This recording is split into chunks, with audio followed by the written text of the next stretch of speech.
we start? Okay, we'll wait 1 minute and then we'll start.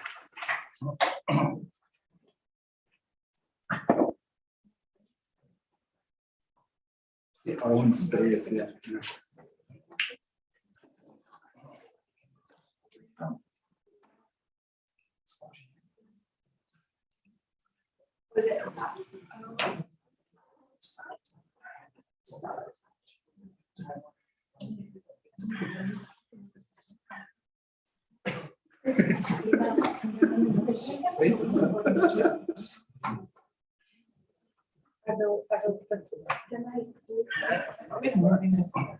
Yes.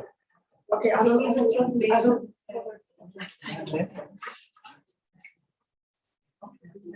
One minute. Okay. Okay, are we strict? Okay.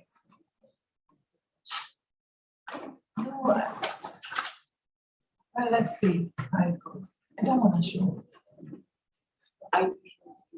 The moderator, you don't know. Right or no? No, I will look at it. Should I start? Yeah. Start, okay. Good morning, everybody. Welcome to Geneva and welcome online. Mishtoar Klemtunen Tavin Baktale Dachodive. Bari Borsik Amen Shai Keras Karabakimus Kika Ando Yekitani Natsia. Thank you, everybody, for coming. Welcome. We're very happy to host you here in Geneva. Welcome to this meeting of the Office of the High Commissioner for Human Rights, together with a number of partners. We are very glad to have with us, first of all, the partner CHACHIPEN project, which is an umbrella also including other organizations, including FAJIC, who's here in the room, the European Roma Institute for Arts and Culture, Dikanabister, which is a Holocaust Memorial initiative, Roma Holocaust Memorial Initiative, as well as the ERGO Network, the European Roma Grassroots Organizations Network. In addition, we have with us people from Roma in the Americas initiatives that we have been supporting, both in North America and Latin America. And we have, we're very honored to have with us today 3 special rapporteurs, including the United Nations Special Rapporteur on Truth, Justice, Reparations, and Guarantees of Non-Recurrence, as well as later in the morning, the Special Rapporteur on Minority Issues, and we hope the Special Rapporteur on Racism, although we're still ironing out time differences because she is in Los Angeles. I would say some very brief words about the concept of this meeting, and then I would do some brief housekeeping, and then I will turn it over to the first panel. The concept brings together several things. We have been working with, I think, a movement of people, primarily in Europe, although also outside Europe, to strengthen truth and reconciliation about the harms and continuing legacies of anti-gypsyism. That included a 2015 report by the UN Special Rapporteur on Minority Issues, Jack was here, the former Special Rapporteur, which for the first time looked at the problem of anti-gypsyism worldwide.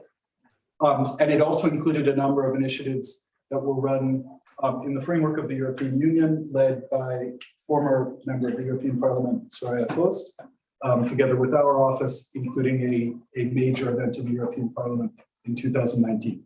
So we have been trying to move forward in recognition of this particular form of racism and its continuing harms today, and thinking about how to move forward, rectify, remedy, and provide public knowledge of and the historical record of these harms and their continuing legacy. That's on one channel. On another channel, the Special Rapporteur himself has been working on strengthening the idea of memorialization within the mandate of the Special Rapporteur. And he was on mission in the former Yugoslavia earlier this year and has been working broadly on trying to advance within the mandate the idea of memorialization. people themselves say more words on.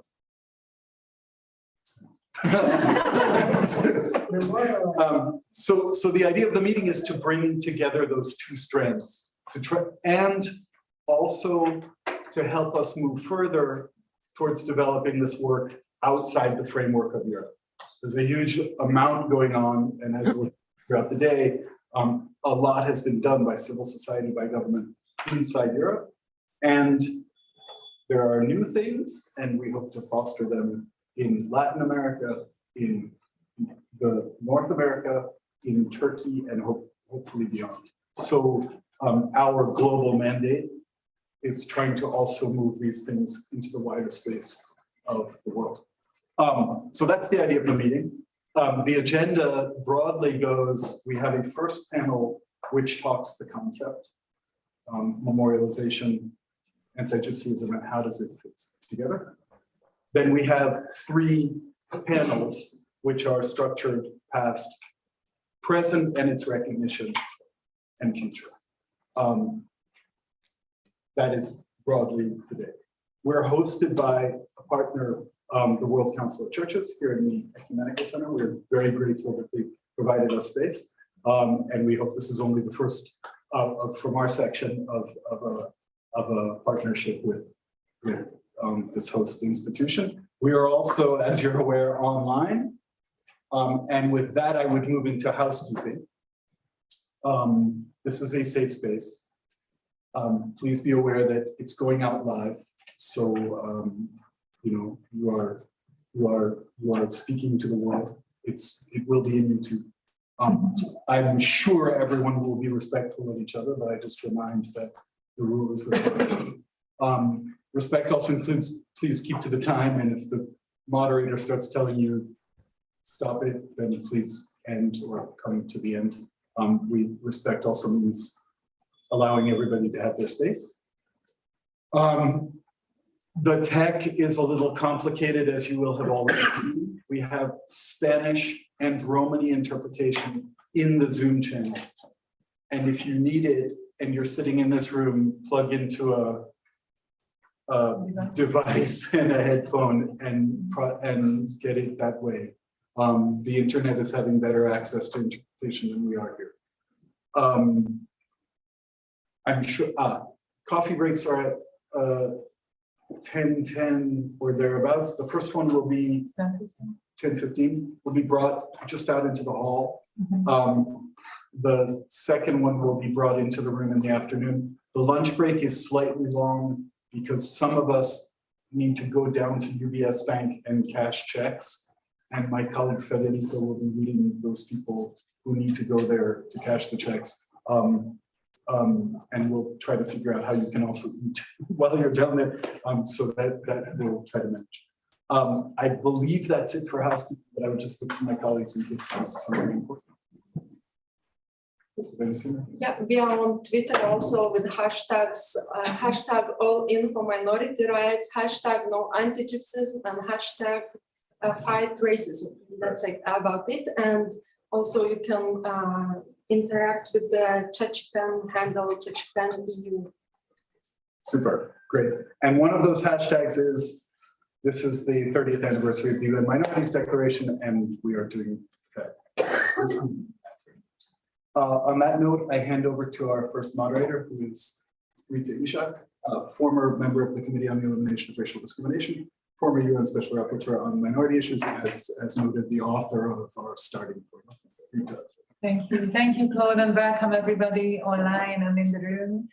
And I just need to say a brief thank you really to the organizers for putting this meeting together, because I think it's so timely. And when I was reading the concept note and just thinking about the title, which is Roma Memorialization, I also realized that how little we talk about this in that context, because we always talk about the historical exclusion of the Roma. And then we understand that there was slavery and forced sterilization and ethnic cleansing and forced settlement and forced assimilation, and the Holocaust happened. But we don't really acknowledge these past events in the context of truth and justice and memorialization. And I think it's really high time that we conceptualize it and we kind of figure out what do we do with it, because we can't just take it as we know that these things happen, so let's move on and let's be happy people. You know, we suffered so much in the past, so let's just, you know, try to get over it and then just build our future. But, you know, we carry this intergenerationally with us. You know, there are researches how mothers pass on trauma to children. And so I think we do need to face our past and figure out what to do with it. And the difficulty, of course, is the lack of actual memorialization projects and how the Roma culture was also oral and kept so little in writing. And oral history has such a big value, but then it's so difficult to work with it when years pass and decades pass and centuries pass. And so I think we need to look into what has stayed with us, what has remained, and how we can build on it. And also kind of just think about the future, like how we shape the collective fate and memory of the Roma and what's our role in it. If we haven't done it in the past well, how do we do it in the future better? And so I am not here as a speaker because I know very little about this special element of I mean, the history and transitional justice and truth and reconciliation and all that. But I'm happy that we have experts such as the UN Special Rapporteur on the promotion of truth, justice, reparation, and the guarantees of non-recurrence. He comes from Argentina. He is a human rights lawyer and professor. He kindly agreed to do the presentation in English, although he was preparing for it in Spanish. So we thank him for the flexibility. He is an academic. He has a PhD on juridical sciences. I need my coffee. And a master's degree on international relations. He's been the special rapporteur in this role since 2018. He was also a treaty body member before. He was with the UN Human Rights Committee between 2009 and 2016. And maybe what I would mention here, apart from his many functions and honorary degrees, that he is actually also a litigator in the inter-American system. And I think it comes very handy for us that he has a practical legal background and knowledge. So with that, I pass him the floor, and please, I really appreciate that you will just draw the concept for us and help us how to shape the day and the conversations around Roma memorialization. So it's 8 minutes. You have. We have generosity. Yeah. Thank you very much. And it's a privilege for me to be here. Sorry, I prepared my presentation in Spanish. I will speak in English, doing my best. Sorry for the interpreters. If I speak in English, it's an inhuman treatment in terms of human rights. But anyway, I try to do my best. It's a big pleasure being here and participating in this event, and nice souvenirs from the World Conference of Human Rights. I represented the ecumenical movement of human rights in Argentina, part of the World Council of Churches. And I feel solidarity with the Roma people, first of all. And that is because when I was member of a treaty body in my previous life, Human Rights Committee, I have seen how difficult it was, even for a treaty body, to address properly the problem of Roma. And I remember 2 cases in the committee. The first one is Ori against France. And the committee decided violation of freedom of movement of these people from the agent de voyage. But for me, the issue was discrimination. So the committee adopted the less serious violation, and I wrote a separate opinion on discrimination. And the second one was Georgopoulos against Greece, forced eviction in Patras, against Roma people, with violation of Article 14, that means right to justice. But the problem was also discrimination and economic, social, and cultural rights. So I again wrote a separate opinion about the link between civil and political rights and economic, social, and cultural rights.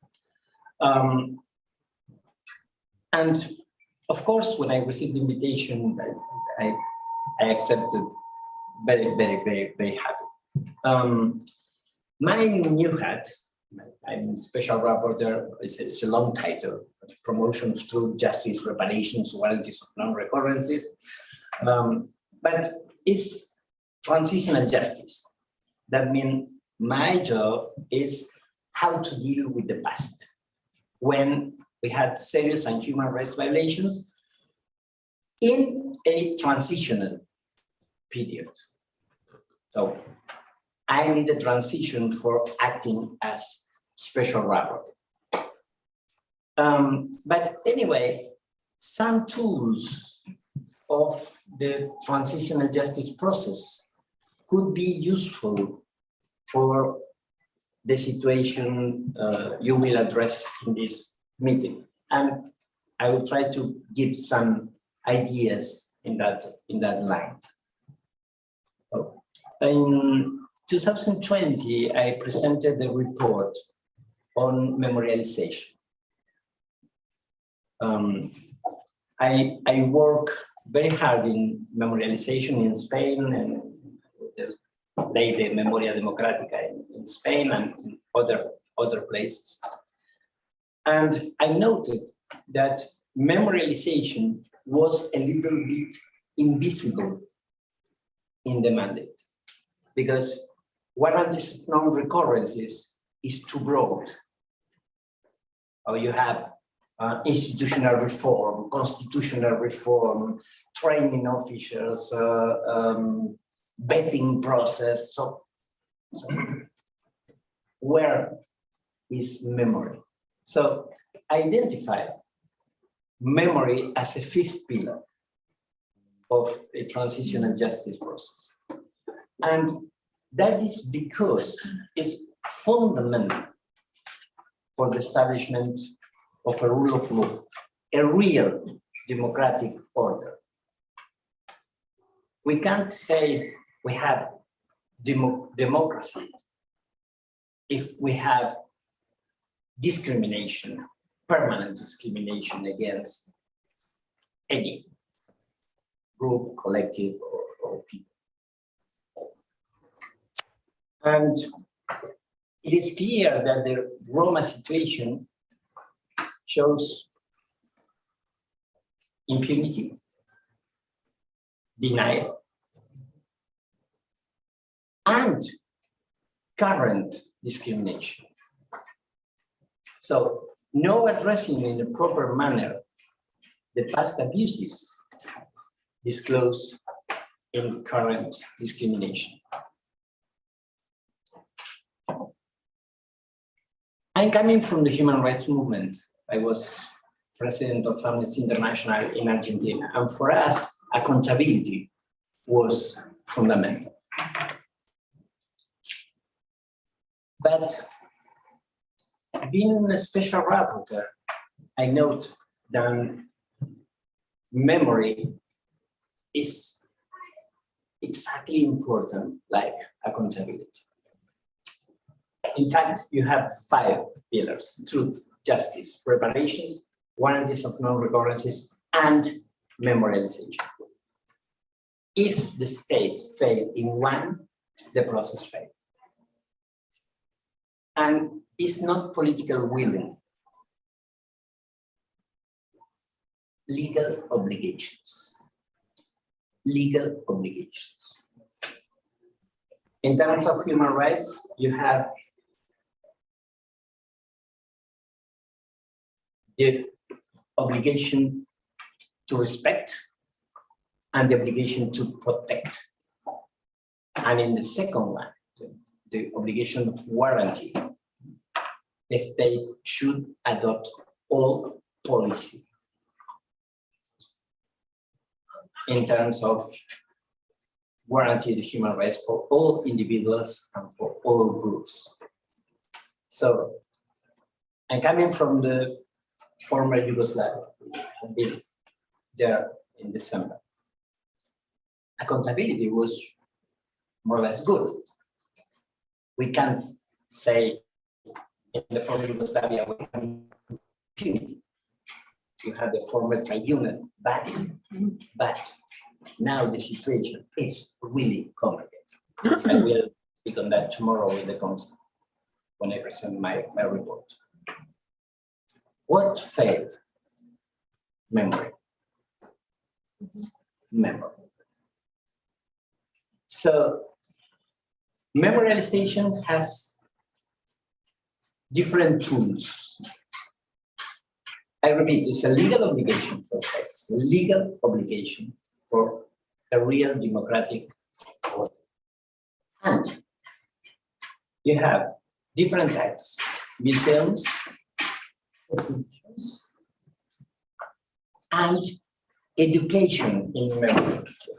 That means in schools.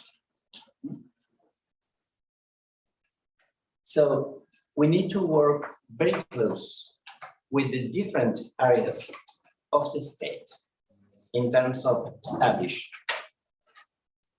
public policy on memory and with the Ministry of Education of all states to educate in the problem of discrimination and the abuses of the past for the non-repetition and for stop the current discrimination, because we have a continuous violation of human rights of the Roma people. You can see my report is in the website, and I think it's 9 minutes. I think you're right. Thank you so much, Fabian, for sharing all these very important first and very thought-provoking thoughts with us. And I also would like to thank you for making a difference between the community memorialization and the state's responsibility. Because of course, Roma have been doing fine arts, painting, songs, like our songs are remembering, you know, the sufferings for centuries. So Roma have been trying to keep the memory through their own means. And if you think about memorialization in a wide context, of course, community meetings, healing, spiritual gatherings, they all are part of, you know, the memory and how we pass on what happened. But what is important that you said about the accountability and impunity and denial from the state? So what are the states and governments doing to really face the past? And I think in my experience, as you said, many governments are in pure denial. They just don't want to talk about it. They say, we don't know enough, it's too tricky, we don't have written, even the Holocaust, you know how it was always questioned because we don't have written records of the Roma victims. And so I really feel that this time that we address this also from this formal recognition point of view by the governments. So thank you for stressing it. And I'm happy that you are with us until what time? In the first panel. You will stay for this panel so that we can, the participants can ask questions to you after the two speakers that I still have on the list. So now it's, the next panelist is Soraya. We just talked about it yesterday. We met 20 years ago. Yes. In 2002. And we just talked about the Vienna meeting that brought us together and how many of us stayed with the movement and in the movement in one way or another. And Soraya has been very critical to have the Roma movement at the European level. As you all know, she was a member of the European Parliament between 2014 and 2019, representing Sweden. She's a member of the Feminist Initiative and part of the Progressive Alliance of Socialists and Democrats. At the moment, she's a civil servant, which I understand she really enjoys in the city of Gothenburg. She does some important work in sensitization and training, and she is still busy, and I know that she will. She's also grandmother and great-grandmother, and she has been doing this with all her heart. So it's really a pleasure to welcome Soraya with us, and we are listening to you eagerly. Thank you. Thank you very much. just a little matter of order, because apparently microphone was not catching the sound in the room that much. Could I kindly ask Ismail and Soraya to sit next to Rika? I can also shift, so because they speak more, let me go there. Ismail, come here. You can use, yeah. Thank you so much. I think you should come. So if you answer questions, you can.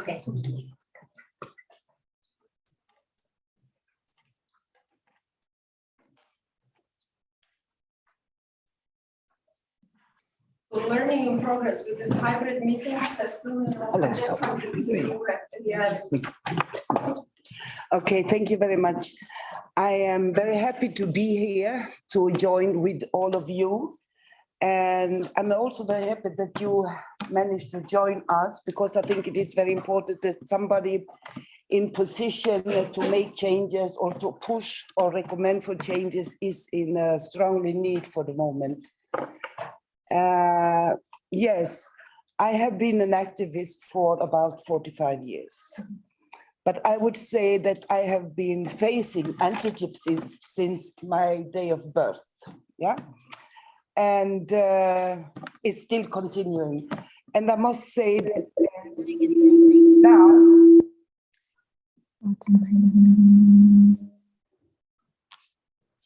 now, yes, now during this political climate that we are finding ourselves in Europe, but also across the world, I would say, it's really scary.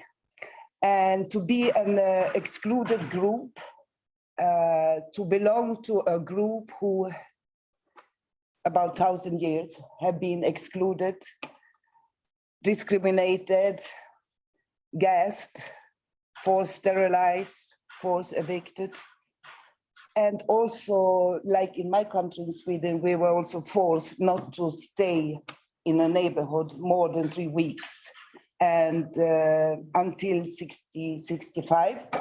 And also until 65, we were also not allowed to enter the schools. So during my time as an activist, I have tried to push to give the name, the title, or to give a definition of what is anti-gypsies. Because like 20 years ago, when we spoke about this, everybody spoke about discrimination and the social part of being a Roma. So we were a social problem in Europe. I remember the first conference as Mr. Soros Open Society did in Budapest. I think it was 2002 or 3. Anyhow, the headline was Roma, social problem of Europe. And I became very frustrated. So I think I was one of the only one who were very frustrated. So when I did the interview, I said, this is stupid. I thought there were intelligent people doing this conference, and there are prime ministers, there are everything, and they don't know more than this. So I started to try to have a recognition on anti-gypsies, together with friends, other activists, of course. So when I entered the European Parliament, it was for me strategic important to have a clear strategy, how to do the work. And the most important to start with was to have the recognition of anti-gypsies. And so we did. And it was also important to have a recognition of the 2nd of August as a Memorial Day for Roma victims of Holocaust. Now I am fighting for to have the right for Roma victims to, when they mention it, it is important that it is in connection to Holocaust and not genocide or folkmord or whatever. Because there are forces who doesn't want Roma victims to be included in the title, terminology of Holocaust. And this is in this modern time, this is really very cruel and disgusting. Yes, disgust. I'm very sorry because mainly I might be very tough in my language because that's how I learned. Sorry for that. But anyhow, it is so super important. And I have been thinking and thinking and thinking what to do. It doesn't matter how many funds, how many whatever projects, conferences. I mean, they spend so much money on talking on discrimination of Roma. Everybody knows that, but nobody talks what to do. Okay, so they try to do, and then they will do like a first aid solution. We cannot heal with first aid on 7 centuries of anti-gypsyism. We have to do surgery, yeah? So we have to do, yeah, we have to have memorialization, yes? We have to remember. I think we Roma do remember. We have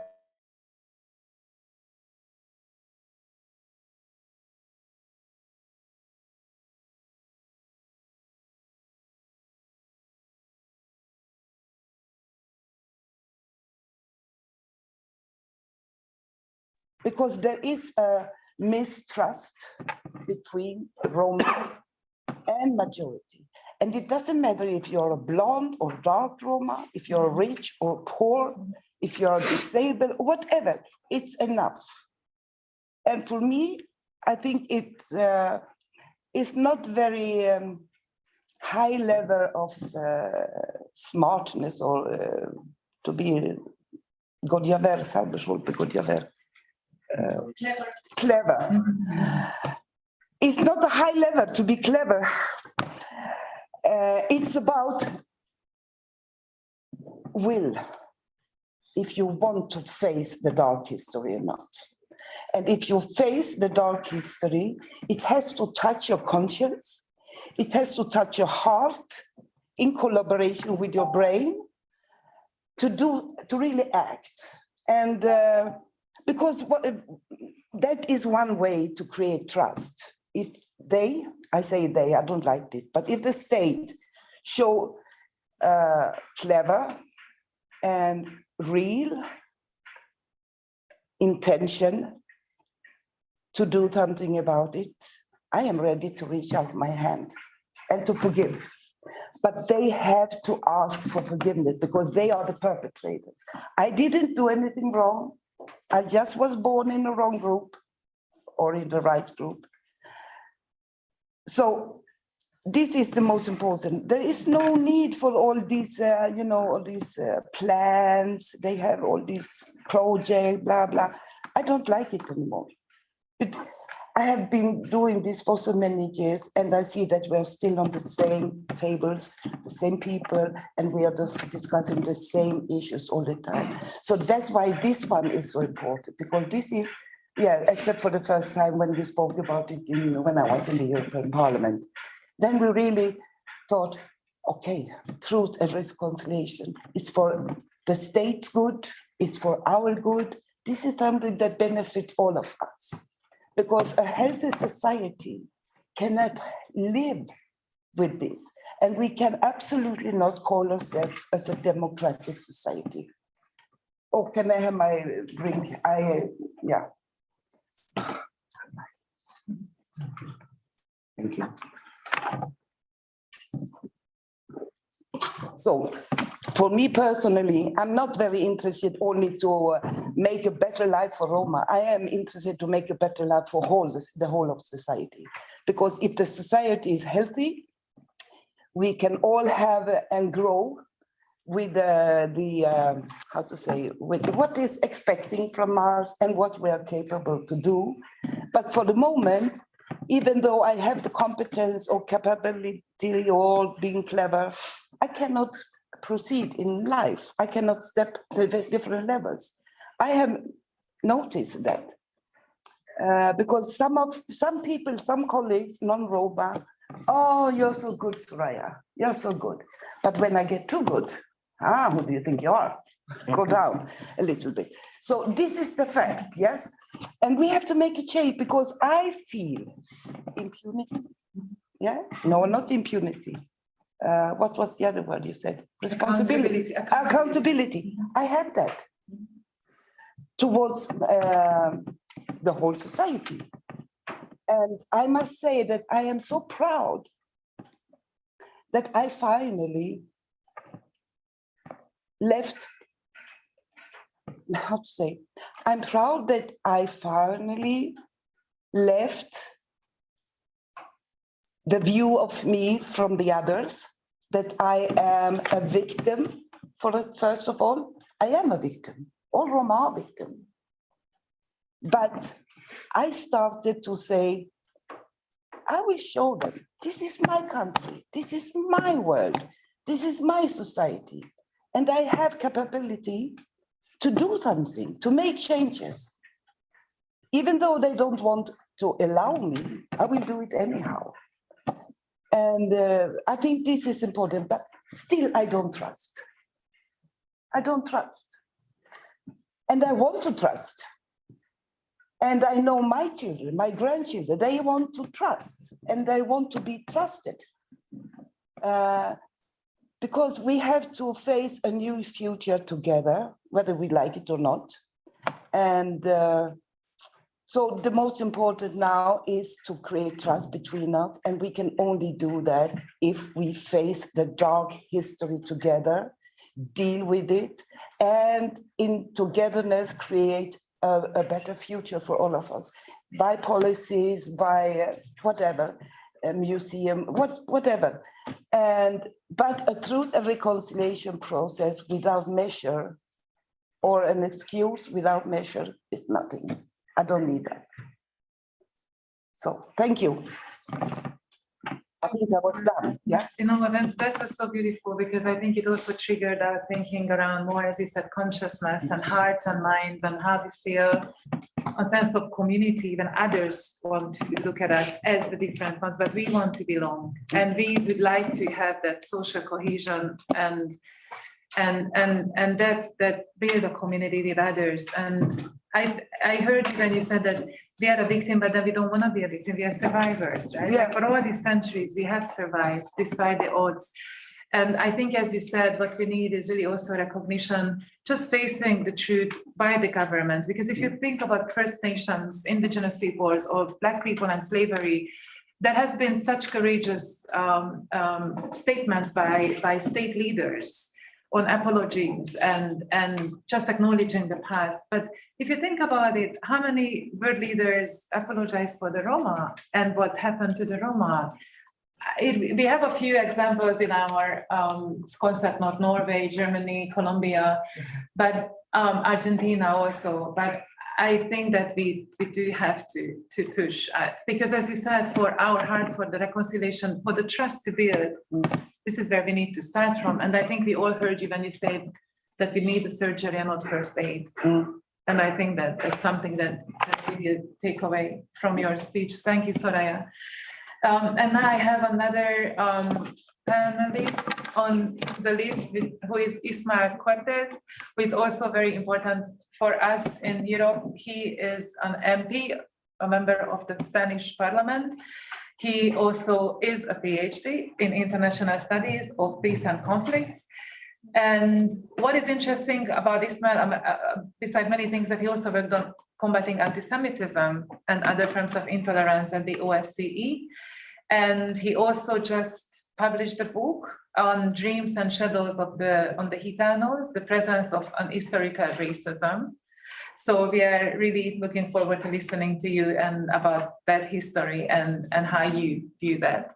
And of course, our future in that context. Thank you. Thank you, Rita. Thank you, everyone, for inviting me to come here. I also want to thank you, the CHACHIPEN team, for the piece of research that have done in the last 1.5 years. Also, I'm very glad to share this panel with Mr. Salvioli. I was following his work long before you enter as a special rapporteur, and it is a pleasure to share the table with Soraya. Soraya was a kind of teacher for many of the activists that we were working around here in Brussels. And what I'm trying to do now is to translate in Spain what we did with her in Brussels. So thank you, Soraya, for all the work and commitment. And I took some of the main points that Mr. Salvioli and Soraya made before my word. And I want to focus on two things. One is memorialization. Second is trust. If I learn something from Soraya, is how to breach trust among antagonist societies. And then the issue of memorialization, I fully agree with Mr. Salvioli. There are at least three dimensions. He mentioned is a memorial, let's say, monuments, museums, exhibitions, textbooks. The issue of education, of course, but there is a previous step that is research and archiving. And this is what was missing in Spain. So the process of truth making and the process of trust making.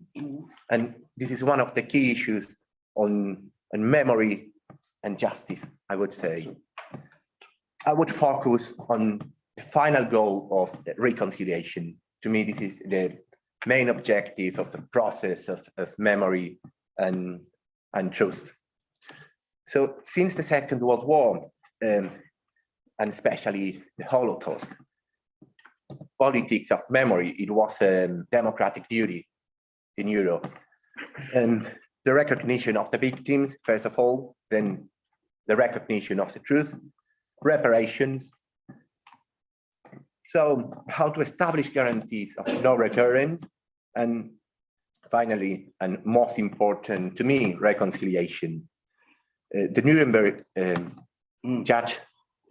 judgment was the trials. Nuremberg trials was a very important step, one of the most important, and afterward will condition the typology of genocide and crimes against humanity, and even the constitution of the International Court, in 1998. So the responsible of the Holocaust were judged in the Nuremberg trials. It was also a public communication through media. So I would say these are the two major phenomena of those times, but also it was a fundamental step for the reconciliation of Europe and denazification of Germany and therefore Europe. Without the Nuremberg trials, reunification of Germany and denazification of Germany and Europe wouldn't happen. But there is a deficit in the Nuremberg trials, is that Roma victims were not compensated, were not taken as victims. Yeah. So, and we have to wait so long after in order to be recognized by the German government, and then in 2015 by the European Parliament. So that's why now it's time to redress historical memory. Then also the case of South Africa, I think it was another paradigmatic example for the reconstruction of memory and justice and transitional justice concretely. Of course, the issue of amnesty for the different parts was an important issue for the reconciliation of the country and also to build the new South Africa, yeah, in terms of bridging trust among antagonist communities, but also how to reconcile a conflictive society. But also most important is how to build a change of mentality. So there are also some deficits in South Africa, I would say. That is, first, there is no visible change of mentality in the wider society. Yeah, so the capillarity of changing mentality in the South Africa was not fulfilled. And then also the issue of how to see the transformation in the country in economic terms. Yeah, so the concentration of capital in the hands of those who were perpetrating crimes still is going on. So also the issue of memory, it has to be linked to justice in material and concrete terms, not only in the ideological process of truth making. So beyond the case of South Africa and the case of Germany, that I think are the most important worldwide, I want to talk about the case of Spain. Recently, Mr. Salvioli talked about, we processed a law in July on democratic memory in Spain. And this law is focused on Francoism, on the period of Franco-fascist dictatorship, 1939 until 1975, and even the period earlier, that is the Civil War, 1936, 1939. And many different groups were targeted by violence, political violence, based on religious beliefs, trade unions, for example, ideological beliefs, but also based on sexuality, and in the case of the Roma, on ethnicity. And all these groups are part of this law as protected groups that must be compensated and also somehow recognized in society in a wide sense. So concretely, with the Roma, what happened already in the Second Republic in 1933, it was a specific law targeting Roma as nomadic people that broke the pre-assumption of innocence. So they can put you in jail at least for 5 years without any proof, just the word of the police. And this was enforced until 1978. Now, how to address the different episodes of persecution and police brutality during this time is something that we make a specific article in this democratic memory law in Spain that is going to be processed through the Gitano State Council, the Roma State Council in Spain. So what is clear by now is that there is one subject that is going to process the whole issue of memory and reconciliation, which is the Gitano State Council. There is a concrete period of time, there is the period of the Franco dictatorship, but still there are some issues on methodology that I would say are a challenge for the process of truth making. The first of all is what are the cases, paradigmatic cases that are going to be considered. The second, how they are going to compile all the data, the collection or the data production is something that has to be built in terms of methodology. Then what are going to be the guarantees of trust of the whole scientific process of truth making? That was something that precisely in the former Yugoslavia was put into, many people was doubting about, because many political debates were around the process. So that's why now there are many problems. So the issue of methodology is not a simple one. Then the role of experts, and this is linked to the issue of objectivity and trustability of the whole process of truth making, and the role of civil society, of course, how civil society can embody the whole process of history, memory, and memorialization.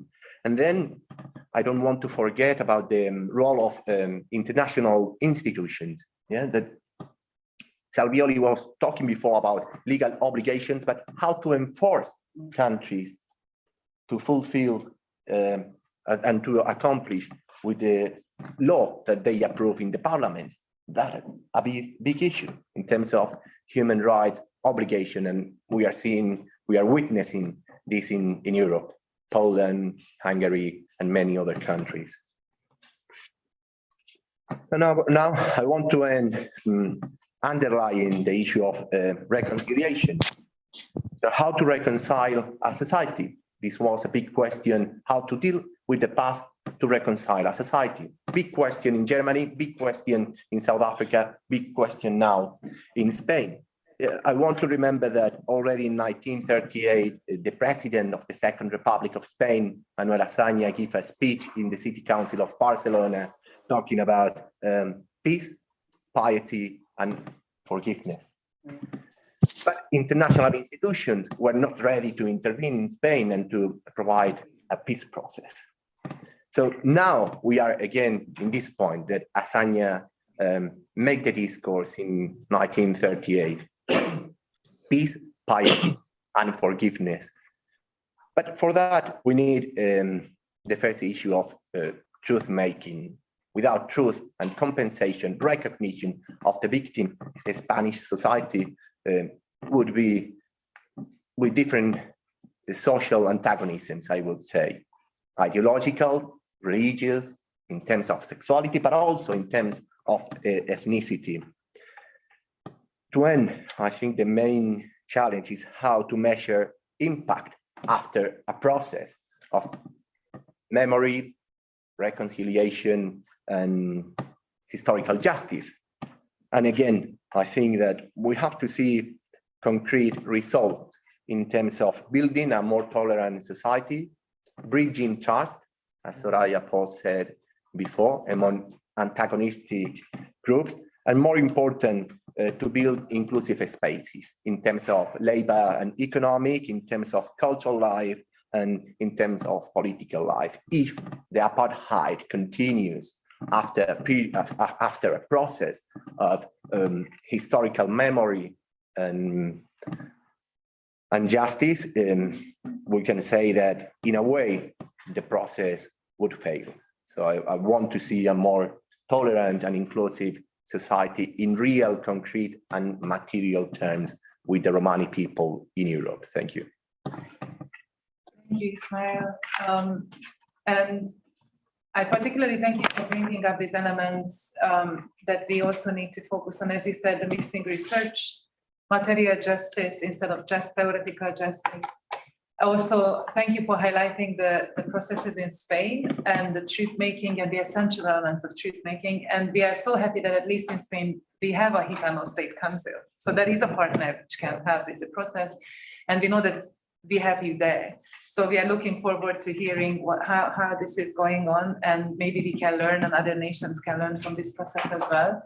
And since you started a bit late, I would take the liberty to extend this session until 10:20. And I would also suggest that because the special rapporteur needs to leave us, I would encourage you to have questions to him, because Ismail and Soraya are staying with us for the entire day. So maybe we can engage with them also at a later stage.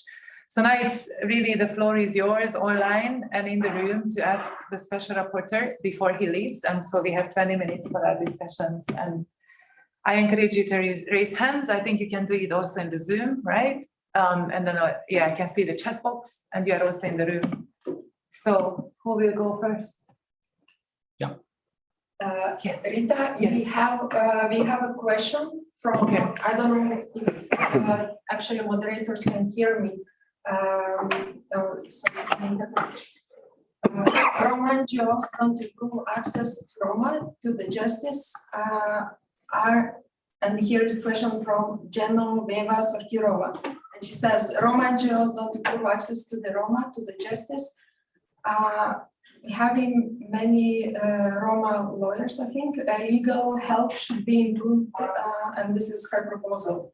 I mean, Okay, okay, it's a comment. yeah, it's more comment. Okay, okay. Yeah. I have a question to Mr. Salvioni. Thank you very much for your presentation. Having worked in Kosovo, actually just after the war, it was 2007, 2009, my feeling was when I went there that the post-war map does not recognize the role of minorities during the conflict, like in a sense of what was created afterwards. And I found very interesting what you said about transition, because it was like this map, like also really the map, you know, of the country did not recognize places of people who were being displaced, or even try to build up a memory of what was Kosovo before the war. It was focusing on main conflict partners, and Roma, because it was a big population there, does not exist anymore. So I wonder whether you can say something, how was your kind of, what was your impression now when you went there? I found it always very sad, and I remember I tried to dig and to talk to people, but it was like really an absence. And it's quite interesting on the topic what we talk here today, because listening to you, I reflected what was the post-war societies, what was happening after 45. And I think there's quite a pattern, a similar pattern, that this absence doesn't matter. It's more than denial. Thank you. Are there any questions? Then let's collect a few. Yes. Are you okay with it? Please go ahead. Como tal, le quería preguntar al señor Savioli, ¿qué cree que se puede hacer para poder operativizar la problemática del futuro y los reconocimientos de los derechos de los gitanos en el mundo? ¿Cómo podríamos hacer más efectiva nuestra consulta y cómo podríamos hacer operativo el trabajo que hacemos las ONG del mundo? ¿Y cómo podemos tener canales directos de acceso a todo el sistema de Naciones Unidas? Yo creo que sería importante que podamos acceder rápidamente para poder estar efectivamente en el territorio con la problemática. Gracias. Aline, can you please summarize that? Sí, voy a preguntar en español también. Sí, porque no hay muchos trabajos sobre memoria, verdad y justicia e interseccionalidad. In English, can you tell us the question? Damian's question in English. Can you summarize this question in English to the room? Okay. Sorry. I can't, I'm so sorry. Okay. It's okay, it's okay. No, wait. Oh, anyway, in your answer, we will. I can translate Can if you? you. Thank you. if you Sorry. allow. So how to operationalize the human rights framework to the Roma in the communities to solve concrete problems, yeah, and in institutional terms, yeah, how to create channel through institution, through the Roma communities. Okay, thank you. Roma communities establish their contact with international Exactly. Community, yeah. Okay, Okay. thank you. Okay, do we have any more questions? I have a question. Thank you very much for all your talks.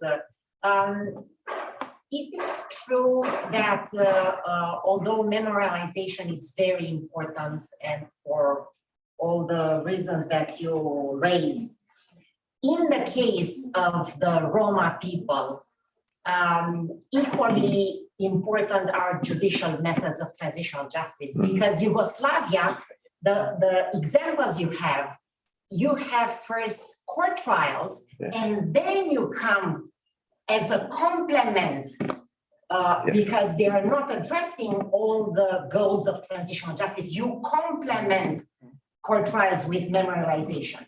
Or in the case of the Roma people, we don't have the court trials here, yeah? So jumping directly or exclusively to memorialization would kind of limit the range of transitional justice that could be applied to bring benefits of truth, justice, reconciliation, repetition, guarantees of non-repetition and everything.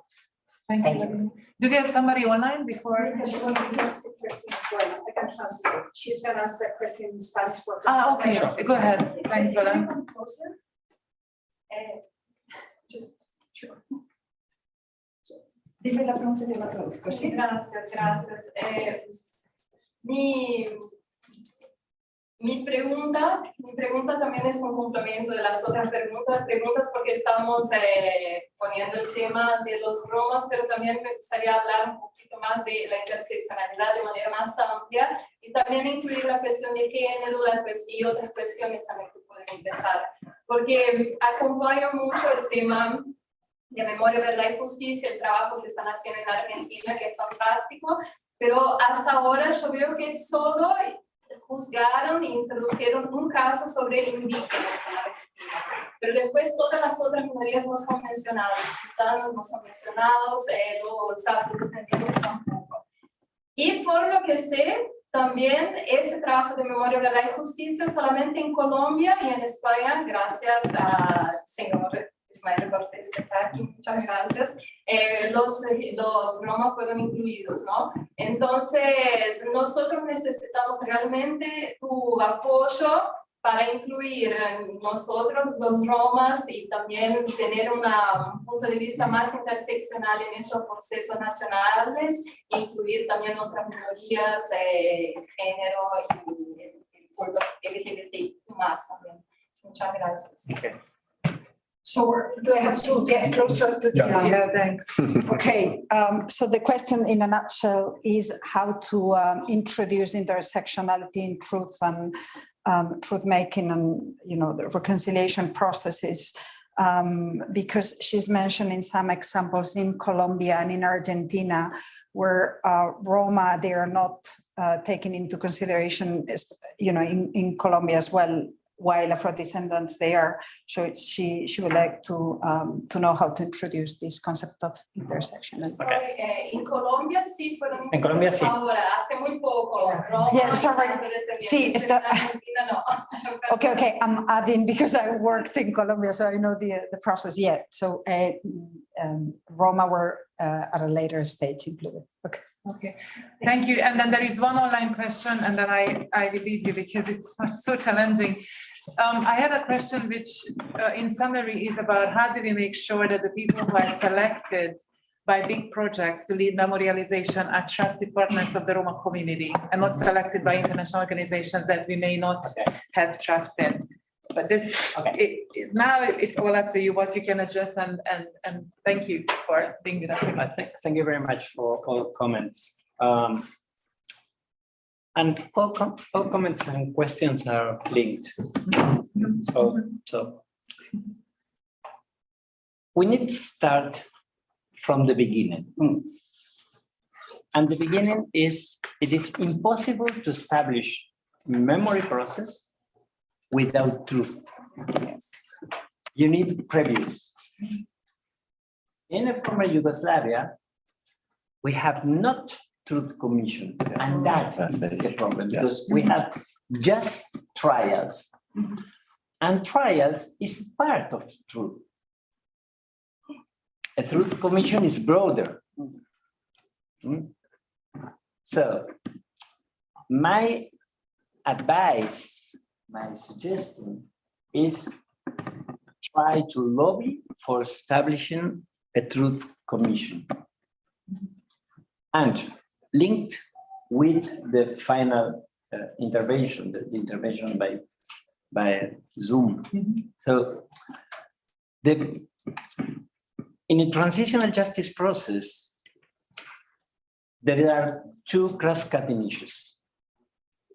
One of them is victim-centered approach.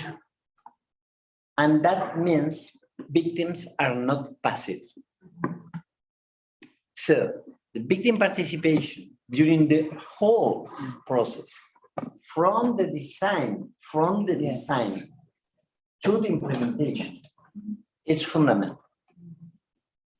So you need expert people in the truth commissions. You need, of course, the voice of the victims in the memorial process, memory process. Because if not, you re-victimize the victim. And that is not acceptable.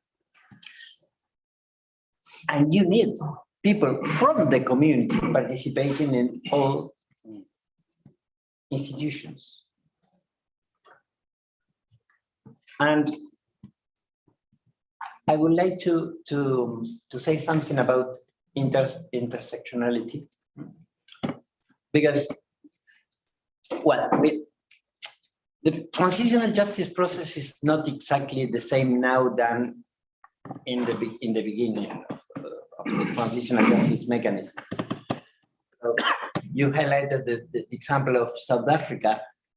It was a very good example, but for that time, today it's not possible because amnesties are not allowed. You can see my last report last year on the accountability. But anyway, the truth commissions was really interesting in South Africa. So the problem is impunity, but the truth commission was very good. But the first truth commissions in Chile or South Africa or others, they were focused on serious human rights violations and were very rude in terms of legal approach, in terms of psychological approach, in terms of social approach.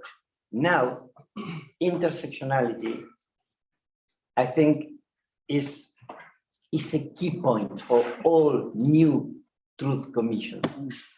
And that is why the Colombian commission, because it's a new body. So now you have people specialized in gender, for instance, in all new truth commissions. In the CONADEP in Argentina in the 80s, no gender approach. So it's a progress. It's a progress. And finally, to the question addressed by my dear colleague from Argentina. Well, we need to be strategic. So now I'm becoming an NGO. So my advice is to try to push the Human Rights Council to establish a particular special rapporteur on Roma issues. Yes. But that is not magic. So you need to push, convince, to try to speak with the like mandate and to put it on the table. That's one. And the second one is if you present cases to the treaty bodies, try to focus on discrimination. Because if not, treaty bodies could escape. The third one is to use other mechanisms. Shadows report to the reporting process in the treaty bodies. So not always we receive in the committees enough inputs. Yeah. Well, Especially from Roma. yeah, exactly. I really miss the Roma NGOs. Like they were never in the room, right? Do you have the same? Sure, exactly. So you did. So that's a really key point. And the last one is to use all special procedures, because I don't know, but the working group on arbitrary detention do not receive many cases of Roma people. And Roma people suffer arbitrary detentions all the time. So you need to put their mechanisms. So the issue is how to use them, that mechanisms. And of course, my mandate. So, as I said, I work in a transition period, because if not, I will be the High Commissioner. So I am truth, justice, reparation, guarantees for non-recurrence, but in an exit of an armed conflict or a transit from a dictatorship or an authoritarian regime to the democracy. But anyway, you can have my advice for using some tools of the transitional justice mechanism without speaking on transition. Well, that's all my advice. Oh, thank you so much. I think you give us so many practical Yes, very good. ideas for future advocacy and lobby. And I also really want to thank you for your partnership here, because I think that we are starting the discussion thanks to, of course, our committed colleagues here. But we hope that it will lead to further action and some concrete, also as Ismail said, we need concrete outcomes. We need to measure our success. So let's hope that this is a first step and we can continue with you and your mandate. And with that, I think we need to have the coffee break. I'm sorry I did so poorly. I really need my coffee, but it was such a pleasure. And I really thank for all our speakers and panelists for this morning. I think we got so many thoughts now that we really have a good flow for the day to just continue building on what you had said this morning. So thank you very much to all of you.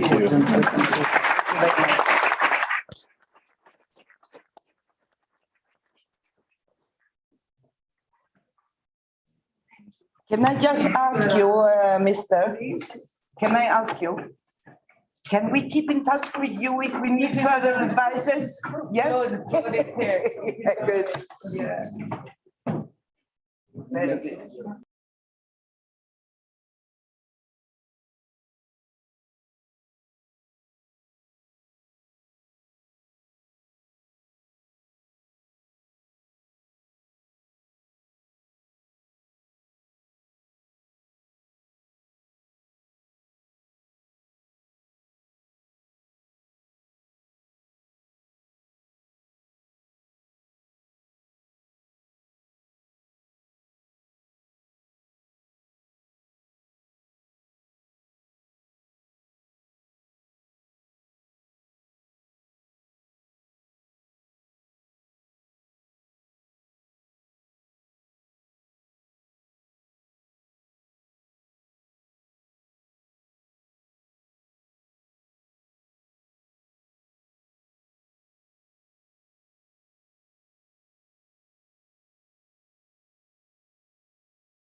Like, I'm usually. No, but your summaries were Like I have a knot on my tongue. no, you're so good. You're so good. I feel like today I did so badly. I'm like, I don't need to. Trust me. We do have a copy. We just get out. Coffee right up there. Ah, is that? I go there. You're saying. So I think honestly. Thank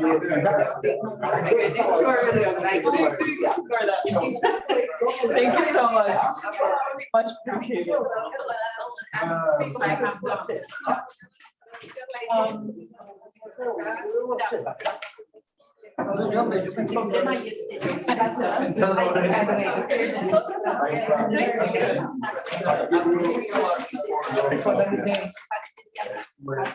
Yeah. Next video. Definitely.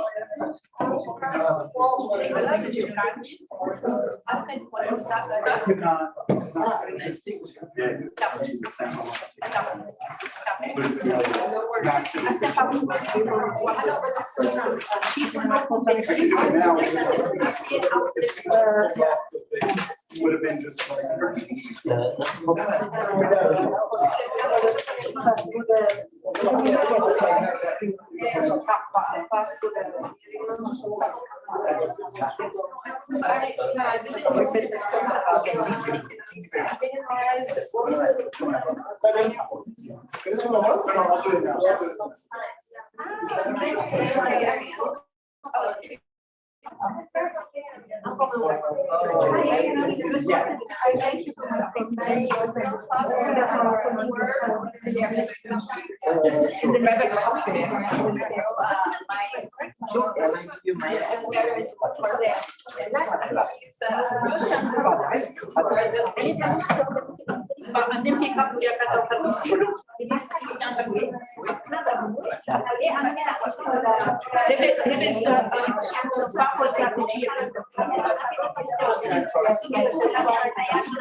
Okay, can you pick the Spanish translation?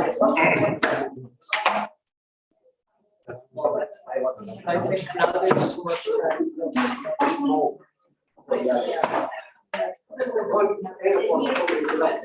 Do we have Spanish translations here? Marcos, Celine? Thank you very much. At the end of the meeting, if you could. No. Oh, thank you. You have got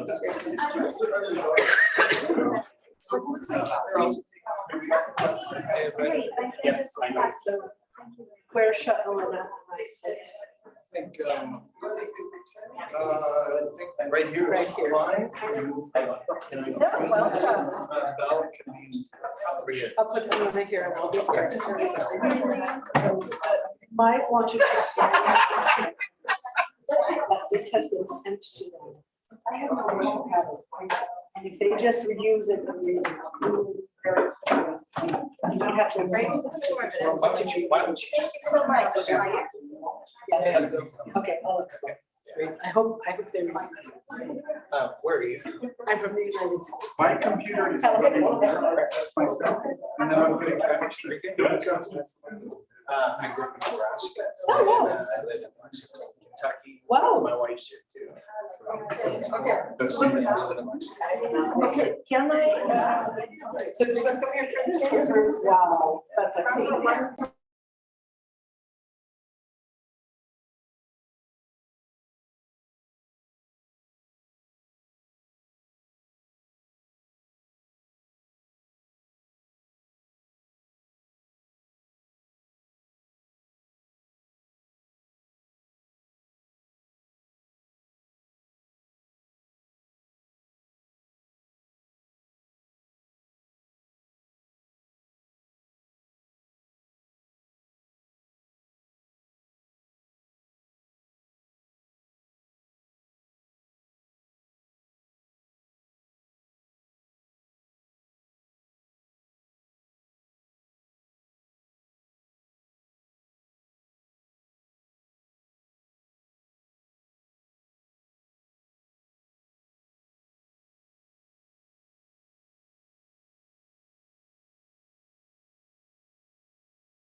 Okay.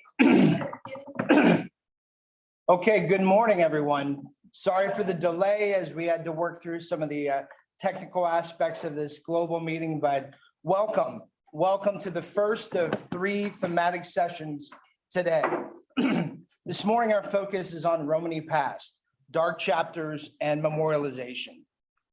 My name is Nathan Mick, and I'm honored to be here and be your moderator today for this session. I'm a Romani American, and my family and I live in Lexington, Kentucky in the United States, and that is home to Kentucky Fried Chicken, if you were trying to make the connection there. I have served in a volunteer capacity on Roma issues for 2 decades with the U.S. Helsinki Commission, the U.S. State Department, and most recently with the United Nations Roma Advisory Council. And before we begin this session, I would like to request all of us here and those joining online to take a quiet moment together. I ask we take a moment to honor the past and those who came before us, and to think about your own reasons for why you're here and what we can accomplish working together. Please join me for a moment in this collective pause.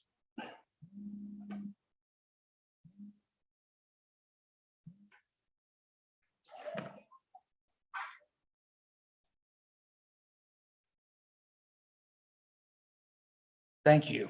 And I want to thank you for being here today. We welcome all of you in the room and thank participants from around the globe engaging with us online. Your passion, your capacity building, your advocacy throughout the years, it makes a difference. And you have educated on Roma concerns, and you have elevated discussion and action. And we are stronger because of you, and the future is brighter because of your efforts. And we thank you so much for all you do. And I also want to thank the United Nations and all partnering organizations for hosting this event and creating space for reflection, discussion, and coalition plans moving forward.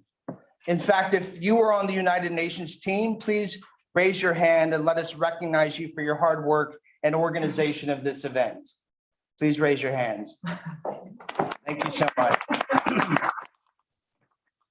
And if you are part of a partner organization, please, and you're here, please raise your hand or raise your hand online and join us in giving you a round of applause for your leadership.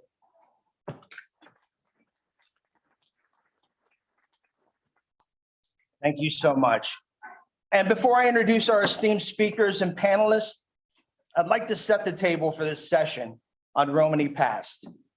Research by CEPS, a leading think tank on EU affairs and a key partner here today, shows that recognizing historically embedded anti-gypsyism is the most important step toward addressing ongoing Roma discrimination in vital areas of life, such as housing, education, employment, healthcare, and access to justice.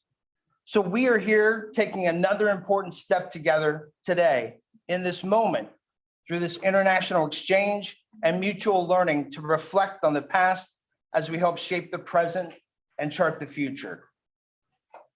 And this session is being recorded and live streamed on YouTube, and the link will be posted in the chat. The event, as we know, is also having ongoing parallel translations into Spanish and Romani. And the recording will be available together with the final outcome report for the event on the CEPS website and reposted for partners as well. We encourage all of you as individuals and with organizations represented here today to share these links now and later on social media using the official hashtags that were mentioned earlier. And we'll be interacting during the event via the Twitter account, CHACHIPEN.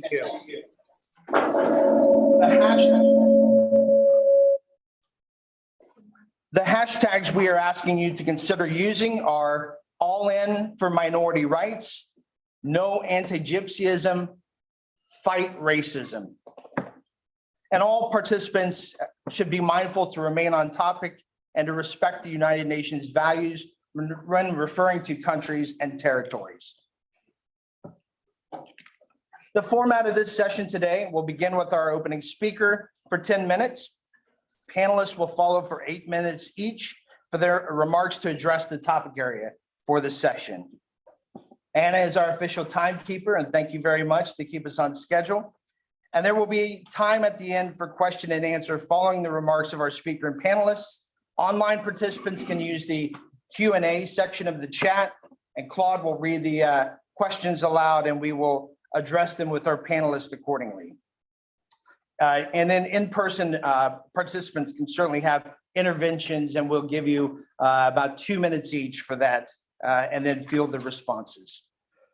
So with the housekeeping out of the way, it is my honor now to introduce our distinguished speakers and panelists for this session.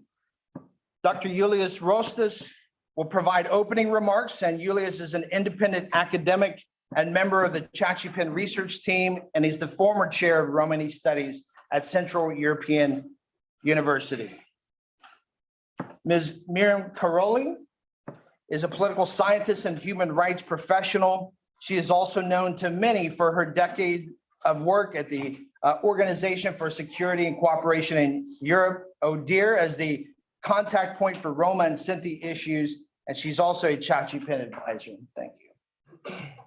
Ms. Anabel Caballo from Spain is the coordinator for the Federation of Roma Associations in Catalonia, and she's also on the CHACHIPEN research team.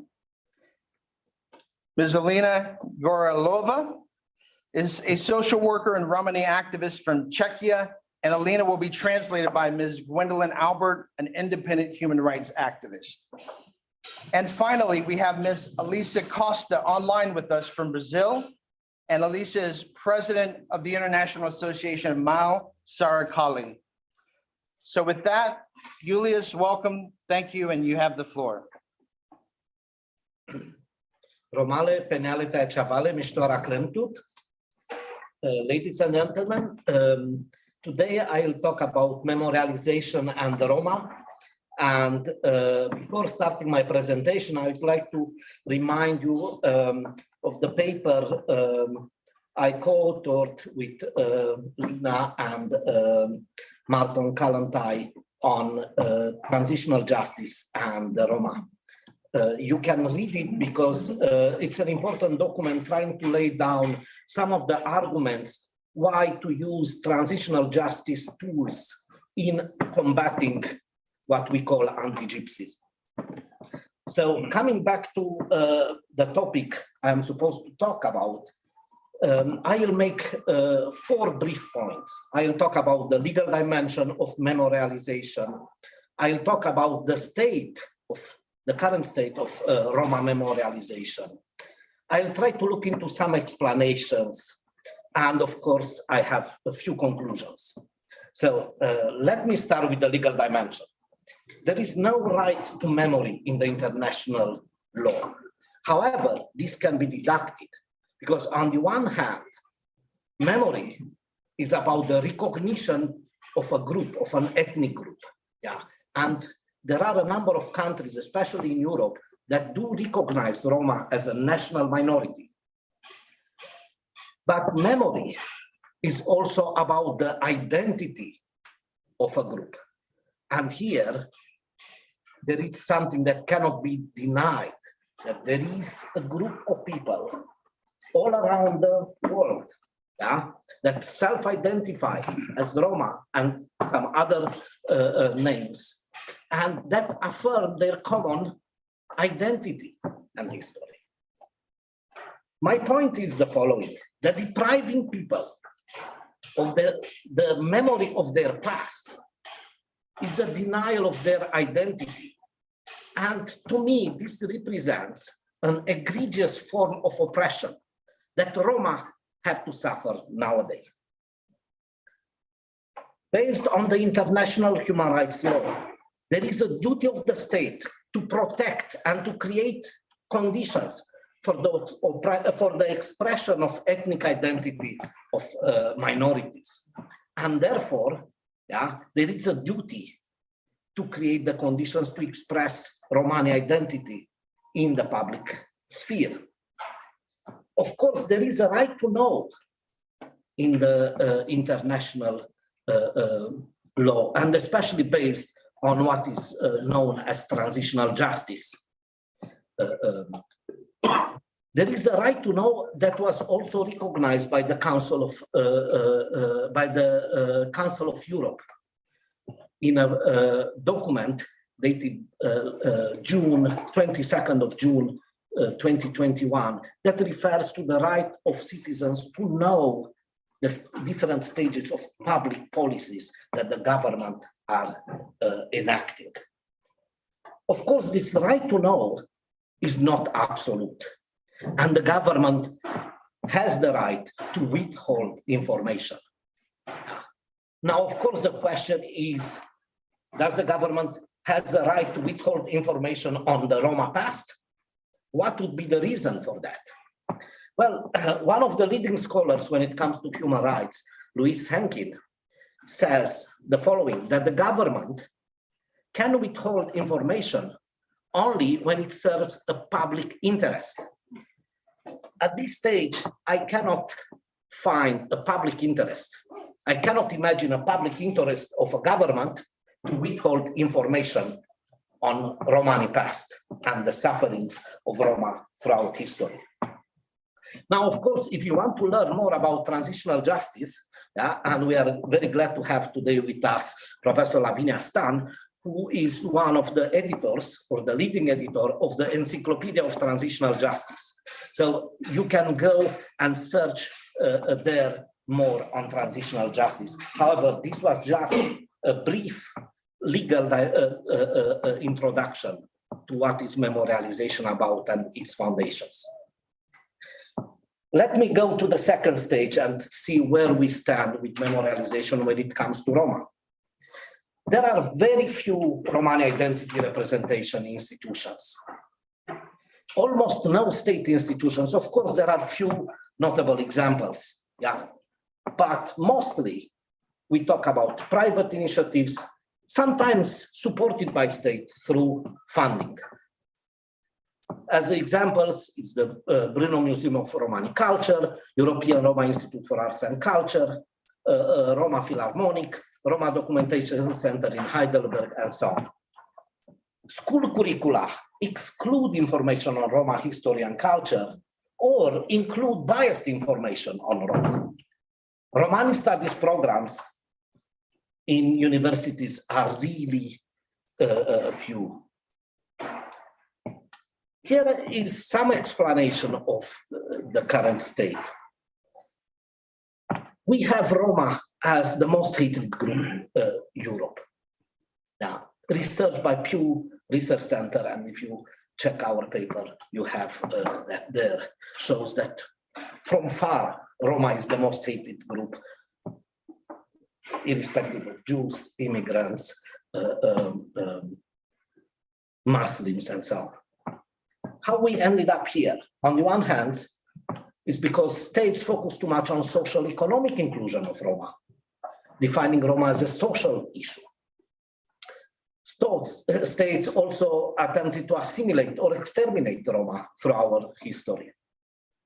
States also ignored Roma, their claims and their needs. There is even a state of impunity of gross human rights violations that are not properly investigated and sanctioned. And here the European Court of Human Rights case law is an example. We have denial of racism and discrimination, and we even have cultural appropriation. Key to understand all these processes is the widespread belief in the superiority of other groups when comparing to Roma. That's key to understand, because the others believe that they are superior to Roma. That's key. In fact, that's the essence of racism. And now, since I have only a few seconds left, I will just try to conclude. Here are my conclusions. On the one hand, the European Commission set combating anti-gypsyism as a policy objective in the strategy on Roma, and member states should follow this model. But my question is it possible to combat racism against Roma without reconciliation? Memorialization is fundamental in combating racism, but it's not the first element in combating racism. First, it's about establishing the truth and investigating the truth. So here it is, production of knowledge, transmitting this knowledge to the public through education, and instituting practices of commemoration and memorializations are key to address reconciliation. And of course, Roma participation, here I mean Roma leading initiatives, is key for the process of memorialization, achieving reconciliation and trust building. Thank you very much. Thank you, Elias. I'll pass it to Miriam. So thank you all for the opportunity of being here. Thank you for the organizers, to the moderator, the friends, and also the professional collaborators for all these years. I would like to briefly draw your attention to, like, really globally what has happened during the Holocaust of Roma, and also what was the typology, how was the response in post-war societies, because I think it's something we can see in many other places today, or it relates to a specific pattern. So thank you for being here and having the opportunity to discuss one of the most pressing human rights issues in Europe, how to bring justice and recognition to gross human rights violation and the genocide of Roma people in Europe. I'm addressing you on one hand as a Roma human rights professional, but also as a Romani woman from Austria whose family suffered from Nazi persecution, and as a daughter of a man who was born in a lager, Lackenbach, a concentration camp which was set in Austria in 1939 for Roma. My father was lucky because he and his family had survived. But most of the Burgenland Roma, the community my father belongs to, were detained in Lackenbach, did not survive due to the inhuman conditions, the typhoid in the lager, or due to the forced labor, or because they were deported to other lagers to Poland, from which they never returned.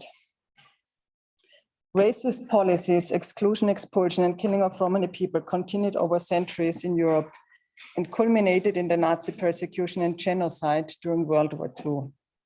Up to 500,000 Roma died.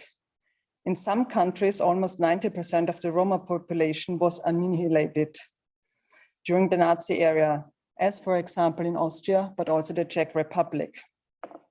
In other countries under the Nazi rule, the death toll might be smaller, but also there, Roma were victims of racist policies, shooting, deportation, and annihilation, and left the survivors and following generation with a big trauma. Similar to racial ideology against Jews, the racist Nazi ideology exploited existing prejudices and stereotypes against Roma, creating a racial profile defining Romani people as being asocial or criminal by nature, meaning by their biology a blot, so they could not escape it. According to the Nazi ideology, Roma had to be deported and killed as a crime preventive measure and keep society pure. In many countries, the Nazis could build on the work of police, who had already started in the early 1930s to register Romani people as a crime preventive measure and to control them. While many Romani people in Europe did not survive or were heavily traumatized by the persecution during the Nazi era or in countries under the Nazi rule, the specific form of racism continued. Just as an example, in Austria after 1945, there were almost no Roma in Austria anymore. Still, the Ministry of Interior issued an instruction in 1948, ordering to not allow Romani people entering the border or to expel them. But there was no one here. Also, the stereotypes that Romani people are asocial or criminals continue to be reinforced in post-war societies and is still present in many places today. Just carefully look at public or political discourses about Romani people. I was very inspired of the Special Rapporteur's presentation, and I was wondering if you would look at the post-war decades as a transitional period. I would say we can say there was impunity, denial, and further discrimination. So it failed to bring justice to the victims. In fact, post-war societies did not recognize the crimes against humanity, against Romani people, nor did they come to terms with the past. The opposite. Perpetrators were not persecuted, victims were not recognized nor compensated. The sufferings of Roma during the Nazi era was also not commemorated or taught in school. Research on the Holocaust did not account to what had happened to Romani people. It was not promoted nor financed, nor was there any agency to represent the voice of Romani survivors. The little accounts we have from the first 2 or 3 decades of Romani survivors are an exception, often the result of few individuals who reached out to victim groups and survivors, and often they were Jewish survivors themselves. When reparation processes started, Roma were absent from the victim groups or told their racial persecution was a matter of crime prevention, so following the Nazi ideology. There was also no decent memorialization. Hardly any country has taken the initiative to build decent memorials. In some countries, it was a hard struggle. And I just want to remind here on the Czech Republic, on the former ground of a concentration camp in Lety, a pig farm was established and was only removed very recently after years of protest by Roma civil society and the international community. This all created an environment of injustice and was a fruitful ground to nurture further racism and discrimination against Roma in Europe. On the survivors, victims, and the following generations, it left a big trauma. They had no one to talk to.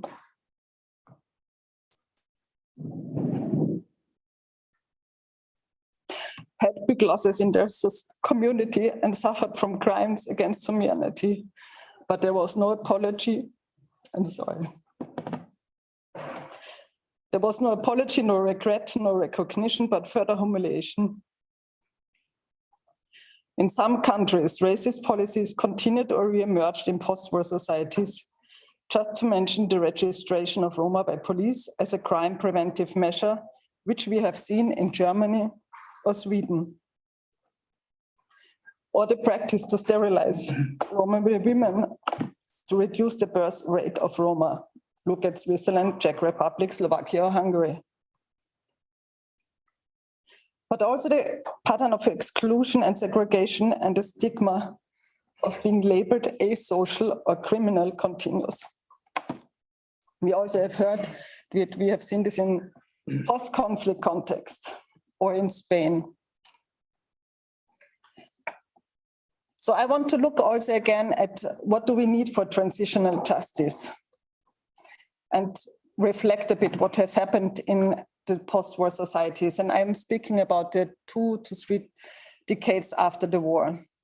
Truth, until today, little, then nothing. There was no research. Justice, it failed. Reparations, partly, but from the 80s onwards, generally, I would say it failed. Guarantees of non-recurrence, kind of absent because there was no acknowledgement. Memorialization, I would say probably one of the things which until today most have happened, but in post-war decades, the first 2 or 3 decades, none. I have prepared a little bit more on the time from the 80s to now, and also the role of civil society and the international community, but I think we can talk about it later. Thank you. Thank you, Miriam. And thank you for sharing and reminding us of that past, which feels all too present. Thank you. I want to turn it over to Annabelle here. It's going to be hard. So, well, I have only 8 minutes. We know it's very hard, and I'm going to talk about Roma during Franco dictatorship, and always is not be a topic of discussion. Before getting into the specific topic of my presentation, I would like to make clear about 2 issues. The first one is anti-gypsyism in Spain didn't start with Franco dictatorship in 1939. Before that, there were more than 200 Spanish pragmatic laws, or what is anti-gypsy laws, which affect Roma strongly to Spanish Roma, including slavery, deportation to Latin America, first attempt of a genocide against Roma by a mother state in 1749, what is called the Great Roma. And now getting into the topic, as Ismael mentioned, and it is been said all morning, little we know, or little Spain wants to know about it. You know, we know more about history of 17th, 18th century, but we don't know anything about recent history. The research that my colleague Pedro Casermeiro and I are doing in the context of the CHACHIPEN project is a very little research, you know, and we hope this is like a spark to investigate further. And we are based on testimonies who lived during the Franco dictatorship, because as was mentioned this morning, the voice of the victims are very important. Why? As Ismael mentioned, there is no real research in Spain about the persecution of Roma during the dictatorship. We know few things. We heard about the elderly people is explaining in the context of the family, but there are no official documents, and the little official documents are made by the oppressors, not by the Roma community. So this is why important we need this research, because if we don't know the truth, we cannot ask for recognition. And if we don't have recognition, we don't have justice, we don't have reparations, compensations, memorialization, etc. So far, we know, also Ismael mentioned it before, that Franco inherits the historical collective imaginary of the gypsies, you know, and also the law of vagrants from 1933, promulgated during the Second Republic. The law of vagrants are very important because made Roma guilty and allowed the authorities to punish Roma people without having committed any crime other than appearing dangerous to the public, or the very similar to the laws during the Nazi regime. Franco took the power in 1939 when the Second World War began, and with the persecution of Roma stepped up in Europe, you know, and then later the deportations and extermination. It is important to mention this because the collaboration between the two regimes probably promote the intensification of the persecution of the Roma in Spain. We know by Ian Hancock in his book, The Pariah Syndrome, he speaks about the writing letters between the two regimes, you know, about around 1942, and what a coincidence, because 1 year later in 1943, it was approved the regulation of the civil guard in Spain, with 3 articles, 4, 5, and 6, which is targeting directly Roma, then it used at that time the scrupulous surveillance, control of gypsies, their way of life and their movements. So we did have at that time the repressive legal framework with the law of vagrants, and then the repressive tool with the regulation of the civil guard. Both gave total freedom, legal freedom, for the persecution, harassment, murders, and the goal was promote the terror among Roma, state terror. In order to write, explain, or document about the persecution, we are taking the voice of the Roma to create a contra-narrative of the narrative of oppressors. This is very important because it has not been taken into consideration before. There is no research about testimonies in Spain. Our research is not finished yet, and what we can tell you about so far, firstly, it is very hard to collect the voice of the Roma. Fear, after 40 years after the end of the dictator, is still there, because anti-gypsyism didn't stop after the death of the dictator. And this is also important, okay? The continuous abusing, humiliation, harassment, beating by the civil guards is still in the memory of the Roma in Spain. And they don't want to talk because still today fears about the police. Bear in mind then these police people, the civil guard, continued their work after the dictatorship, when Spain became a democratic state. So you have to deal still with the same people as it happens in Germany and in the rest of the countries in Europe. A special attention, please. I don't know how much time I have left, but a special attention, 2 minutes, to the Romani woman, the history of the Romani woman. We know, we cannot prove it by direct testimony, but we know about the rapes against Romani women. And we don't know about direct testimony because many Romani women feel ashamed of it. It's like betraying the honor of the family. You know, we need Romani women to stand up. We have today in this panel a Romani woman, and I really wish that she can be like a reference for the Spanish Romani woman. We know by testimony about specific prisons for Romani women. There is no documentation about, but we have the testimony. This is why very important. Ismail spoke about this new democratic memory law approved in Spain in July, and about the creation of this specific commission in Spain for the Roma history, that it has to begin. It is important, as Albioli mentioned this morning, that in this commission, of course, we need experts, because we need to investigate the truth, but we need the participation of the community, and we need the voice of the victims. But for that, we have to create a safe environment for the people to speak. If we are not able to create this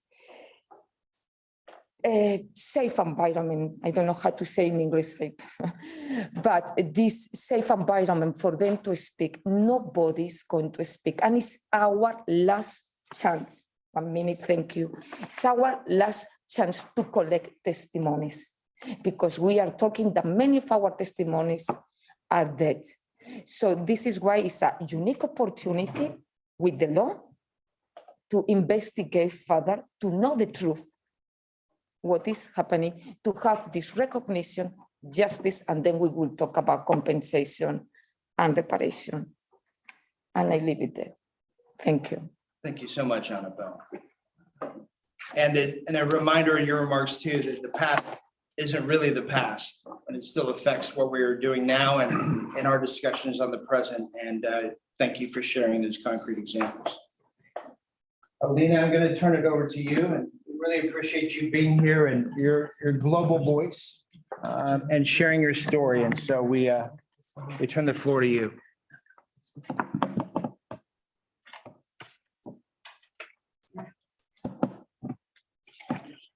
Dobrý den, mé jméno je Elena Gorolová a jsem z České republiky a již skoro 20 let bojuji za práva nedobrovolně sterilizovaných žen. Hello, my name is Elena Gorolova. I come from the Czech Republic, and I've been fighting for the rights of women who have been sterilized without their informed consent for almost 20 years. Sama jsem jednou z nich. Jsem také Romka, stejně jako většina ostatních obětí protiprávní sterilizace. Tyto sterilizace byly ostatně motivovány právě záměrem regulovat počet dětí lidí, které stát považoval za nežádoucí. I myself am one of these women. I'm also Romani, just like most of the other victims of these illegal sterilizations. These sterilizations were motivated by an intention to regulate the number of children being born to people whom the state considered undesirable. Ženy, které se staly obětmi těchto praktik, již mají kořeny hluboko v totalitě. Bojovaly dlouhé roky za spravedlnost. Mnoho z nich je dnes v pokročilém věku a v křehkém zdravotním stavu. The women who have been targeted by these practices, which are deeply rooted in the totalitarian era, have fought for justice for many long years. Many of them today are of an advanced age and in fragile health. Jako oběti se však před těmi 18 lety spojili, založili jsme spolek žen obětí protiprávní sterilizace a společnými silami jsme vedli boj za odškodnění. Některé ženy se snažily bránit soudně, ale během let se změnila soudní praxe. V České republice ohledně promlčení nemajetkové újmy a není již možné na soudní odškodnění dosáhnout. neboť nárok se promlčuje již po 3 letech. We came together as victims 18 years ago and established the informal group of women harmed by forced sterilization. And through our common efforts, we fought for compensation. Some women also sued in court, but over the years, judicial practice in the Czech Republic changed with regard to the statutes of limitations on non-pecuniary harms. And it became impossible for most of us to achieve compensation through the courts, as the entitlement to such compensation now expires 3 years after the harm is committed. Problematikou protiprávních sterilizací se zabývá již ombudsman v roce 2005, kde shledal porušení práv a jiné případy byly až u Evropského soudu pro lidské práva. Přesto České republice trvalo dalších 16 let přijmout zákon o odškodnění. The issue of illegal sterilizations was reviewed by the Czech ombudsman in 2005 when he found that our rights had been violated, and other cases have made it all the way to the European Court of Human Rights. Despite this fact, it took the Czech Republic another 16 years to adopt a compensation law. Před rokem se nám po téměř 20letém boji podařilo díky domácím a mezinárodním lidskoprávním organizacím ve spolupráci s mezinárodními tělesy jako OSN a Rada Evropy prosadit zákon, díky kterému má český stát odškodnit oběti nedbroudných sterilizací, které se děly na území České od roku 66 do roku 2012. Tento zákrok byl schválen a podporu napříč demokratickým politickým spektrem. 1 year ago, after almost 20 years of struggle and thanks to domestic and international human rights organizations in collaboration with human rights bodies such as the United Nations and the Council of Europe, we managed to push through a law thanks to which the Czech state must compensate the victims of illegal sterilizations performed on Czech territory between 1966 and 2012. This law was adopted with support across the democratic political spectrum. Po jeho schválení mezi obětmi převládlo nadšení, radost a úleva, že je dobojováno. To jsme ale ještě nevěděli, že dobojováno není. After the law was adopted, the victims were enthusiastic, happy, and relieved to have won the fight. What we did not yet know was that the fight was not yet over.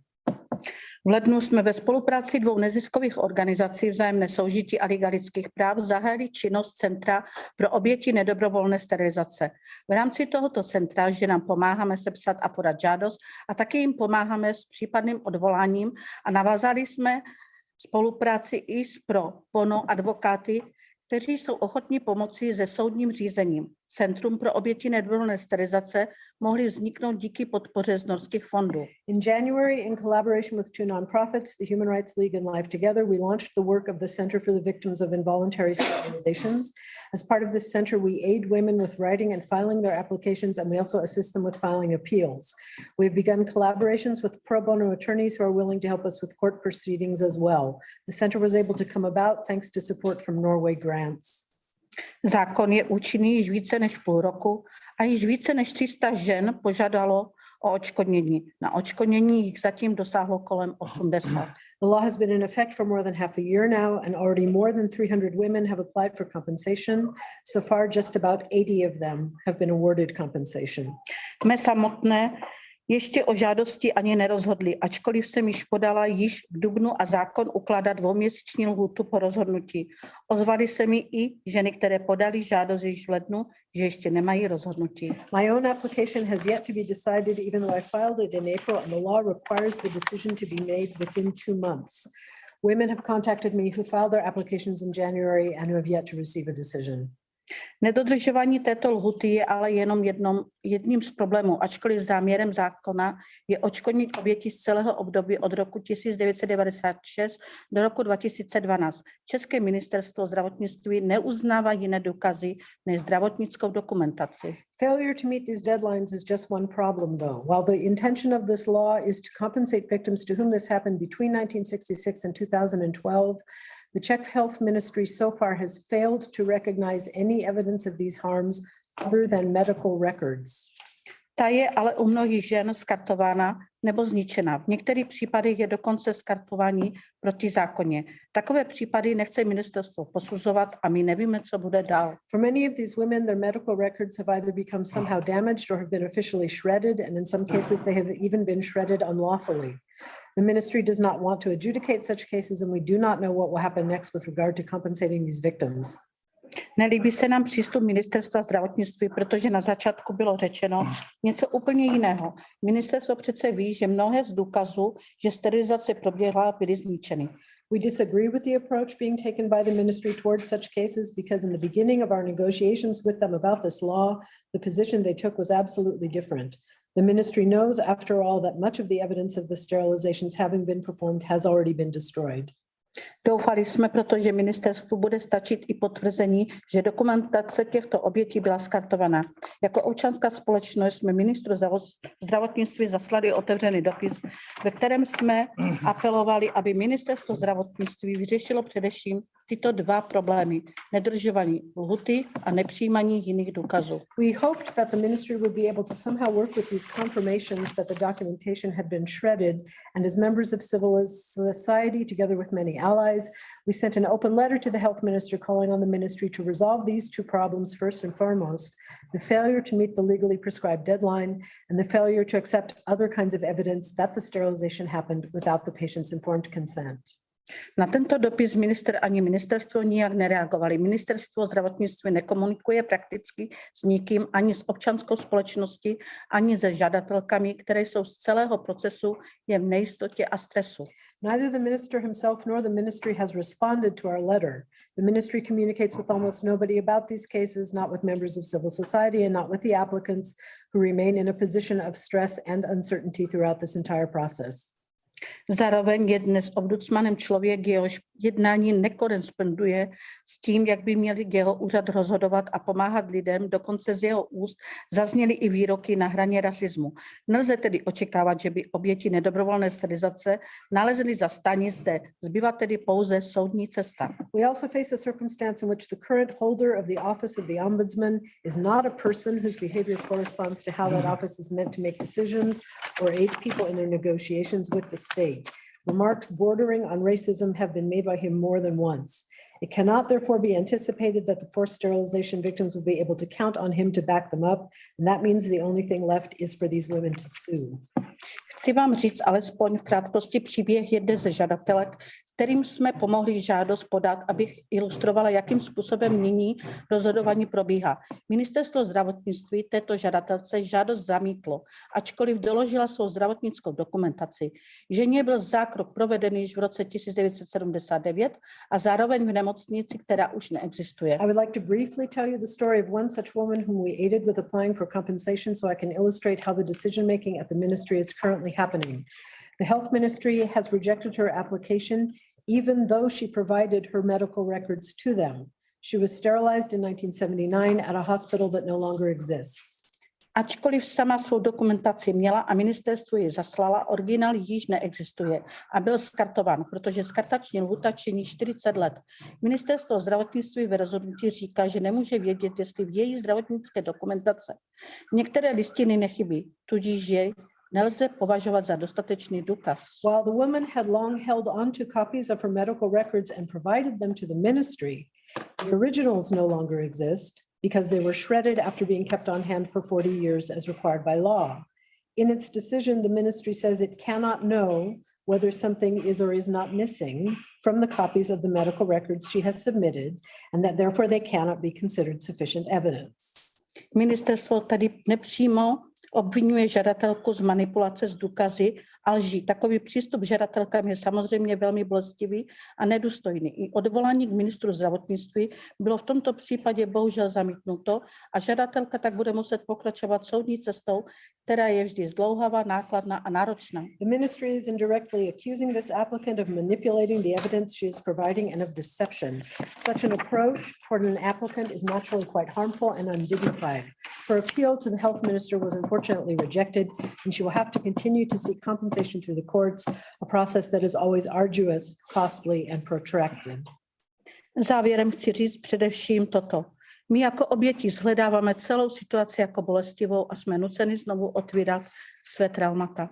Doufali jsme, že schválením zákona jsme již dosáhli spravedlnosti. In closing, I would like to say this most of all. We, the victims, find this entire situation painful, and we are being forced to relive our trauma once more. We had hoped that with the adoption of this law, we would have achieved justice for all of us. Bohužel tomu tak není a my musíme i nadále pokračovat v veřejném vystupování, kontaktu s médií a pořád protesty. Chci taky vyjádřit hluboké zklamání z přístupu Ministerstva zdravotnictví a z toho, jakým způsobem zachází se zákonem, který by měl být nápravou nespravedlivého zacházení a poškozování lidských práv ze strany státu. Místo toho jsou oběti znovu traumatizované a mnoho z nich na odškodnění nedosáhne. Unfortunately, that is not the case, and we have to continue to appear in public, to contact the media, and to organize protests so we can be heard. I would like to express my deep disappointment over the approach being taken by the Health Ministry and over the way it is handling this law, which was meant to be a remedy for the fact that the state has treated us unjustly and violated our human rights. Instead, the victims are re-traumatized and many of them will never be compensated. Naše práce ještě není u konce, ale máme stále naději. Chci dodat odvahu všem obětem protiprávních sterilizací i v jiných státech, kde tato praxe probíhala a které se staly ze svou minulosti nevypořádali. Bojujete za svou věc a spravedlnost. Je nutné, aby demokratické státy dodržovaly lidské práva a vyrovnaly se ze svou minulosti a aby byla taková závažná porušení lidských práv odškodněna a nenapravena. Our work is not over yet. Napravena, tak. Our work is not over yet, but we still have hope. I want to encourage all victims of forced sterilizations in other states where this has happened and where this past has not yet been dealt with properly. Fight for your cause and for justice. Democratic states have to uphold human rights and come to terms with the past, and these serious human rights violations must be compensated and redressed. Chtěla bych moc poděkovat, že jste nás pozvali a je mi velice líto, že musím sdělovat tyto věci, které vlastně nefungují v České republice jako ministerstvo zdravotnictví, protože naše ženy velmi trpí tím, že už si prošly sterilizaci a trpí tím, jak vlastně ministerstvo teď s nima zachází. Thank you very much for inviting us to speak here. I deeply regret that I have to bring you this news about the way the process is being handled in the Czech Republic, because our women suffered enough already with being sterilized without their informed consent, and now they're suffering again with the way that the ministry is administering the compensation process. Thank you. Thank you, Elena. Thank you. This is a very difficult situation. It needs to be resolved. And your story needs to be heard. And it's the human story that has the most impact. And so your advocacy and your leadership are inspiring, not just on the sterilization issue, but as Annabelle said, voices need to be put forward and people need to be able to share. This is not easy, but you do inspire others to come forward around the globe and talk about their issues and talk about it to governments and civil society that can repost and promote and amplify your story as well. So thank you for being here and thank you for sharing. Thank you. I want to turn it over to our final panelist, Elisa, who is online with us from Brazil. Elisa, welcome. Thank you.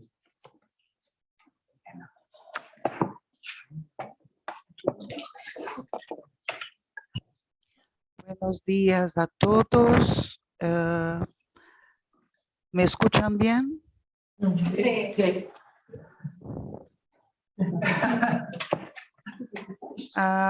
Un saludo especial a mis compañeras y compañeros. Muchas gracias por la invitación, la oportunidad de compartir un poco sobre estos asuntos relevantes desde Brasil, un país tan desconocido en el escenario de las minorías, un país de dimensiones continentales que sigue confundido entre las notas técnicas y la realidad del pueblo romani. El silencio siempre ha sido una marca fuerte en la trayectoria del pueblo gitano en tierras brasileñas. Este silencio se ha cobrado un alto precio y ciertamente nos llevará algunos años más a alinear las cosas. Es un hecho que hay dos versiones. Uno proveniente de libros e investigaciones escritas, editadas por los no pertenecientes a nuestro pueblo, y por otro lado, el silencio. Es necesario resignificar los rumos y las estrategias de esta historia y contar nuestras memorias. Hoy en día estos recuerdos siguen siendo a veces borrados y a veces silenciados. Los métodos hay cambiados, son nuevos, otros siguen iguales, con ropa nueva. No olvidemos un hecho muy importante y triste. En Brasil de hoy, 77 años después de los días de horror, todavía se permanece en silencio. Sin embargo, a principio, los investigadores denunciaron este año que el fascismo ha aumentado en 270% solo en los últimos 3 años. Acá en Brasil hay más de 530 células repartidas, principalmente en la región del sur, centro-oeste y sudeste del país. Lo que nos asusta es que estas regiones tienen el mayor contingente de romanis y sinti del país. La falta de leyes y penas y el discurso de odio son las mayores causas de este avance que se aplica en pueblo romani en Brasil. Estos discursos de odio, la discriminación y los estereotipos siguen contribuyendo clara y excludentemente a este escenario.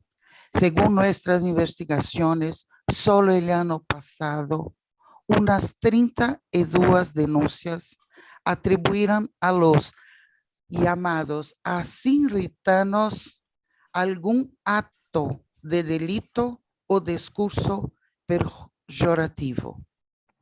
Llevamos años luchando y denunciando estos actos, desgraciadamente sin muchos avances y sin ninguna sanción.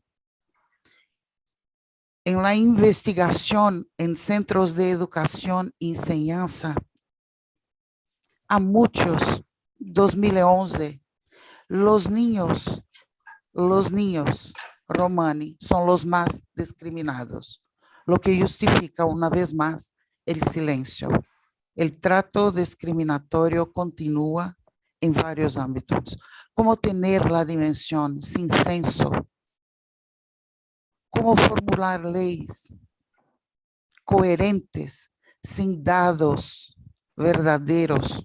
¿Cómo utilizar el pasado para reconstruir el presente en medio a la política que fue abandonada? No hay cifras fiables en Brasil. Somos la primera organización en Brasil que trabaja con datos y análisis de microdatos y seguimos de cerca el grave problema de la desinformación, la máquina política para mantener los estereotipos y la falta de transparencia y voluntad política. Nos costó mucho entender el ciclo actual, pero sigue siendo el mismo. El miedo, la vergüenza y el silenciamiento son costumbres y combustibles poderosos. Lo ilustraré con las palabras de dos mujeres que nacieron en Brasil, que están acá, una Calderache y otra Sintiza. Una dice: es lamentable la noticia que llega, llevamos aproximadamente séculos y las transformaciones no cambiaron la historia. Por desgracia, Lo que no cambia es la intolerancia, los prejuicios y la imposición del más fuerte. Hay extremistas en todo el mundo. Tengo un abuelo ruso, una abuela polaca y familiares en Ucrania, Rusia, Brasil y España. La única cosa que tengo es la oración, pero todavía veo mi mirada asustada, la mirada asustada de mi madre y el silencio de mis abuelos era ensordecedor. No puedo estar en silencio. Yo no puedo estar en silencio. Elizabeth Martinho, Romy, profesora e investigadora. Gloria Stefanovsky, Sintisa, nos dice, mi recuerdo, mi abuelo vivía en los rincones silenciosos sin vida. Dicieran, era otra persona. No había ningún sorriso. Sigo siendo hoy esta niña que decidió no morir por dentro. La niña que quería romper el cielo, que quería romper el viento. Contar nuestras historias y romper vientos. Por eso estamos acá.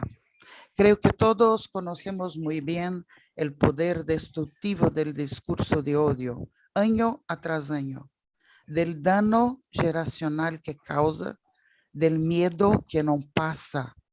También podemos decir con certeza que toda la unidad concedida, que se dice que hay libertad, no hay. No hay. También hay que prestar atención en los discursos que cada gobierno y otros mecanismos están manejando hoy, en este momento. La mayoría de estas cosas no podemos decir que es muy humana con nosotros. Imaginamos un gran tablero donde 90% de las piezas de este juego son peones. De resto, tenemos el poder de las innumerables iglesias representadas en las torres, los reyes como gobernantes, y gobernando todos los demás papeles tendremos a los caballos de Troya y la reina en un desafortunado papel de la prensa actual que sirve con las fake news. Esta agenda tiene que estar en el derecho humano y no solamente en la justicia. Tenemos que tener nuestra humanidad reconocida. Tiene que ser en la educación el reconocimiento de una agenda decolonialista, en la lucha contra el racismo estructural, en la valorización de la memoria y en la acción afirmativa constante, día tras día. Nuestras agendas no se construyen a través de luxuosas reuniones con aire acondicionado, con muchas bebidas, muchas comidas, de nada de humanidad. Hay que entender un poco y seguir luchando. Dosta. A pesar de la revuelta, del dolor, de todo lo que sucede en una vida cotidiana, de supuesta normalidad, donde no podemos dejar de tener en cuenta que detrás de cada número hay una persona.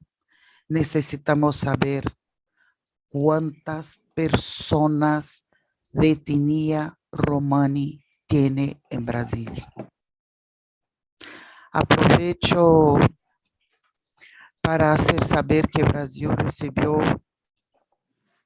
no como una madre gentil, innumerables inmigrantes, hombres, mujeres, niños, familias enteras,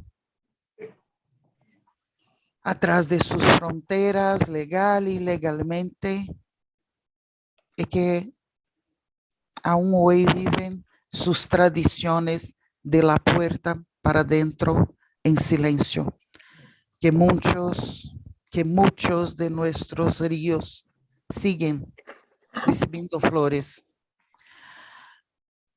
Buenos, gracias. Gracias por escucharnos. Gracias por darnos voz.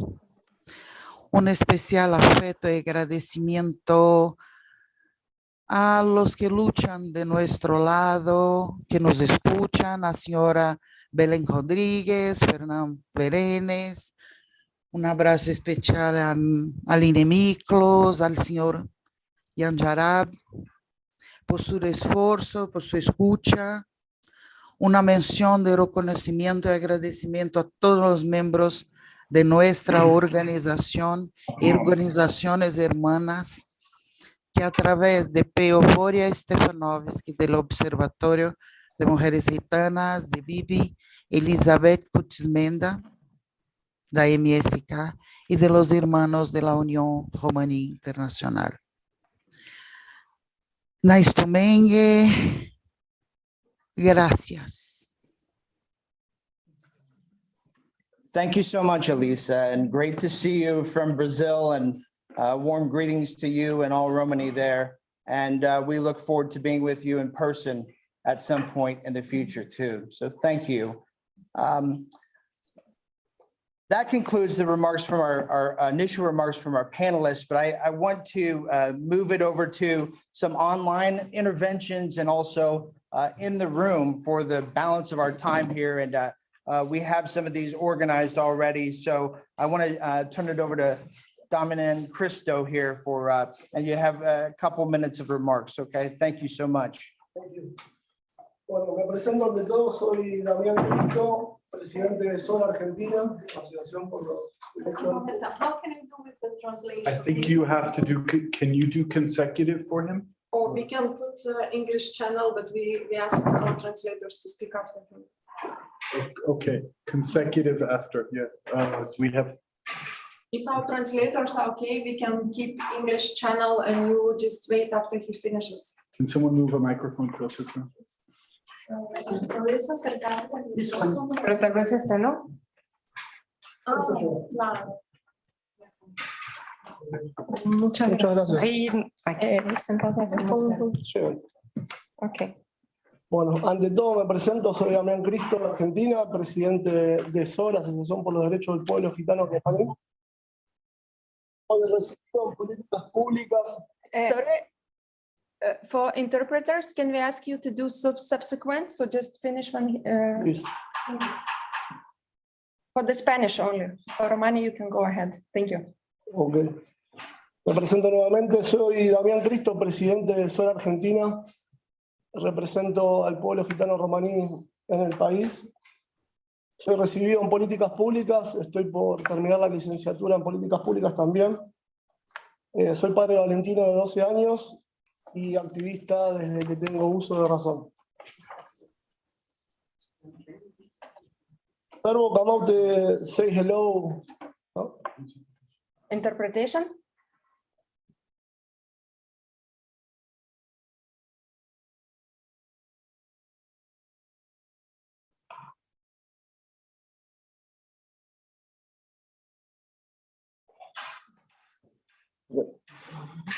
Servo, come out to say hello a Silent Romain. Chicos, se querer. Voy a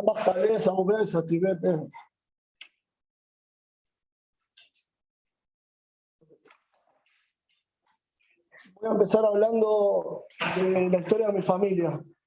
Mi familia consta de dos grandes apellidos, los Cristo, que es el apellido que llevo actualmente, y los Dimitrevich.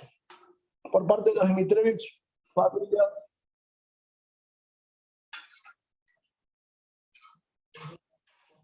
familia de Dimitrevi tuvo la suerte de ser grandes artistas en su totalidad, desde los niños hasta los más grandes. Gracias a eso,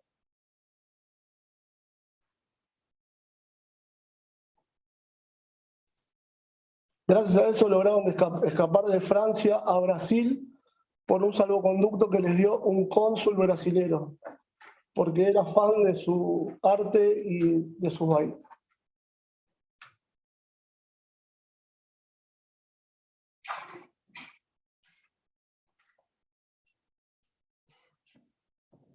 Dos tías mías quedaron en Francia resistiendo, las cuales las dos fueron encerradas en cárceles nazis y campamentos.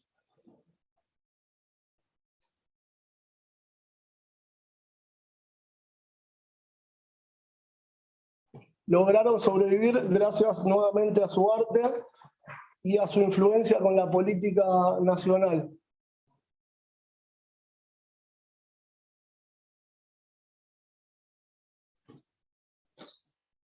Luego de eso se refugiaron en campos y pudieron sobrevivir también.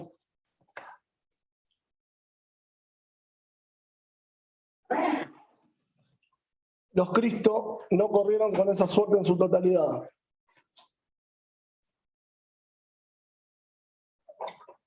Los Cristo en su vida a Europa, la cual no tenemos demasiados datos y creo que eso nos interpela a todos como sociedad gitana y como organización mundial.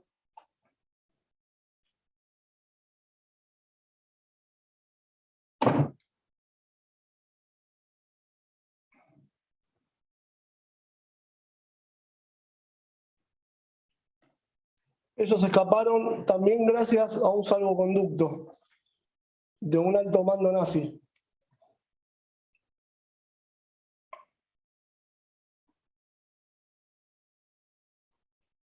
Ellos escaparon supuestamente a América la Grande, a América y París. Fueron a Latinoamérica finalmente, erróneamente.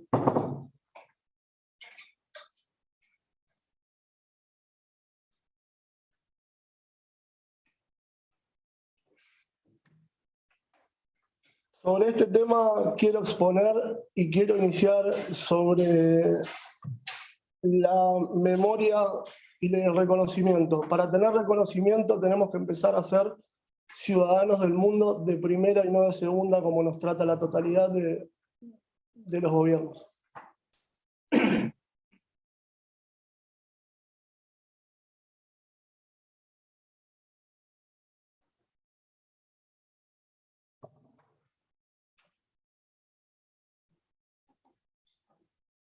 Necesitamos, nuevamente repito, números sobre los gitanos en los países. Por ejemplo, en Argentina fuimos a varias reuniones para intentar entrar en el último censo de este año y no lo logramos. El gobierno argentino no tiene datos sobre los gitanos.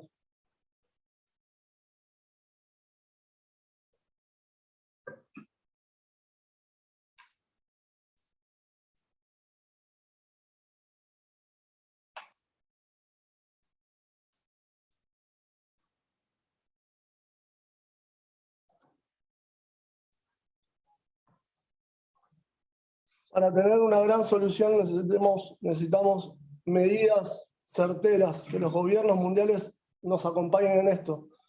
Y confiamos en Naciones Unidas que nos va a acompañar reclamando ejes comunes para todos los países del mundo y para todos los ciudadanos del mundo que sean Roma.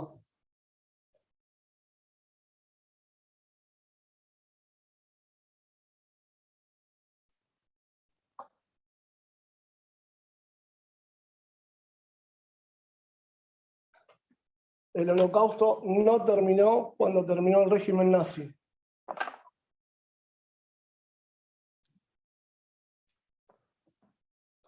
No tenemos números de la gente que murió escapando de los nazis.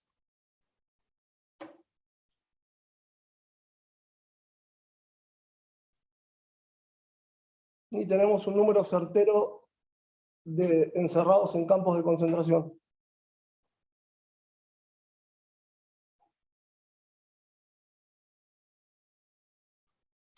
Por esto es muy importante para una posible solución, para un posible comienzo,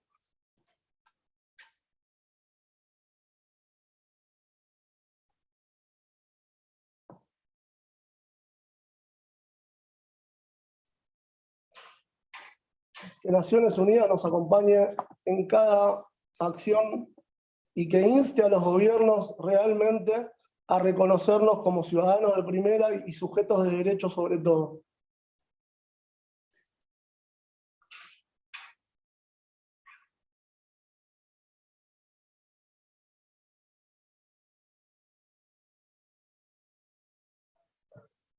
Para esto es necesario que la comunidad romaní también se involucre.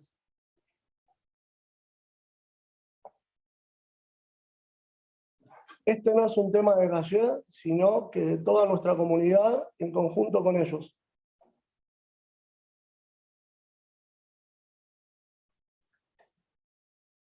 Y para cerrar, creo que el comienzo de esta solución se da dentro de las aulas y con más gitanos romaníes pudiendo tomar lugares de poder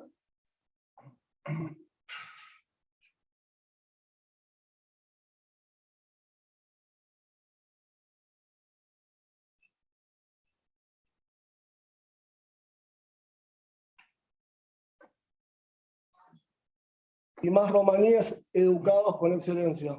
Muchas gracias a todos.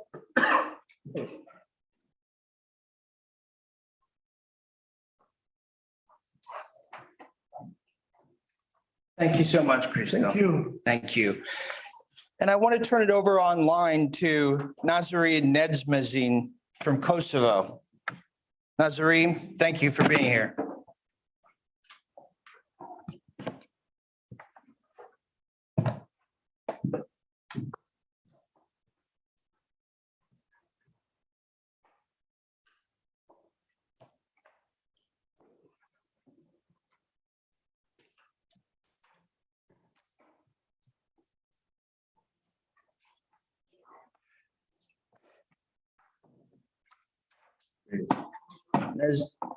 Nazarene, yeah. It keeps muting and unmuting. Looks like it's going on and off mute.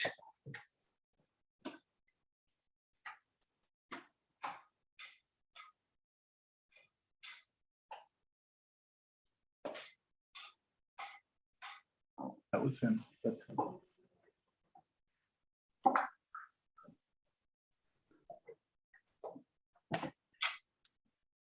Nazarene, we can see you, but we can't hear you. Okay. We can hear you now. Thank you so much for being here, and we want to give you a couple minutes on the discussion. So thank you so much. Great to see you.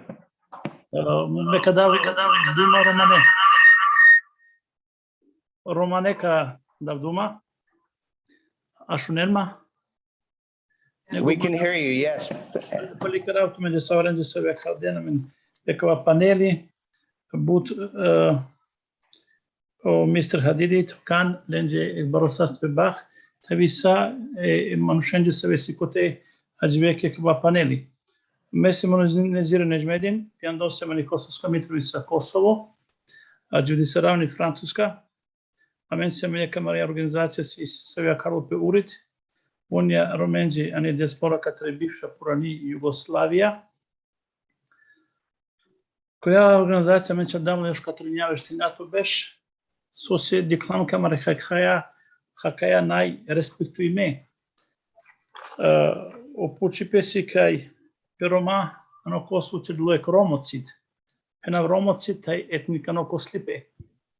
Kaj Roma ano kosu živi srdej ak efta vekora, eftašo brša, ak je Mitrovica si ak trišo brša,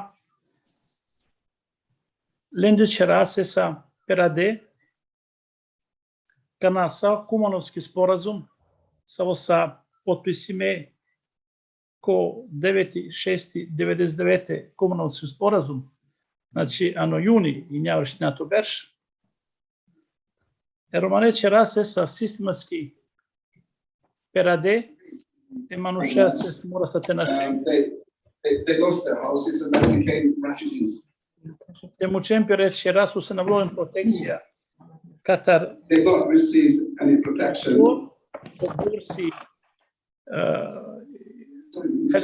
Uvijek. Himself, and therefore the translation is quite challenging. I would have to ask the speaker to, or or somebody will have to switch off the Blende interpreter. shira navle perade katare It's bombe. hard to translate that way. Legolende shira sesa perade habarde kana Carry on translation. So the Shira. houses have been burned, forese destroyed. auen Dljani Mitrovica. Ano Kosovo. which happened for Kosovo in Mitrovica. Pote in pelende ce delo severe cases. etnicano Koslipe. But manusha se samarde, mudarde, najmen tačno statistiko. Many Roma people have been murdered. Mate bistrake ano Kosovo si disho te shovar de shmine Roma, so si 10-15% katër sa e dezutne. As we know, we have a large number of Roma people living in Kosovo, and Sar pendem angalder, a mesam kote shëri bërshensë ke besha mesam tanese manusha. Kanadlau kfor Andre, e Roma në vlonën protekse lendar, durade, but Roma në shle. Sfaku në shlo kashe i sërda, a disave Roma se veçile kote, lëndje qërde kampora. Ma si më bari arkiva ka tërkova. Si më sliki, qërdem raportura, sem poeti, si më filmora. Gjërgjive në e kompenzacija oftë. Ma e angladë Roma kaj qutelen. Qutelen ani shkolla Vuk Karadžić ano zveçan i 4 km 4 Mitrovica.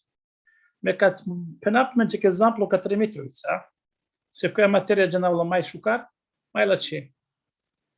Tavi qërde e kampo aver ano Leposavić, susijek 8 km, shovar 8 km 4 Mitrovica, ko severni deo. Kala manusha ke sesa një shkolla, len gjelote dhe qollë terna o Bernard Kushner, sa sasa administratori 4 UN, sa volen ofte një ajuti sërda, e manusha sesa nasvale, vokale, pe kondicije gjivdimase budžungale, sjame ka tërkova film, sa tu penaftë me gjë ansim arhiva. Pala kodovaka i turbula që gjallë që mu qeni shkolla, që duron kotare e në shalde manusha, që rde e kampore. Ka i qute manushen? Qutelen pi puv ka i si otrovo, saturnizmu, olovo, koter që rde o kamp Žitkovac. Pala dova që rde o kampo Češmin Lug. Ka i që rde pala kodova Kablarevo. E ashqera, francuskaci, italijaci, se bešljan koja puranika sarna, von asvajli, von duriledotar, a čute romena kana ankova kampo. Koje se sa i garaža katar e ashqerijaci, katar i Jugoslavjaci, atëherë në ankova vakti. E kondici që vdase se burgju gale. O puqi pesi, sosim pabarda mare qera, trarlemen ka të mare qera, a qërdej kampore romenës. Sosi i destruksia e romenjë sasa ka në dlau këfor kote, o kafor, ka në sasa uen kote. O puqi pesi kova. Sosi gjive na i kompenzacija romenës. Sosi e Roma na i pingjardesër viktimi. Na vloro me protekcija. Svako na shlo ka i gjelo. Sar pendem anglalder si but qavoresave o trovisajli, katro saturnizmo, olovo. Kolačave na vlo nek tretmano. Sara veren qavoren. Le nibi qaldelen as ano London, as ano Paris, as ano New York që të saston. Vja gjive si ke si but në svale. Amen sa vesama sa nga ti dishol të shovar dhe shmilje Roma. Maj busam avrala në diaspora. Amare hakeja në respektime. So se si kova. Dika visto manusha me Darek Bari Pačiv e Soraja. Lači politika si but lači. But shukar penda. Ke si e bëmgje manusha sa već je reni politika Romani. Najdiskriminacija samo kad rega gdje, disave. i mai bari discriminația si cate Roma, să vezi pe funcție bare, anu OHCHR, anu ODIR, anu RTF, te pe avertana, se dice opelen canalen ni să far rezultati. So trubu pe cerdope. Trubu pe cerdope ec remont, ec selecția. Că la manușa să aveți nici de șucar pe ribuci. Nec duron, nec mucen o colenge ceea ce să vezi, să vezi ceea ce mă pe ceea ce masi. Codolese tu mă organizația ca o pe CHACHIPEN. Păceap că tu mă organizația cu spisarente cerentua. Viec mă gafte pe naftunci. Că manușa e romen navlon istro tretmano în Europa saraveren nașal de manușen. Că via give le nailin papira, nailin ila. Ni denle nila. Pala biš heduit beš. Na samo da Kosovo. Vian dari Bosna te Hercegovina. Vian dari Srbija. Koteke sa Maripe. Sose na isto tretmano sa victimenci. Opuči pe si kote. Sose si ke ja banji politika. Budbare love gele romenci. Ama kola love niresle ke Roma. Kaj gele kala donaci. Trubu că ea politica să visi agive te paruope, te meniope. Te diciope că au gel bud banje. Că e discriminația romenci mai bud barili sam ani Unia, UN, Europaci, nego anglalder. Sose, o puci principalim sose. A? E tu mene șai pe nabut. Sema s-o dute doctorență să vei. Gelece ceren analize pe romane chavore. Sarò doctor Zoran Savic. Să vă cer de studie catar o saturnismo.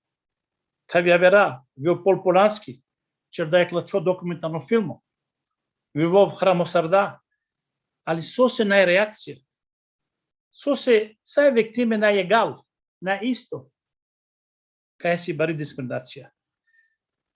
Ma se ma buteva čarav, ali sama će but niđe na dalšači mothaftu benže. Saka vas o penaf, sima manahiva, sima fotografije, tasvira.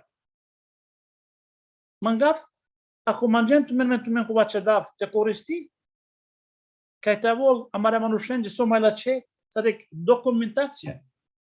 Ame but pena katro holocaust, šukar si kuva, naj ni se far problemi. Ali angladar pena pa ce o pralandar Španija, kaj o procesus diskriminacije, taj ekstreminacije romano, nije čadilo katar od drugi svjetski rat, od duito samodaripe. Kaj vopsi o procesu si vađe, ali metode na isto.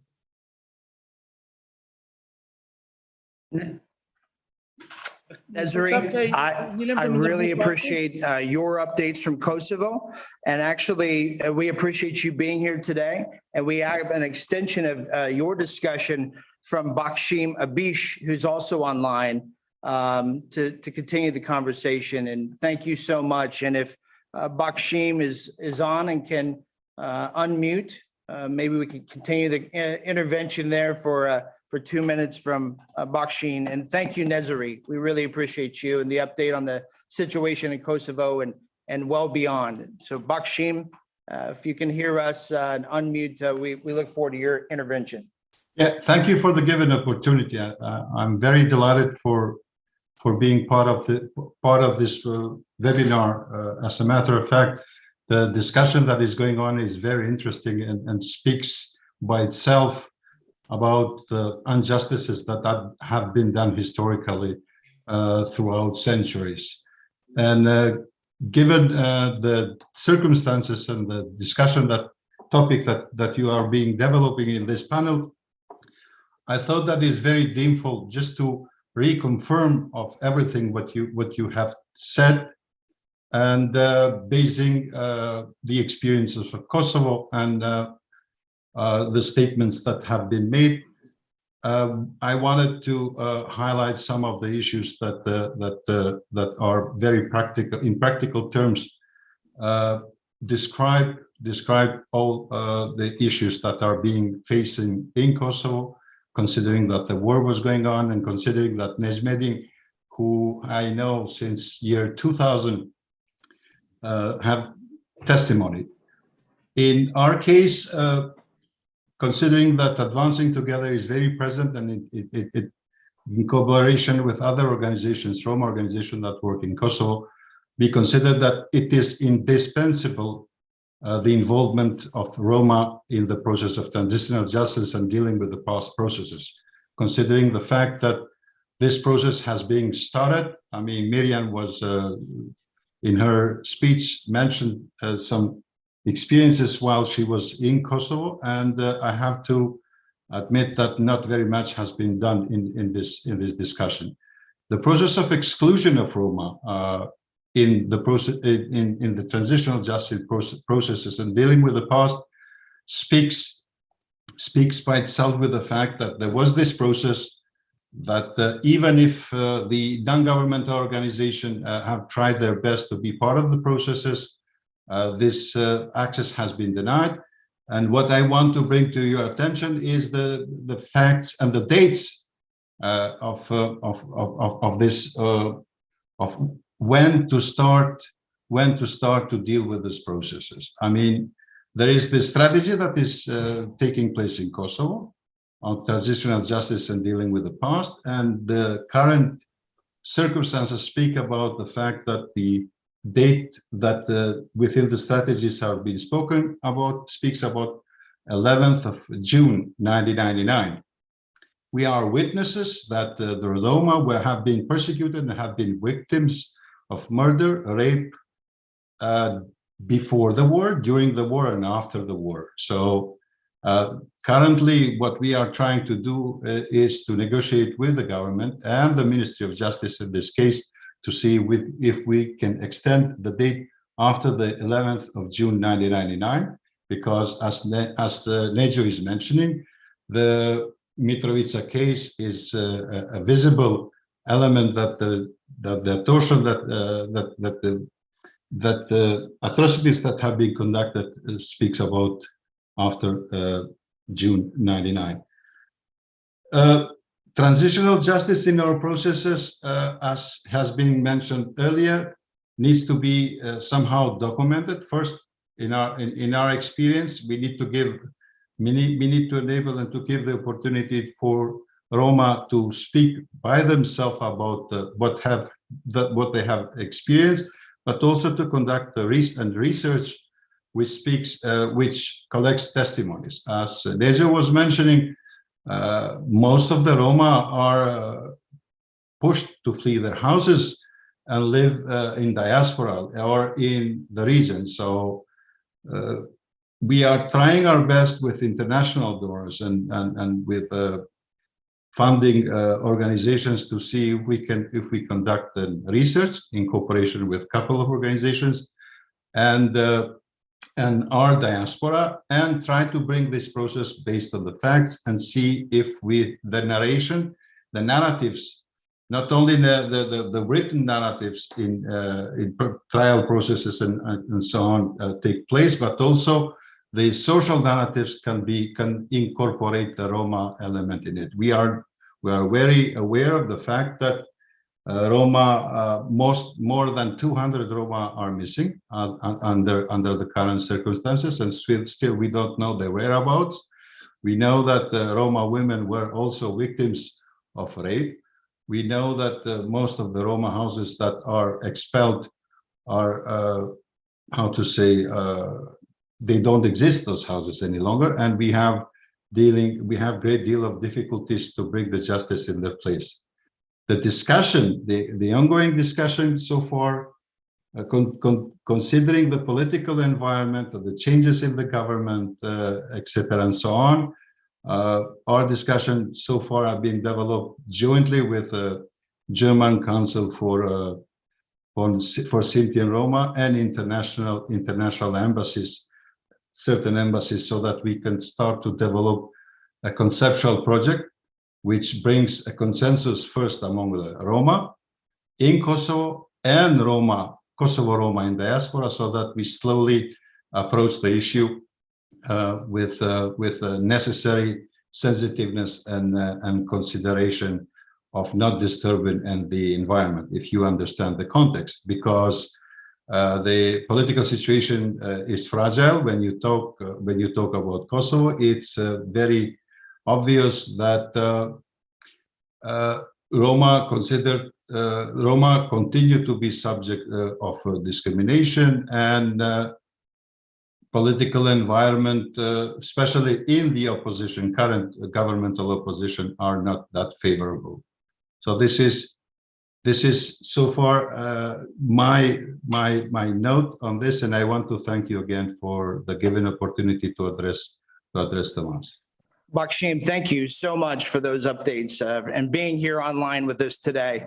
And I know we're at time. I'm going to take just a few more minutes, and maybe this will shorten our lunch just slightly. But briefly, I know that Genoveva Sotirova is on from Bulgaria. And Genoveva, if you can unmute yourself, we're so glad you're here. And please, for 2 minutes, at the end of our session here, please provide us an update from your end, and thank you so much.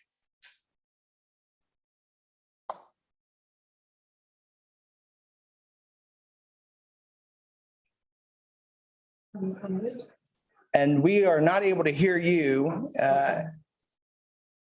Please unmute. If you can unmute yourself.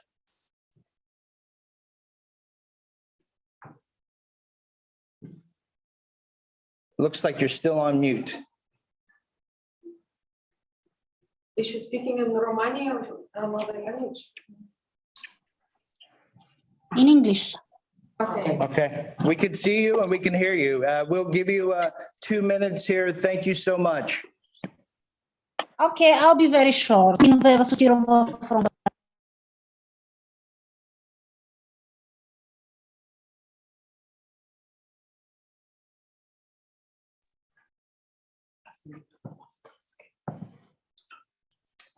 And it looks like there's a connection issue, and technology is great until it's not.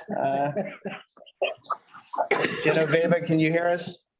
Yes, I switch off your camera. Try switching off your camera. Okay. Are you hear me now? Okay.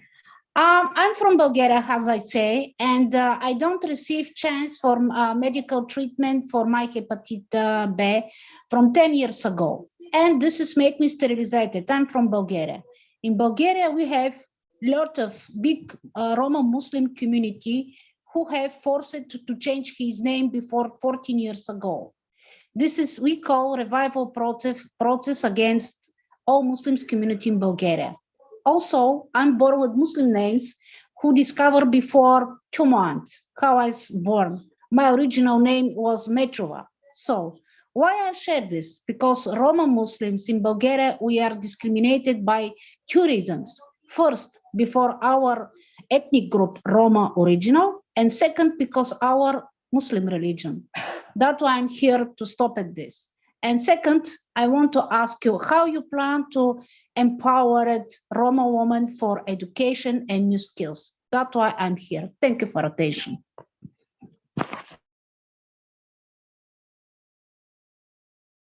Shupak here as well. And Genoveva, thank you for being on here and for your remarks from Bulgaria. And one more intervention from Marina Shupak in the room. Yes, thanks a lot. Can I speak from here? Yes.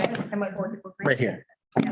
Thanks a lot. Hello, everyone. My name is Marina Shupak, and I support Secretariat of the United Nations Forum on Minority Issues, which is a subsidiary body of the Human Rights Council, and one of the few UN mechanisms focused specifically on minorities.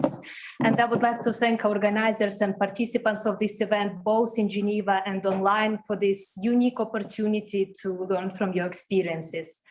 And I just wanted to quickly follow up on a point which was raised by several speakers today about the importance of Roma leadership and Roma participation, and bring a concrete example related to the UN Forum on Minorities. So last year, thanks to impressive advocacy by Roma leaders, the final report of the forum contained a specific recommendation to the states to recognize Holocaust of Roma people. So the report of the UN Forum, and here I quote, says that states should formally recognize, teach the history of, and commemorate the Holocaust of Roma minority that took place during the Second World War.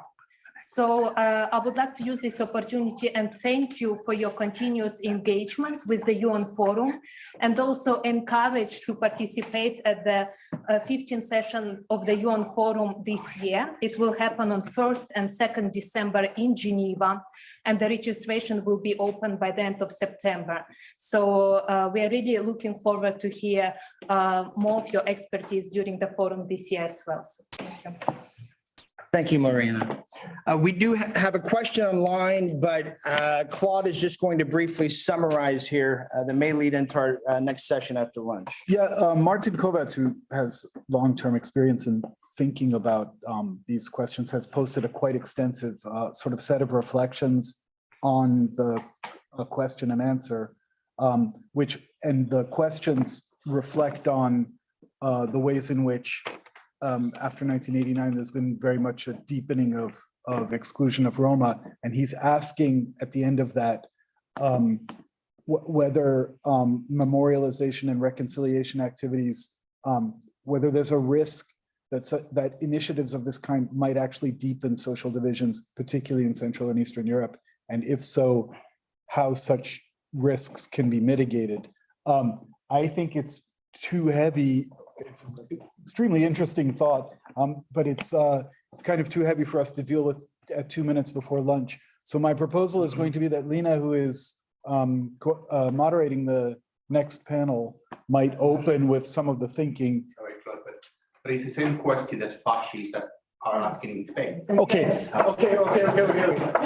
fine. But I'm suggesting that it's a good beginning in memory.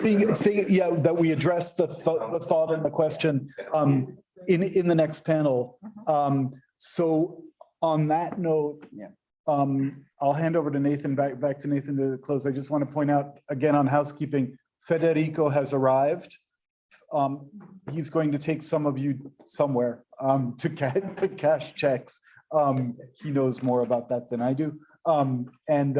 We meet back here. Otherwise, for those of you who are not going with Federico, the cafeteria is just over there.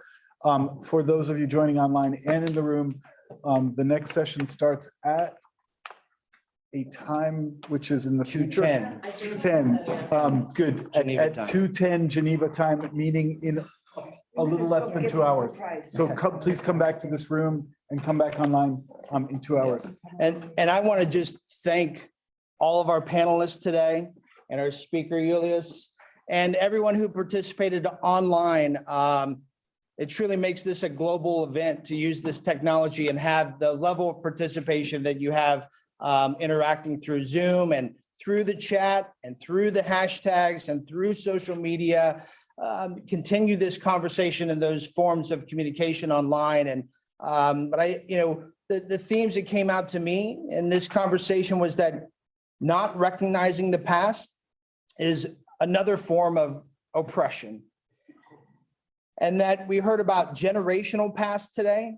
We heard about recent past, and then we heard about past from only yesterday. And really all of this past is very present to us. And that there's this strong need for Romani voices and advocacy and sharing the stories and having the courage and inspiring others by sharing your stories through this advocacy, telling your stories, the impact of the human story to influence and shape policy, to educate governments, international organizations, the general public, the media, human rights NGOs. I mean, as Romani, we may know of these stories that are being discussed today, but I learned a lot in this discussion today about things that I didn't know that experts shared and people who are living this shared. And so we have to get beyond this room and beyond this Zoom with those stories together. And so I just want you all to be inspired by what you heard today. Know that you are leaders in this space. Use your voices through every means you have possible to share those stories and share those stories for others. And we thank you again for this session and for all your participation. So we will break for lunch. And we will resume at 2:10 Geneva time for the session on the present. Thank you so much.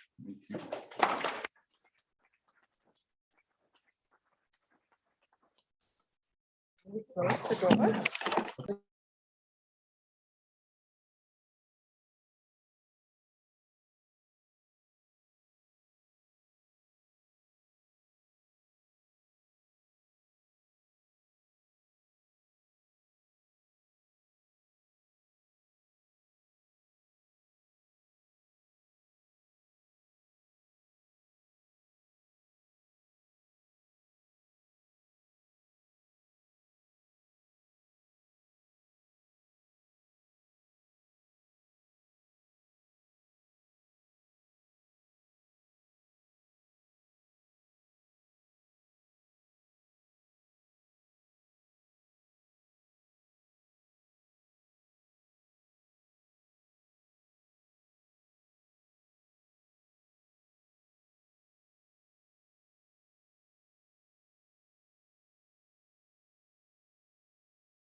Xavier, are you around?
No. No, okay.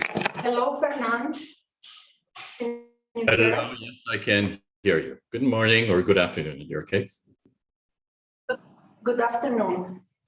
Who else is our speaker?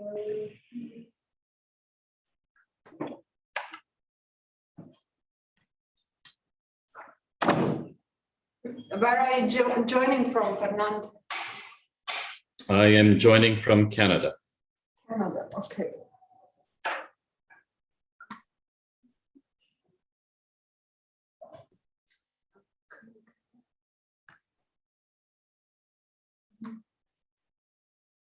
Great.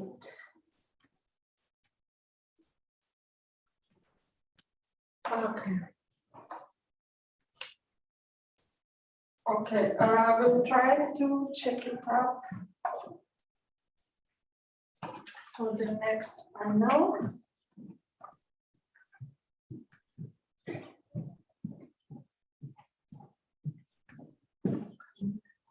Here.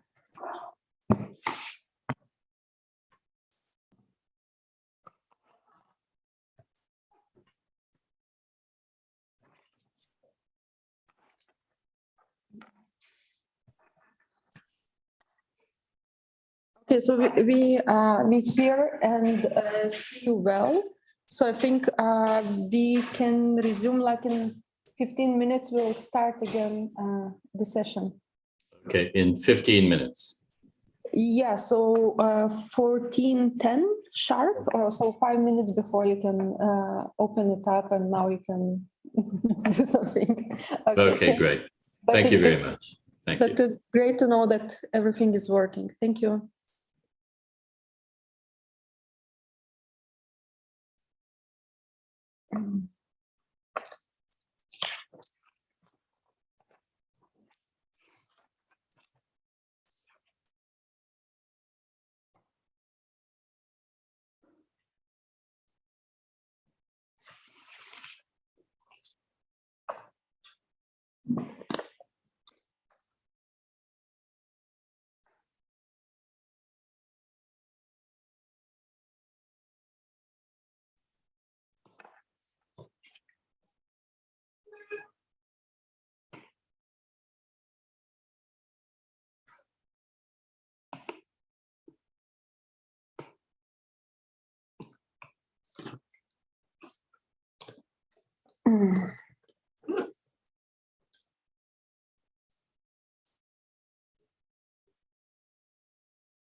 Yes.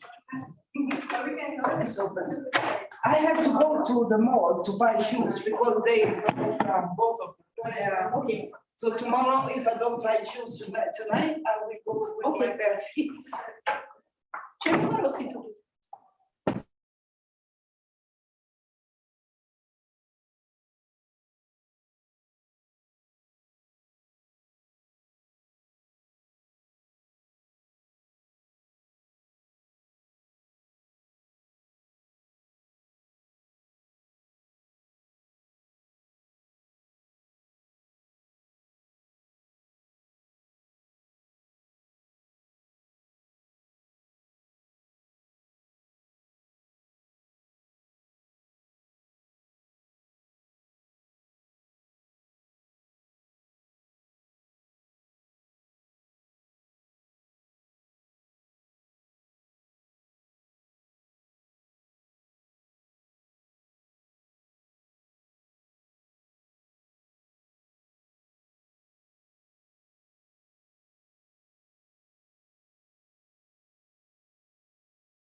Hello, everyone. So we are coming back to Geneva, back to the room here in Ecumenical Center or World Council of Churches, and where UN High Commissioner Office of the Human Rights, as well in cooperation with the CHACHIPEN led by CEPS, together with Central Council and Ergo Network, FAGIC, Associatia Fast Forward is co-organizers of this event, also ERIAC and Dichna Bister initiative. So we are very glad to be here and to continue our conversation that started this morning about transitional justice and Roma. And we looked a bit into the past, into dark chapters of the past, and now we are moving towards the present and the legacies this past has is still carrying on today, and these dark phases of anti-gypsyism are not over, and there are gross human rights violations and ongoing racism and discrimination that Romani people are and still encountering today around the globe. And this is precisely what our session will do. We will look at the human rights situation of Roma and the related groups worldwide, state of recognition of those dark chapters. And we'll also hopefully will look into how to address this anti-gypsyism in the current phase, because it's not only issue of the past, it's issue of the present, and we very much see it's issue of human rights, rule of law, and also democratic accountability. And today with us on this delightful panel, we have one person, the key person, who is looking into minority rights globally and worldwide. So we have Mr. Fernando de Varenis, who is UN Special Rapporteur on minority issues. And he has this very important mandate, and we're very glad that he will be joining us today. And then we'll move to the panelists. Ambassador of Permanent Representation of Romania in Geneva, unfortunately, was sending his apologies, and he could not join us in person. However, we have with us still excellent panel and maybe even more time for discussion. So we have with us Mehmet Demaguler, who is Federal Government Commissioner against Anti-Gypsyism in Germany. Against anti-Gypsyism and for the life of the Sinti and Roma in Germany. So it's important that it's not only anti-Gypsyism, but also focus on the what's happening currently and today in Germany. From Germany and from this very important experience of setting up independent anti-Gypsyism commission, we'll shift to Natalia Tomenko, who is Romani activist from Ukraine and member of the ERIAC. And our colleagues Kemal Ural-Teran, who is researcher and documentary photographer from Kiraya Kultur Dom Research Center, will join us just in a bit. And we hope... Are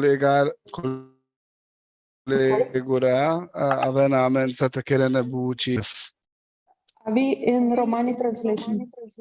Na žale Romani translacija. Sorry, something is happening.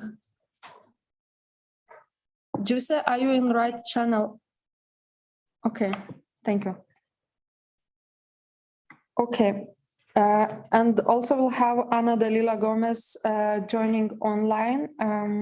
She's a general coordinator of organizational process of Roma people in Colombia. So we'll have a bit of geographical coverage with us also. We'll have time for questions and answers. So again, housekeeping rules will be reintroduced. So we kindly request you to send your questions and answers via Q&A function. We saw that in the previous panel, we could not hear or ensure great videos or sound of our of participants joining online. Therefore, we invite you to use Q&A session, and we'll be very happy to raise your questions to the panelists, and you can even indicate to whom this question is addressed. We'll also remind you that we are web streamed live on CEPS page or on Roma Memorialization, the event page, also on YouTube, also Romea in Czechia is also web streaming us. So we are very wide in the world, and maybe other partners too. So that we again call everyone to be respectful and keep within the time limit. So each of panelists will have 8 minutes, and we hope to have a really delightful discussion afterwards. So without further ado, we would like to give the floor to Fernande Varenes, who has been patiently waiting for us and joining us from Colombia, no? Canada. Canada, sorry. Okay, yeah, Dalila is from Colombia, from Canada at the moment, and it's 9 a.m. in Canada. Okay, and what's the situation then of Roma rights and related groups around the world? And we are hoping to hear your views and insights, and maybe some provocative also questions for the panel. Many thanks, Lina. Distinguished colleagues and panelists, ladies and gentlemen, bonjour tout le monde. I'd like to start first, however, with very basic reason for the importance of memorialization. We've heard it, but I think it needs to be repeated, that those who cannot remember the past are condemned to repeat it. And memorialization is necessary to avoid repeating past mistakes. Now, on the one hand, monuments and other physical sites of memory, they promise permanence of what and how we remember. But today, it's more than just plaques or monuments. It has to be part of life, part of history, education, and of our stories, and the stories of countries where states and Roma and Sinti live. And I'd like to emphasize a bit to begin on the issue of education and history, not only for children in schools, but more broadly, necessary to inform and form all of us, history and the way it's taught, but also ignorance, prejudices, and even racism and intolerance mean that stereotypes about marginalized groups, especially minorities such as the Roma and Sinti, can be reinforced and propagated amongst the majority if efforts are not continually, consistently, and persistently in place to combat these. Now, on the positive side, and I don't want only to be pessimistic, but a positive side, there has been in recent years a very significant increase in the countries paying attention to the dark legacies of the past, which have affected the Roma and Sinti, including on a regional or global basis, the European Roma Holocaust Memorial Day, the International Holocaust Commemoration Day, as well as some of you may know, I think now we have some 49 countries which have recognized the Roma genocide in Europe and the Americas. So as the concept note of this roundtable shows, there are numerous national initiatives to raise awareness and sensitivity, but also perhaps to redress in some ways the atrocities of the past, such as has recently happened in Czechia, which has adopted or put into place a compensation mechanism for victims of coercive sterilization, the overwhelming majority of whom are Romani women. And just to give another example, Norway, which has undertaken a truth and reconciliation process in relation to its treatment of Roma, but also Tatar minorities. Unfortunately, we're still at risk of not remembering the past sufficiently and of repeating it. Not exactly in the same way, not necessarily as brutally as in the past. Because despite a positive momentum, some positive change, these steps that I mentioned, and which the concept note talks about also, seem very few when considering the scale of disinformation, vitriol, and discrimination against minorities around the world, but particularly Roma in Europe and in the Americas, although also in a few other parts of the world. Now, as others have pointed out, since 1989, there's been a renewal of active anti-Roma antipathy throughout the European continent and the Americas. Tens of thousands of Roma and others, minorities, regarded as gypsies, were ethnically cleansed from Kosovo, as we all know, in the period after 1999. There continues to be outbreaks of anti-Roma racism in every European and American society without exception. And as the concept note points out, in times of crisis, as we have been experiencing with COVID-19, and also in situations of armed conflict, such as in Syria and Ukraine, prejudice and hate speech has increased, and Roma find themselves quite often doubly targeted and blamed in some cases, as some of you know, in some countries of Europe during the pandemic. And this is why the roundtable is so important. Around the world, we do not seem to have learned or even know of or understand the lessons of the past. And if this needed to be reminded, the Holocaust did not begin with gas chambers. It started with hate speech, especially hate speech against minorities such as Jews and Roma, who were considered, well, less deserving, not equal to white Europeans. And I mentioned that very specifically because that phenomenon is increasing right now across some parts of Europe and the Americas, often on the coattails of right-wing, extreme right-wing nationalism and conspiracy theories that white populations are being supplanted, replaced by colored non-Christian people. This is growing. This is a threat, and this needs to be tackled directly. I want to be absolutely clear here. Hate speech is rising around the world, and it's inciting violence and undermining social cohesion. Minorities, and especially Roma in some European countries and some parts of the Americas, Roma are a recurring target of hate speech.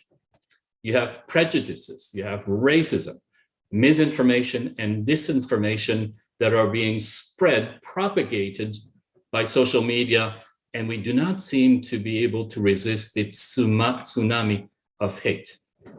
But what we're seeing is that hate against Roma and other minorities are being used, instrumentalized to gain or to maintain economic or political power. And in this context, the Roma and other minorities are often scapegoats. They're the targets, they're blamed. They are the objects of prejudice and racism. And as I have warned on a number of occasions, intimidation and aggression directed at Roma minorities has risen alarmingly in recent years, and states must do more to prevent hate crimes and violence against them. Unfortunately, hatred, exclusion, and vilification of the Roma still persist today in many parts of the world, and I am very concerned, and I've expressed this in a number of press releases in recent years. I'm very concerned at the alarming rise of intimidation, aggression, and violence against Roma minorities, including scapegoating and, as I said, hate speech through social media. And quite clearly, by the way, and I think many of you know this, racial bias and discrimination has resurfaced this year during the COVID pandemic with false rumors against Roma minorities. And I think we need to be honest here. There's still a phenomenon of dehumanization and denigration of the Roma that has led to violence in the past, which should not be allowed to continue today, but it is happening in different ways, in different guises, especially as forms of hate speech against the Roma in the internet, on the internet and social media. So having commemorative days and other acts of memory are important and necessary, but in my view, they are not enough and not sufficient. If Roma communities are not given access to clean water and sanitary services, where Roma can be chased out, beaten, and in some cases even killed. And we have situations, we have cases where the state authorities are not prosecuting those who are responsible. And we've raised a couple of cases involving Roma and violence and even murder of Roma, where government officials actually were not prosecuting these matters. So we have situations where laws against incitement to hate and violence are not enforced, or when Roma fear those that are supposed to protect them, the police, and avoid them because of this rise in intolerance that is becoming, in fact, part of majoritarian populism in some countries.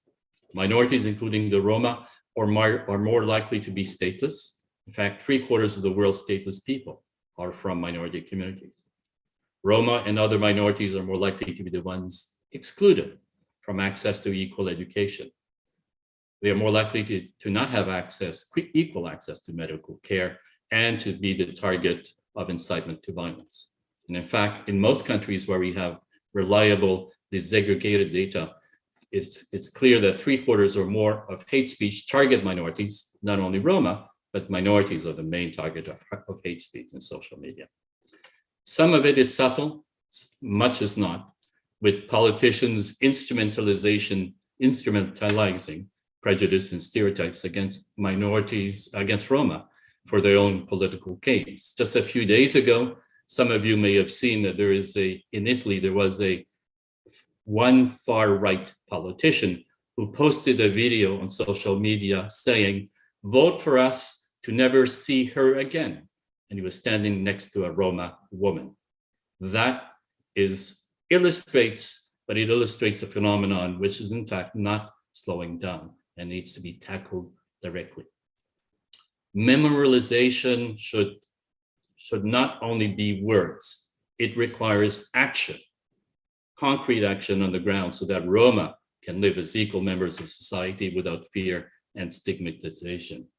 It means comprehensive anti-discrimination measures, as well as legislative and policy initiatives to protect and promote the human rights of Roma minorities, their identity, languages, and their rich culture and history. So states also need to increase public knowledge about the Roma Holocaust, recommit to tackle the racism and discrimination that are still too prevalent, and particularly to designate an official day of remembrance in those countries where Roma were victims of the Holocaust.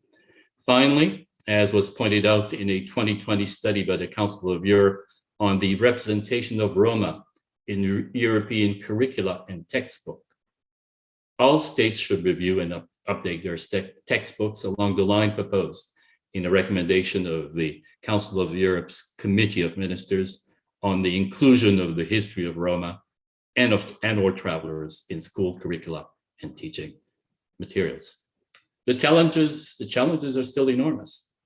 The context, not the most favorable, but there is no doubt that what you'll be discussing is extremely important and absolutely necessary to ensure that the human rights of the Roma are equally acknowledged and protected, not only in terms of memorials, but in terms of action on the ground and equality for all. Merci, Vala, köszönöm, nice.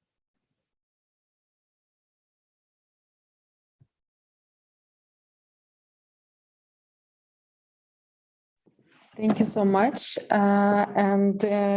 We have heard important your message that should the past not be remembered and memorialized, it's doomed to be repeated. So therefore, and it is unfortunately, example you mentioned from Italy is very much looking as something that we saw in 30s or in the past. So it's very important, this your call of caution and the current realities that we see.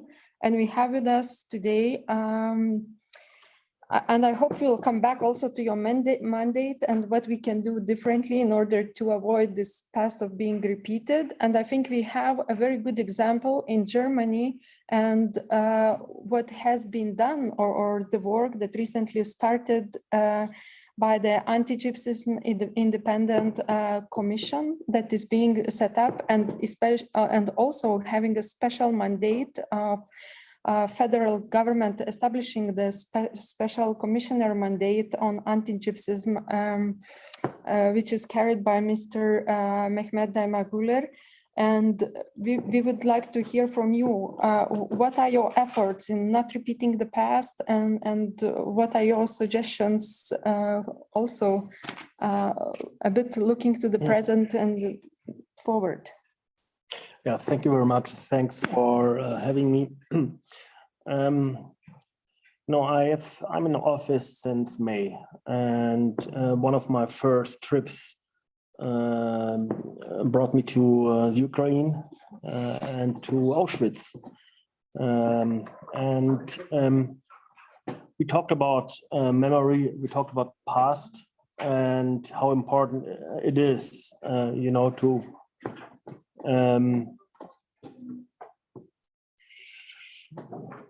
yeah,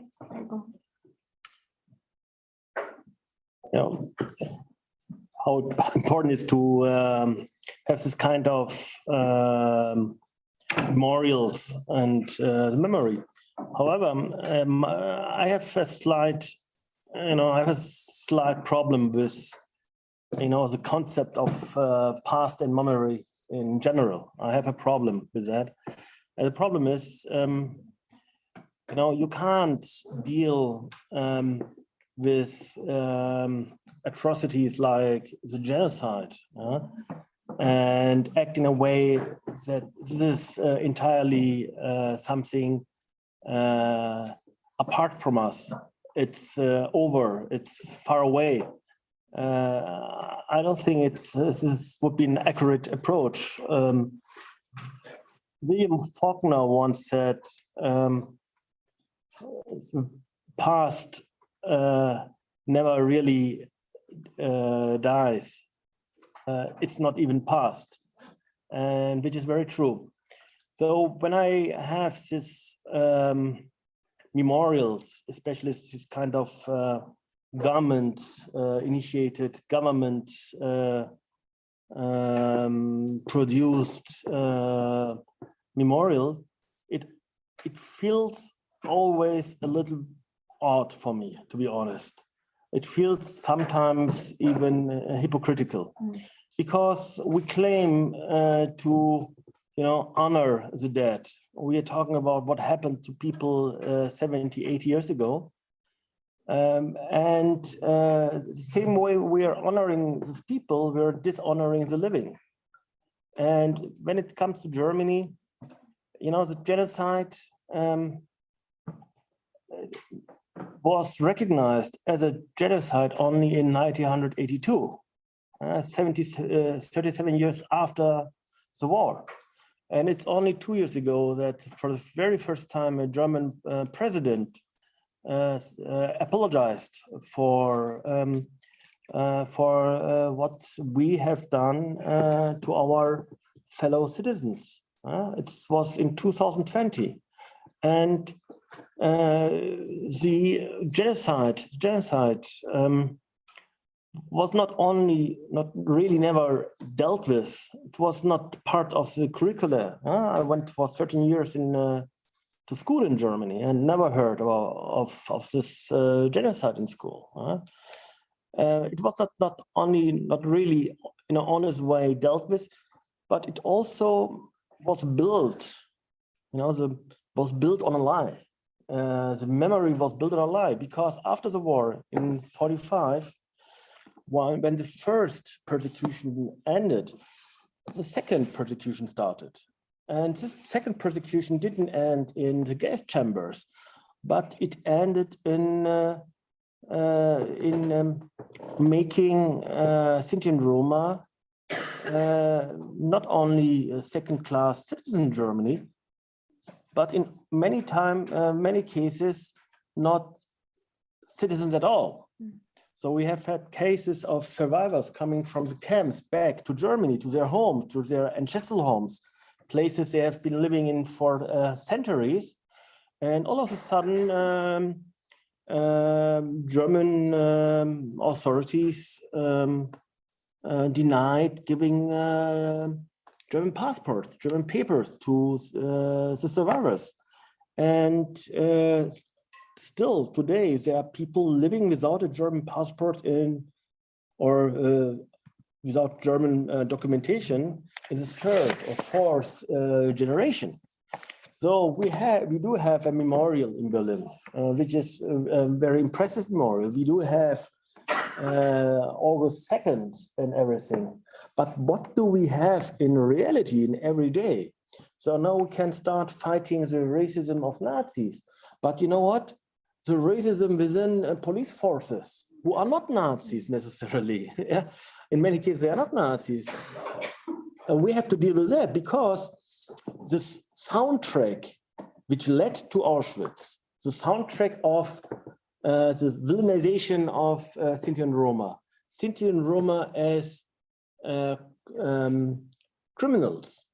This soundtrack, it's still going on.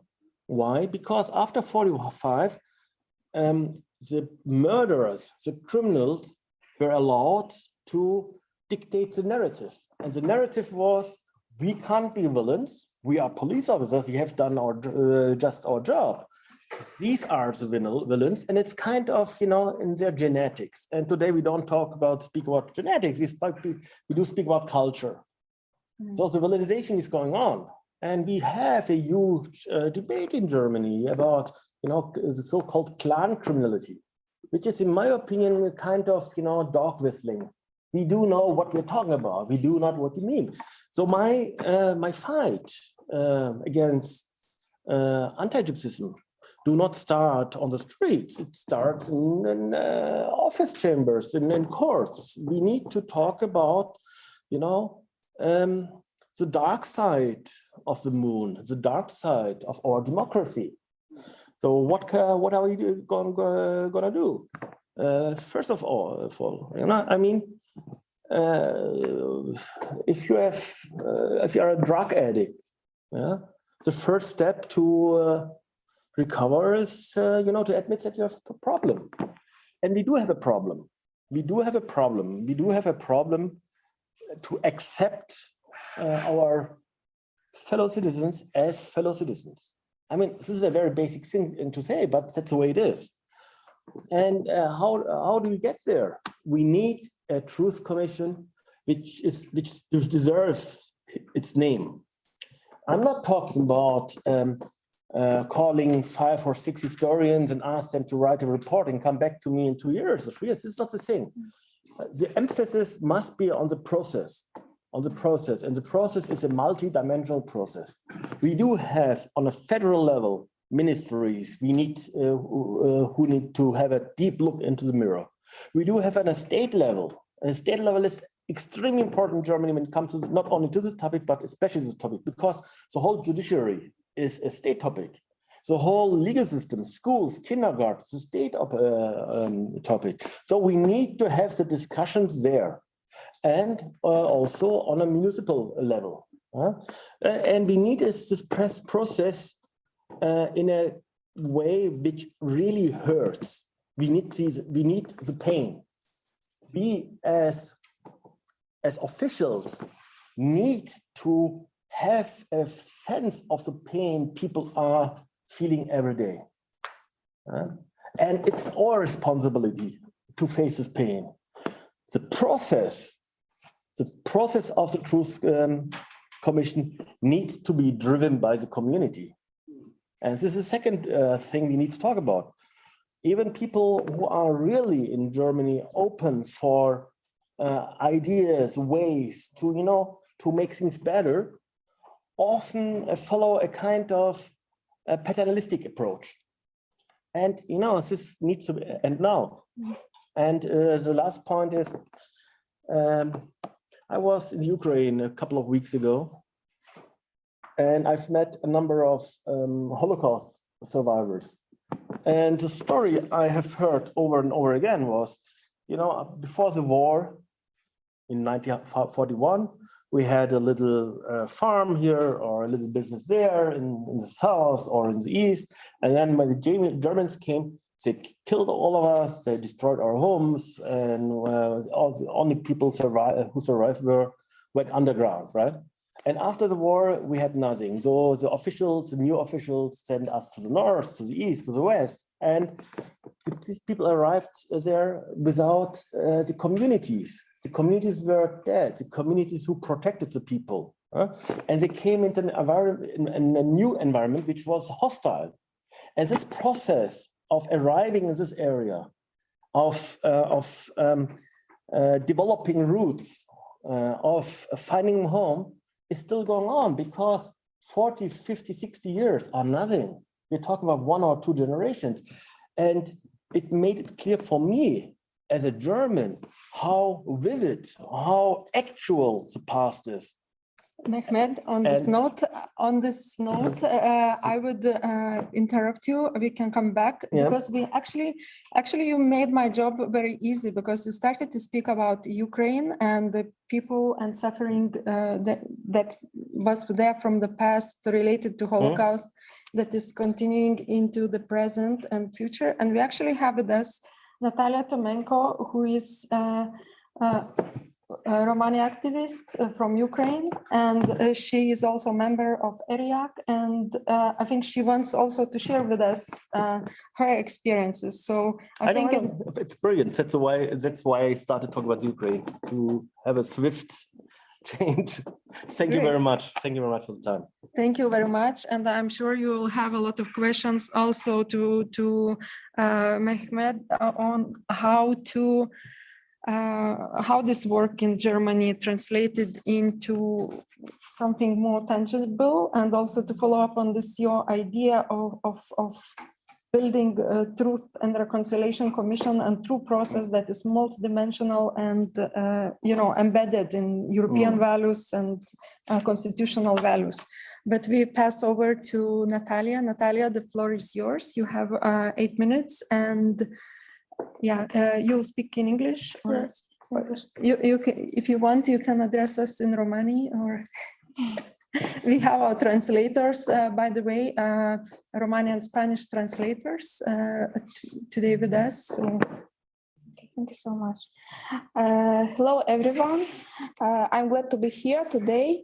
And I would like, first of all, make some connections between past and present. And being a coordinator of history and commemoration at the ERIAC gives me opportunity actually to be engaged into historical context of the human rights of Roma communities in Europe. And ERIAC is paying special attention to commemoration and remembrance of the Roma Holocaust and education about the history of Roma community in Europe. And from the 11th century, when Roma people arrived to Europe, we already can see the manifestations of anti-gypsyism when communities were marginalized, discriminated, and lived in poverty. But you know, the situation since Middle Ages changed in a way that we don't see anymore Roma women being burned, accused in sorcery, but still we have deeply rooted anti-gypsyism presented on individual and institutional levels everywhere, even in the most progressive countries, unfortunately.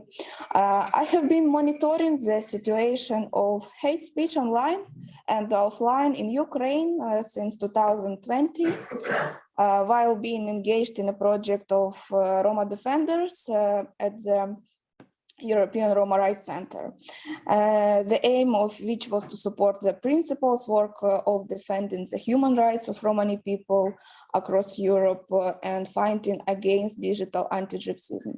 Within the project, I could see how the hate speech actually can be the base for future hate crimes. And referring to the situation in Ukraine before the full-scale Russian invasion, I can refer that it was not different from other European countries in where discrimination and hate speech is presented. Since the war started, my team, the Agency of Advocacy Roma Culture, ARCA, has been paying special attention to the situation of Roma inside of Ukraine and abroad as well. So we found significant human rights and humanitarian impact on the civilian population. And I'm dividing two subtopics, what's happening inside of the country and outside. And being an organization inside of the country, we actually have a close connection to the communities, and we understand the internal issues maybe which is not always visible for our abroad partners. So what we can see, what's happening inside of the country, that Roma communities from the east and central part of Ukraine were persuaded to become IDPs. They lost usual opportunities of income, of course, and some of them lost housing. Roma are being denied in getting humanitarian aid due to the presence of anti-gypsyism. And Roma children and youth cannot have a proper access to education. Not everyone has possibility to join online education nowadays. The situation will be close to humanitarian catastrophe in winter due to the lack of heating system on the east, south, and some central part of Ukraine that has been destroyed recently. There is a prediction of the second wave of immigration of Roma communities to the west of the Ukraine and to the neighboring countries this fall already. What we can see happening abroad, thank you for our partners who are sharing in their reports a lot of important points, but what we can see that the Roma asylums face with discrimination on basis of their ethnic origin. They are perceived as second-class population on the borders and in neighboring countries. In some cases, Roma families are denied in assistance, housing, education, and health services. There was a short-term solution found due to the solidarity and help of the extended European Roma NGOs, but the proper solution has to be found in the long term to make it more sufficient, and should be done from the side of authorities. And there is a big number of Roma asylums who are getting back to Ukraine. It's a huge problem that we are facing nowadays. And actually the main reason why people are going back, because they are facing a lot of anti-gypsyism in hosting countries. And I believe that complex work should be done here in order to eliminate this discrimination that is present on all the levels and to make Roma people from Ukraine feel somehow welcomed in the European Union. And in addition, I would like to draw the special attention to the Roma youth, both those who remained in country and those who fled abroad. Roma young people have a hard time in asserting their rights and affirming their identity and belonging. Other problems faced by Roma communities are reflected in young Roma's transition to adulthood, namely poverty and lack of opportunities within the outside the community, as well as difficulties in assessing their human rights. The situation puts a specific group of Roma young people at even more serious disadvantaged position due to the intersectional discrimination. The situation of Roma youth movement is in decline because youngsters need to take care of their basic needs first and foremost right now. And I believe that the best long-term investment of the UN can be to develop specific programs for Roma youth with youth of those the new intellectual cohort would be raised.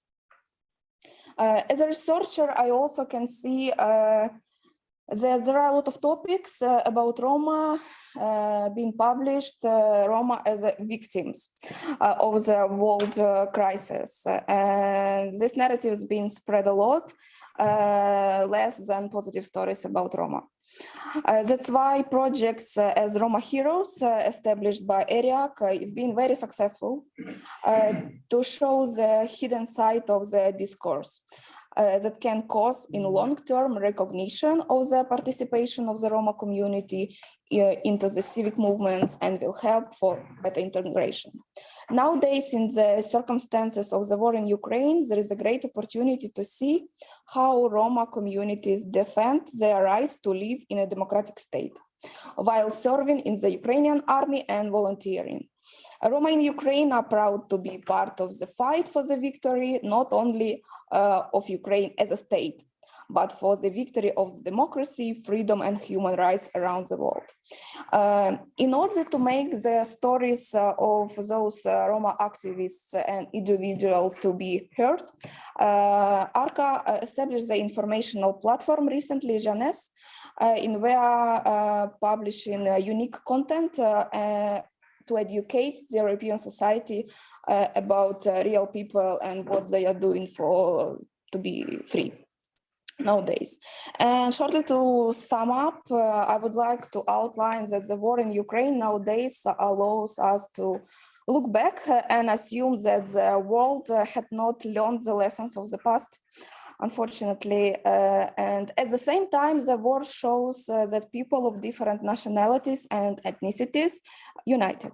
This year, we will host a digital ceremony, a commemorational ceremony of the commemorating the Roma victims of the Babin Yar in Ukraine, in order to remember and commemorate the memory of our ancestors and to show the existed solidarity in Europe within the Roma civic movement and to attract the attention of international audience to the current human rights violations within the war in Ukraine, trying to prevent the possible horrific consequences.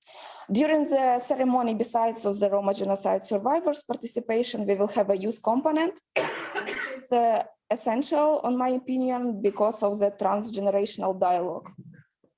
And like my own messages, that the Roma youth, that the driving force behind the progress. And this actually shows it's like a great case study now to see how human rights towards Roma actually being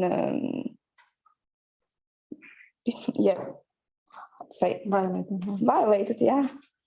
Thank you so much, Natalie, for your insights and sharing us the dark chapters of the present. And I mean, and we see how deadly and horrific is anti-gypsyism, especially at the times when society gets tested, when all of our values get tested. Thank you so much also for working on those solutions, on those heroes, and creating this another narrative that it's so, or counter narrative that it's so important. And we again call participants and people watching us online to pose your questions also to Natalie, should you would like to learn more about their projects or the situation in Ukraine. And with this, I will move to Kemal Vural Tarlan, who just came, who joined the panel. And as I mentioned, he's a researcher, but not only, he's also a documentary photographer, and we see how it's important to preserve those memories and to keep those faces of those people or those stories alive. And he represents ERIAC Kultur Dom Research Center, if I pronounced it correctly. Okay, Kemal is smiling. And so you will tell us a little bit more about the situation in Turkey and Syria, as I understood. Yeah.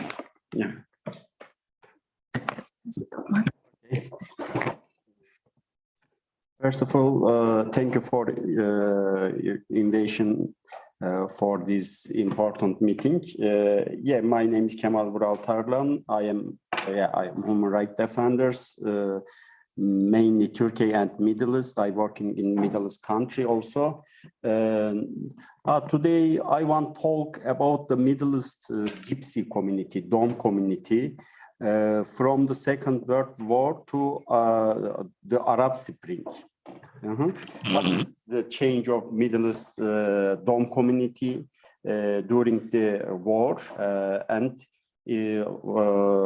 I think it is very important for memorization of Roma or Gypsy community, because of I and my organization would like open the Middle East door to memorization of Roma or Gypsy community, because of, you know, many people don't know about the Middle East Roma community, and in the Middle East country nearly 5 million Roma now living all the Middle East country. I want to talk about 3 countries in the Middle East. 3 countries, the one of Palestinian, another Iraq, and another Syria. You know, Roma and Dom community, they are living in the Middle East country, especially Egypt, Palestinian, Iran, Iraq, Syria, Turkey, and Lebanon, and the other Gulf country. There are 2 groups in the Middle East, 2 Gypsies group, the one of Dom, the others Abdal. Abdal is a subgroup of Roma community or Gypsy community. They are living with, mainly living with Turkmen group, with Turkish community. Dom community, especially living with Kurdish, and their second language is a Kurdish. But now, for example, at the Egypt, nearly 2.5 million Roma living in the Egypt. Middle East peoples in their language called Gypsies, Navar, Dom, Kurbet, Abdal, Halebi, Kavali, Zot. It is the like a generic names of these communities. Firstly, I want to talk about the Jerusalem and Palestinian Dom.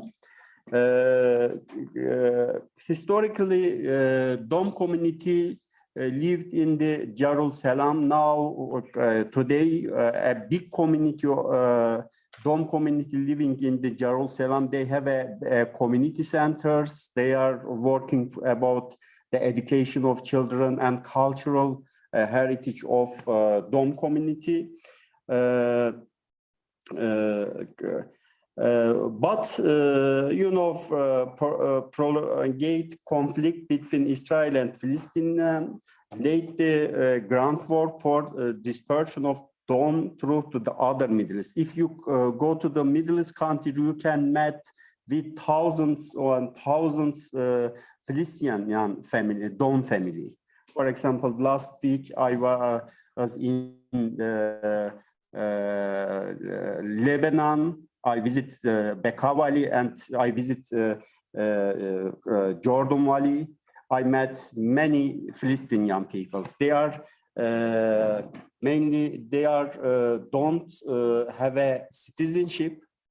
They are statelessness, and their life very, very difficult in this country. They are like an invisible community.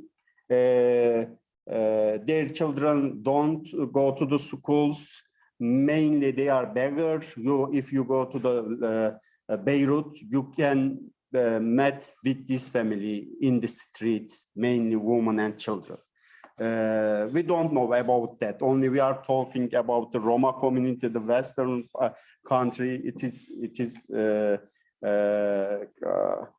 for us, it is very important. If you go to the refugee camp at the Egypt, Syria, Jordan, you can meet with Syrian, Palestinian Dom family also. The other community, the other thing, other country, Iraq.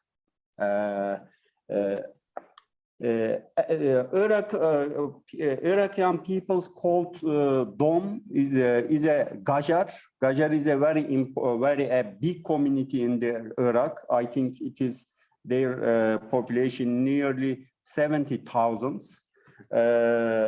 The experience of Gajar Dom community in the Baghdad after the United States occupied Iraq in 2003 is only a small example of what they have suffered and can shed light upon these times. All big city and all cities has a gypsy neighborhood. For example, if you go to the Istanbul, Sulukule is a main neighborhood of Roma community. If you go to the Aleppo, Haydariye is a main Dom neighborhood. And in Baghdad,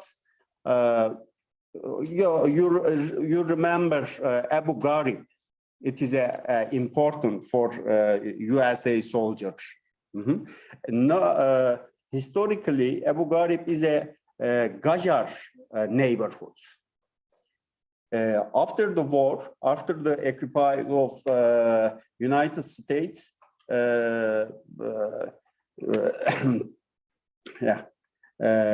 the new manager of city of new regime attacked these neighborhoods, and they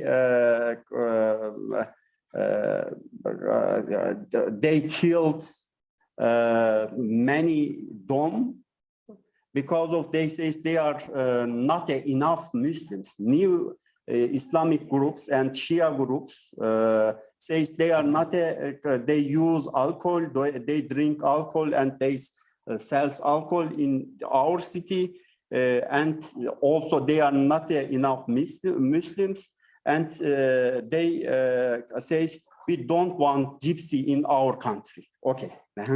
Yes.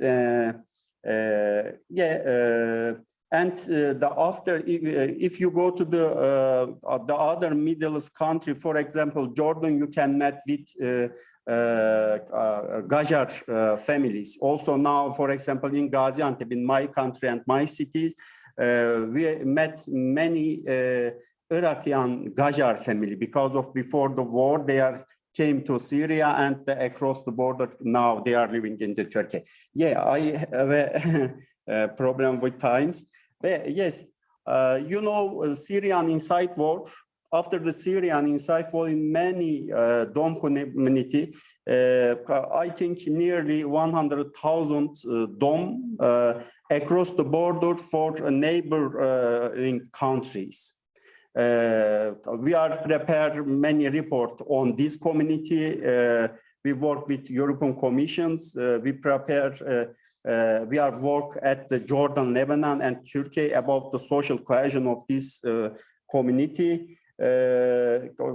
Now in our country, they are gypsy, they are refugee, and they are gypsy also. They discriminated. I think I don't have time. I have many reports about that. After the meeting, we can take. Okay. Thank you so much, Kamal. And definitely your reports would be very useful for this outcome document that we'll be preparing after the conference. And the same goes for Natalie's work inside and outside violent conflicts and war times and civil conflicts, and where the anti-gypsyism can get even more evil or darker face. And okay, so we have covered Europe, Ukraine, Central Eastern Europe, and then even Middle East. And now we actually shift to Latin America. And I wonder if Ana Dalila Gomez is already, I see, among the panelists. Ana will speak in Spanish, as I know. So please make sure to change your settings into English translation And again, Anna Dalila is General Coordinator of the organizational process of Roma people of Colombia. So we are we would very much be delighted to hear from you of the situation in Colombia, and also what are you doing to recognize and address this anti-gypsyism, and maybe you have also some lessons from Latin America on what we could do better also in other regions, as you, and also as UN Special Rapporteur on Minorities with us is here, so we can really get together those lessons. So Anna, the floor is yours and 8 minutes are yours also. Thank you. Okay, naisarao sa tumenge mohe Roma, jau te daduma ande españolitsko, te sai pa joven ando inglishisco. Nais tumenge te aen bastale. Bueno, voy a hacer una presentación. Voy a compartir. Primero de todo, pues, un saludo a Fernández Barenes, nuestro amigo, a Alain Miklos y a todos ustedes. Voy a hacer una presentación muy rápida acerca de lo que es el contexto colombiano y prácticamente latinoamericano, que tiene que ver con el conflicto armado en Colombia y cómo afectó al pueblo gitano. La Comisión de la Verdad, que es una instancia en donde se esclarecen los hechos de las víctimas del conflicto armado, trae un capítulo para el pueblo Hom, que se llama Resistir no es aguantar, y voy a hablar sobre eso. Pero antes de ello, quiero hacer un contexto y mostrarle a ustedes.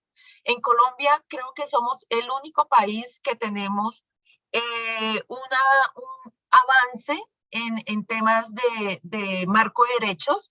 Hemos utilizado el convenio 169 de la OIT porque Colombia lo ratifica, la Constitución Política también, y de ahí hemos adelantado varias normas y varias leyes para el pueblo gitano, para el pueblo Hom.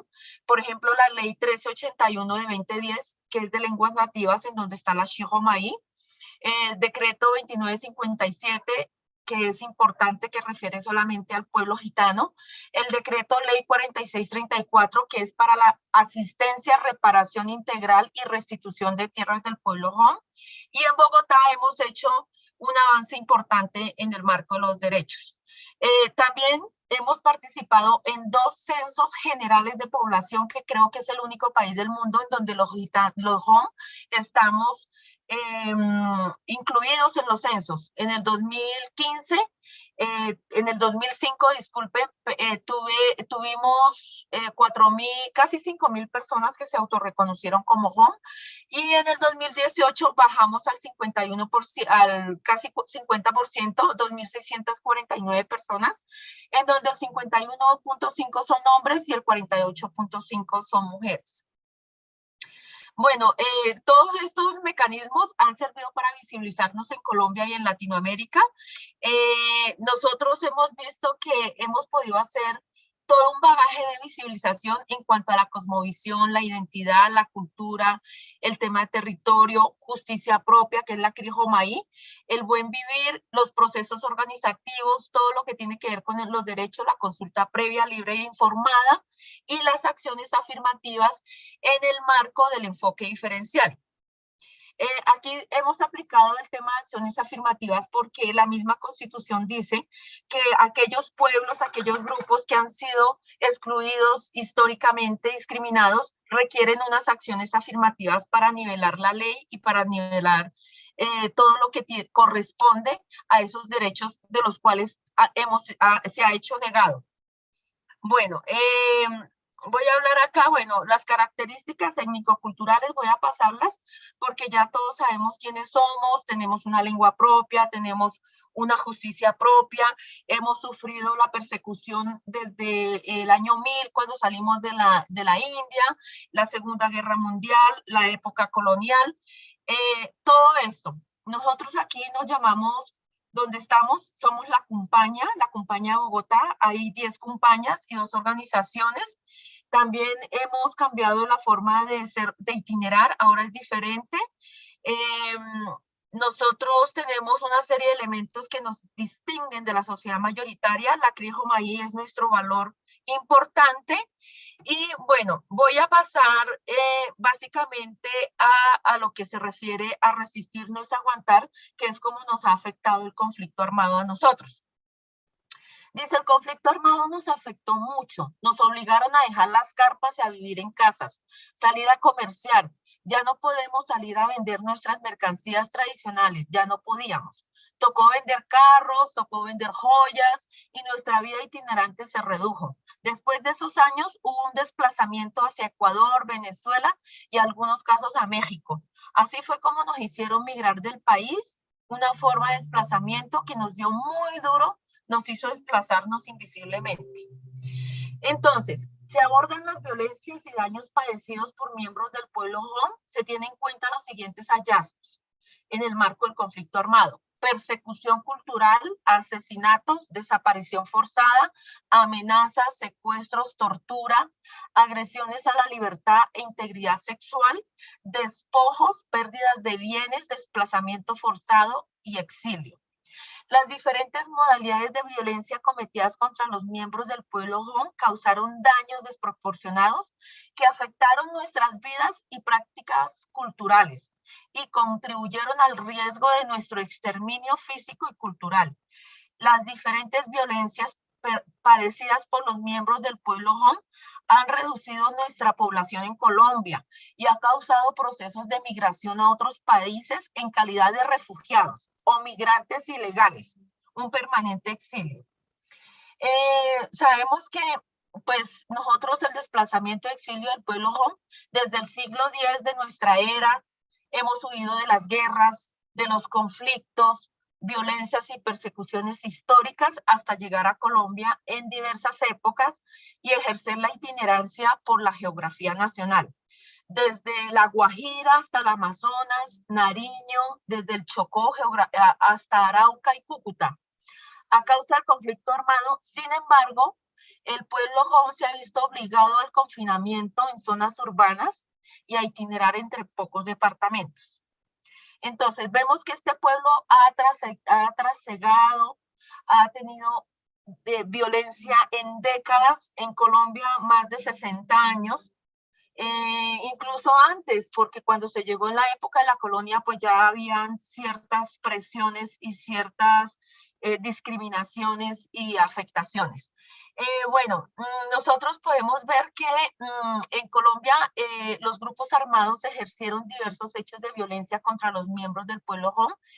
En declaraciones ante la Unidad para la Atención y la Reparación Integral a las Víctimas, que se llama UARIF, se dice que hubo homicidios, 7 homicidios acreditados, porque los gitanos o los Hom sabemos que nosotros casi nunca vamos a denunciar ante la justicia ordinaria, porque no conocemos de esa justicia ordinaria que es ajena a nuestros usos y costumbres. Entonces, también podemos acá ver que todos estos datos que yo les estoy dando son referenciados porque se ha hecho una investigación con la Justicia Especial para la Paz, que es un mecanismo que se hizo para Colombia en el marco de ir consiguiendo la paz del conflicto armado, la Comisión del Esclarecimiento de la Verdad y el Grupo de Análisis de Datos en Derechos Humanos, HRDAG, por sus siglas en inglés. Entonces, todas estas violaciones, desde el año 1985 al 2018, alrededor de 198 víctimas de homicidio en el pueblo Hom. De 1990 y 2017, alrededor de 8 víctimas de reclutamiento forzado. De 1985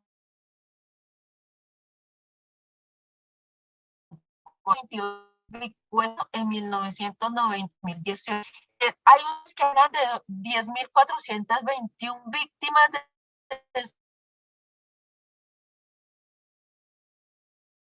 19, de los cuales 702 son ROM acreditadas en el registro único de víctimas. Entonces, ¿me están escuchando? ¿Sí? ¿Me escuchan? Bueno, Entonces, maybe we can also start concluding and okay. Also internet started breaking, so maybe, yeah. Ok. Entonces, ¿qué podemos decir? Que los gitanos, los hom, sufrimos ataques a la vida, a la identidad cultural e instituciones políticos sociales. Hemos sufrido violaciones de derechos humanos e infracciones al derecho internacional humanitario. Amenazas. Hemos sufrido también violencia contra las mujeres rom, la romnia. Hemos sufrido otro tipo de reclutamiento con niños menores de edad. Hemos sufrido también despojo. Hemos sufrido desplazamiento forzado y también hemos tenido muchas personas en el exilio.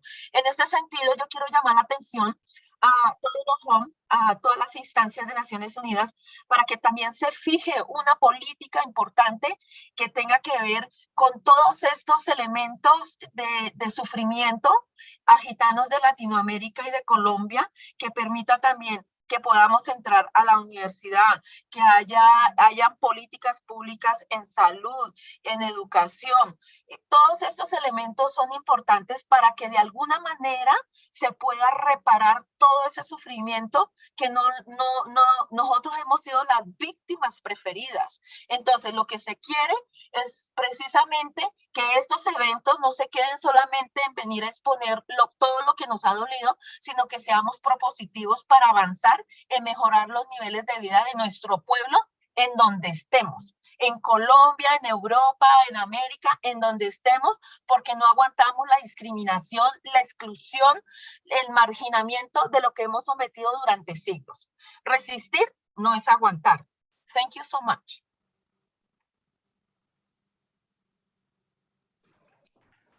Thank you so much, Ana Dalila Gomez, for your excellent presentation and for your last message, which I think brings us all, brings this panel back together. Okay, we heard about those situations around the globe and all this suffering, but how, as you said, how to turn it into resistance and how to turn it that those transitional justice processes are also, as Mehmet has called, not only working for those who suffered in the past, but for those who are living now, that they are actually embedded in delivery of equality, human rights and rule of law. So with this, we are kicking off our questions, and I am looking around and I see at least, okay, 2, 3, okay, 5 questions. Okay, the debate is heating up besides starting. Okay, so I will start. You raised the... I don't have a question. I just want to bring back into play the one that was left from last time.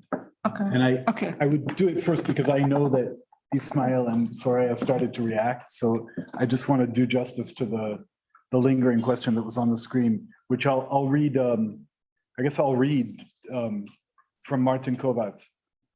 Those of us who have followed the politicization of Roma for many years will sympathize with Soraya's frustration at the impact of numerous conferences, meetings, reports, etc., declaring solidarity and determination to tackle anti-gypsyism.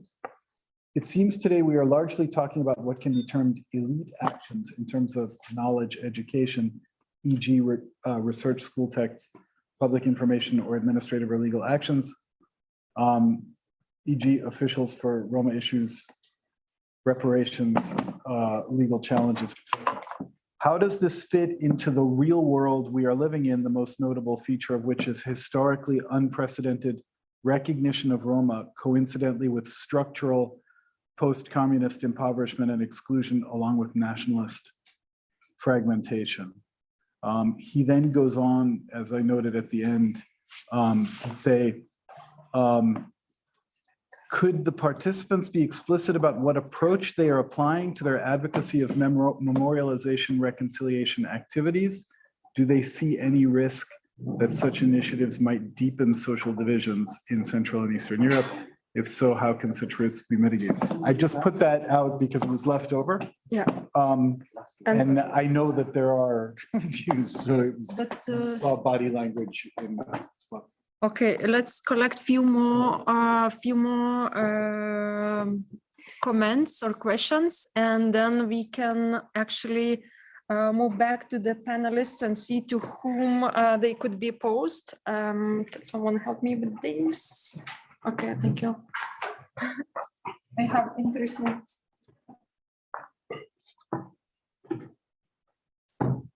Please be quick and concise so our panelists can still have time to. Can me and Damiani speak in Spanish, and we can put the translator here, translation. But side by side, not at the same time. Okay. Bueno, voy a hablar en español, discúlpame.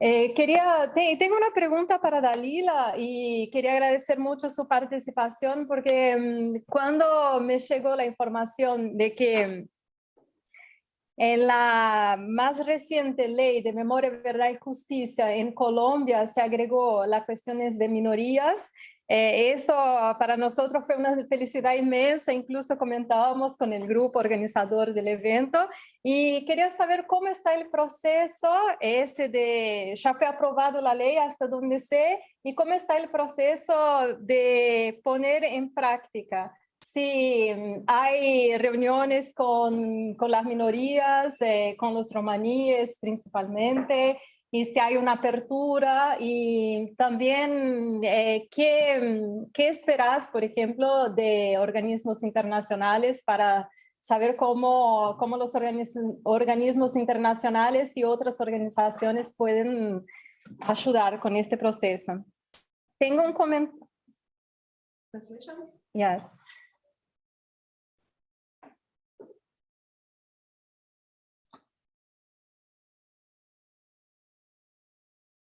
¿Listo? Bueno, primero que todo, estamos muy contentos porque se va a avanzar en el Ministerio de la Igualdad. En ese sentido, va a haber mucha participación de todos los pueblos étnicos y de otras poblaciones, como el tema de discapacidad, el tema LGBTIQ+, el tema de campesinos, el tema, bueno, vamos a estar prácticamente todas las poblaciones.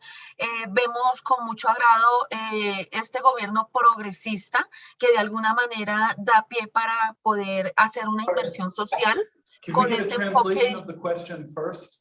And then let's come back, we'll take a collection of questions, and then the panelists can respond, rather than it have a translation of your question. Okay. ¿Sí? ¿Me escuchas?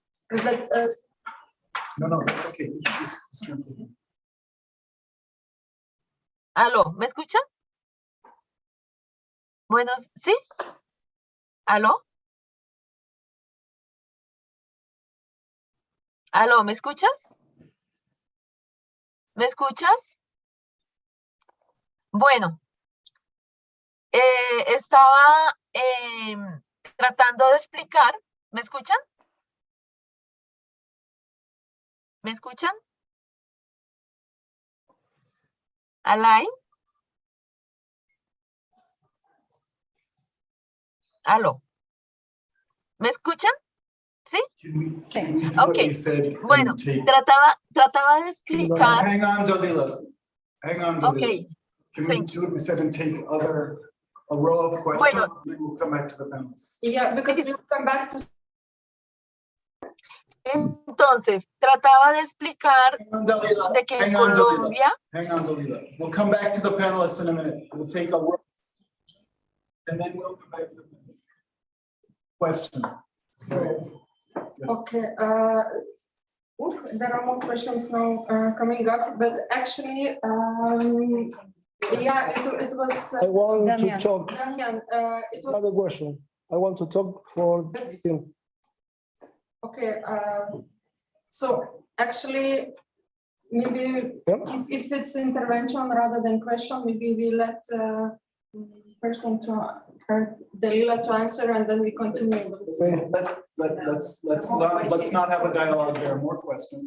The questions are posed. Someone's question doesn't make But- sense now. But it's an intervention.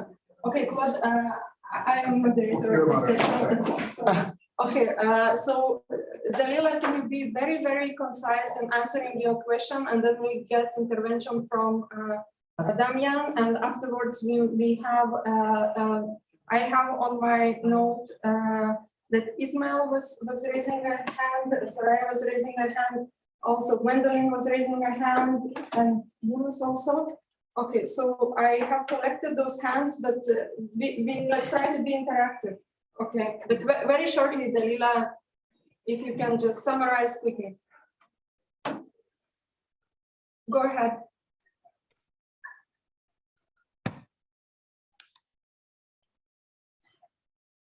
¿Respondo a la pregunta de Alain? Sí.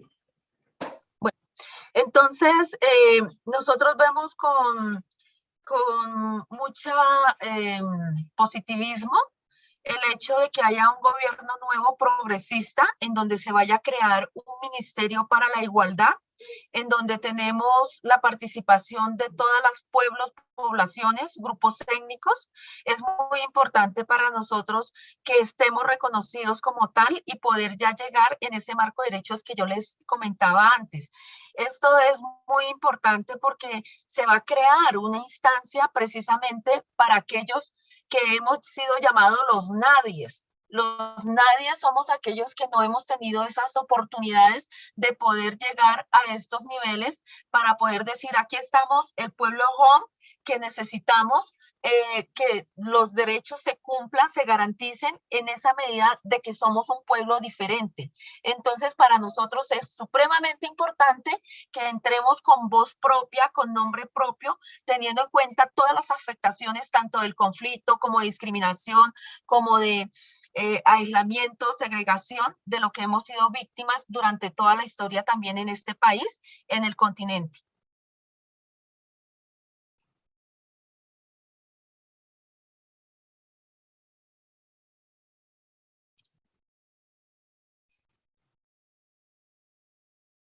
Entonces, pues nos parece algo supremamente importante que demos avance en ese sentido y que yo creo que somos un paradigma para el mundo en donde hemos tomado esa constitución para volver la Carta de Derechos a favor del pueblo rom.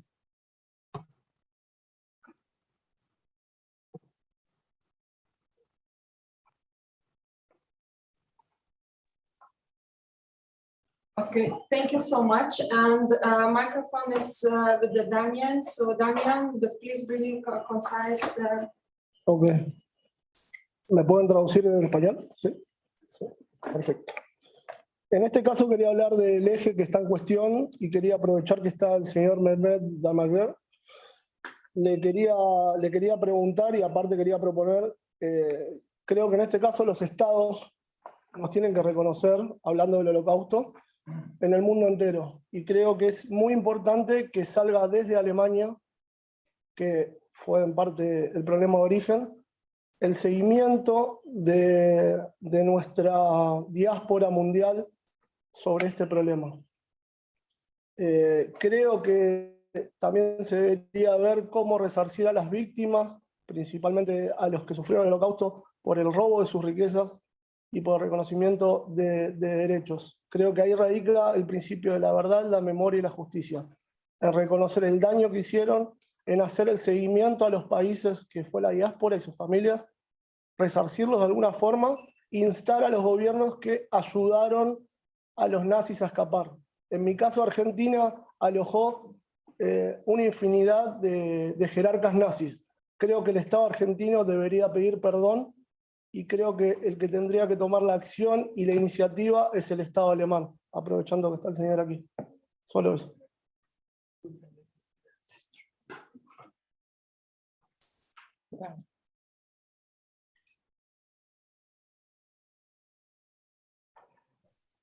Bueno, no sé si pueda intervenir, pero me sumo a lo que dice Damián y además de ello, toda esa reparación que tiene que verse también traducida en la inversión social para Sorry, Dalida, there was a question and we need to translate it, and yeah, we need to translate the question, and the question is to Mr. Mehmet Dalmaguler. Sorry for this.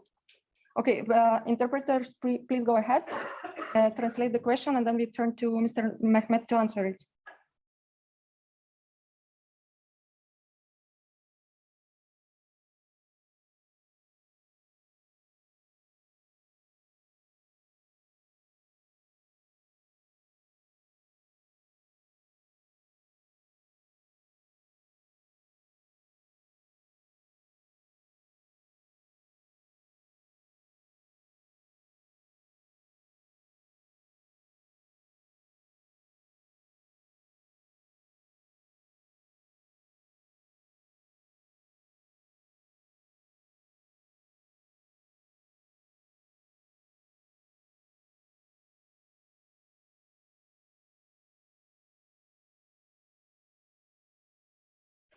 I agree.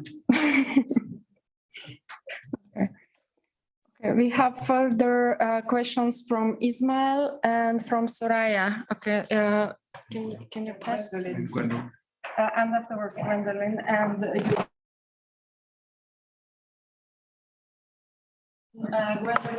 yeah, let's go. So thank you. So I have first a question for Mehmet. It's about the methodology for the Truth Commission in Germany.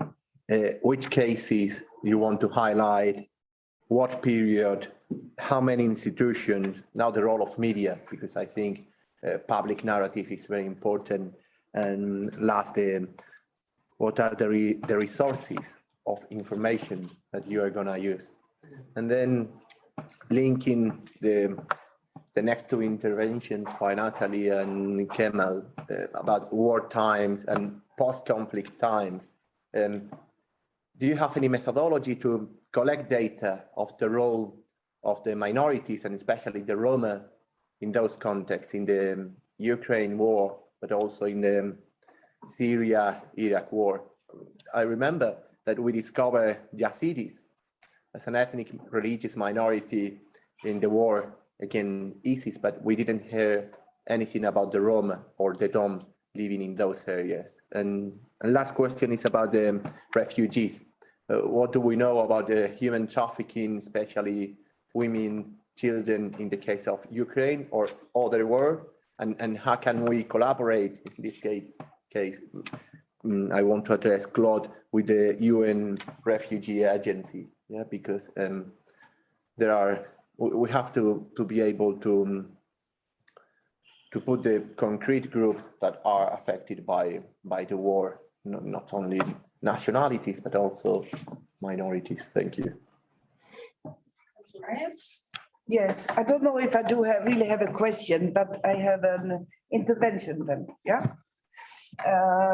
Because I wanted to react on the question if a truth and reconciliation process would upset the people, the majority more than before. I don't know if they can get more upset because their action today is showing that they seems to be very frustrated and about Roma because I mean, we are not closely being as second-class citizens. And I am also very sick and tired of a very paternalistic way of thinking. I am fed up with it. We are capable. We have people surrounding us who are devoted to the work to make a better living for Roma, a better living for all the citizens in Europe. So I don't think we need that kind of discussion any longer. I mean, I passed that barrier a long time ago, and I would hope that more of us have done that. And especially people who are working on Roma issues in institutions. I have to be very clear on that. I respect every thought, minds. No question is stupid because there are always answers to them, but I hope also that we will have mutual respect for the history of Roma and what a huge impact it has of our life today. I mean, I am a proud Roma woman, And I would love to be a proud European woman also. I cannot, because my Europe is a failure. The values of the European Union is blah, blah, is hypocrite. It's nice on paper, yeah? And as I said in the interview, we have produced so many papers, we can run a whole intifada with all the papers. This conference, this event today, I think we are clever enough, all of us here, to find outcomes that will bring us further in this work. And I think we have passed the one that we are afraid. I am sick and tired to be afraid of institutions, civil servants, and all these people, really. And if they don't fit in their position, I think they should leave. Clear as that. Thank you. Thank you. So I think the questions were addressed at the moment to, again, Mehmet about methodologies and how also this risk not to make them into checkbooks exercises or yeah. Yes. Ismail, you raised a very, very important question. I think the methodology and the framework to define this is very, very important. You might know that we had the independent commission anti-veganism. And, when I received this report for the first time, I was a little shocked. I mean, it's 900, almost 900 pages of fine print. But I haven't read in my whole life a single report which was worth every single word. And this report, they suggested when it comes to our past, first, a real recognition of the genocide, and secondly, to investigate the second persecution after 1945. I think both topics belong together, they are interlinked. So what I'm going to do is, we are going to make a very first, not draft, but a collection of aspects which should be part of this commission. But then in a very, very, very early stage, we are going to reach out to the community. Because, the community knows better than we do what happened, when happened, where happened. And everywhere something happened, it needs to be investigated. And it's really a broad range of institutions and topics. Let me just pick one or two. Of course, obviously, we need to investigate the role of police forces on a federal level, but also on a state level. But we also need to talk about scientific institutions. We have had a number of universities very much in collaboration with Nazi institutions, trying to identify, the genome of Roma people and their link to criminality. And many of these professors and many of these institutions just went on working on the same projects after the war with a new label. So I do believe that if we really want to achieve something like a catharsis, a real catharsis, we need to go to the places with the most pain. It does sound a little prosaic, but it's not. It's not. It's a really a very hurtful way. And the question is, how can the community be the definer, the driver of the process? What kind of qualifications do we need, for example, for broadcast interviews? All this stuff. And I rather take a month or 2 months more instead of rushing. And Soraya, with the thing with to upset people more, upsetting people, it's very necessary, because the opposite of upsetting is not something like we are listening to the problem and then no, the opposite is ignorance. Yes. And we have this kind of well-defined ignorance, which is very, very comfortable for the people who are not in pain, but for the people who are causing pain. So actually, you know, I was a lawyer for the past 10, 15 years, and I did upset a lot of people. And I'm very proud of that, because I think we need to rock the boat in order to make the boat better. And again, the most important source for me to design and establish this kind of commission is the community. The community knows better, and this is the way it is. And when you ask me for resources and everything, obviously and honestly, I have very limited resources. But you know what? In a few weeks' time, maybe in a few months' time, we are going to have a concept, and this concept is going to have a prize. And then, you know, the German federal government has to answer the question whether or not, you know, the reconciliation with our, not only with our own past, but with our present, how much is it worth? Yes. And if it's not worth, it's going to be a message in itself, I think. And I'm really, really interested in learning from you guys with Truth Commission and with your experiences in other countries, in other contexts. So thank you very much for this input, indeed. Thank you very much. Thank you so much. And I think in a subsequent question, we will dig even deeper into those models and methods. But the question was also posed to you about methodologies. And would you like to add or share something, or how you reach out to those communities and make sure it's co-owned process? Yeah, sure. There is no set up methodology yet. Of course, it's an ongoing process when we are creating how to actually collect the stories, the testimonies, what's happening now. But what actually helps us a lot, that's the lesson from past. Like after the Second World War, till now, we are still trying to prove that Roma community was a part of that movement.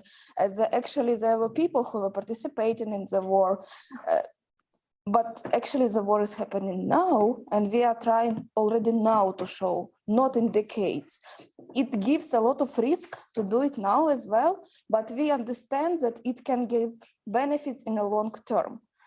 So we are collecting, besides of the youngster stories, also stories of Roma genocide survivors who already faced with this horror in past, and who nowadays also hiding in the same basements. So it's like double trauma, which should be studied, and that's a unique time now because there's people already.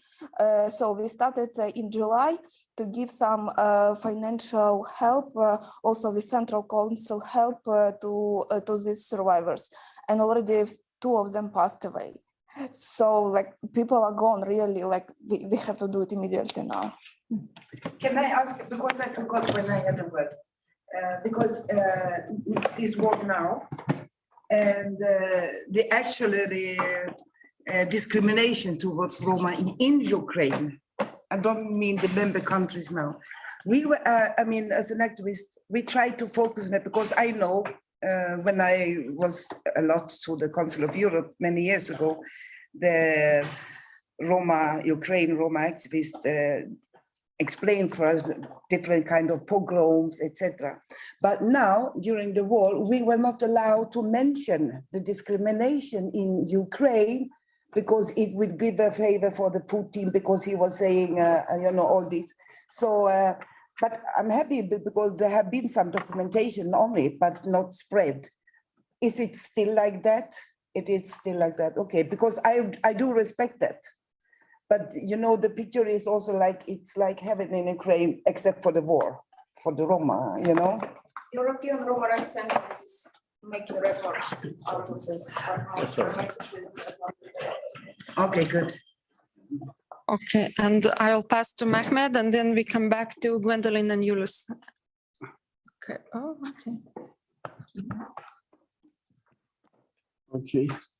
Yeah, unfortunately, we don't really vote for memorization of memorization studies for post-conflict because of in our country and in Middle East, our community needs very emergency and urgent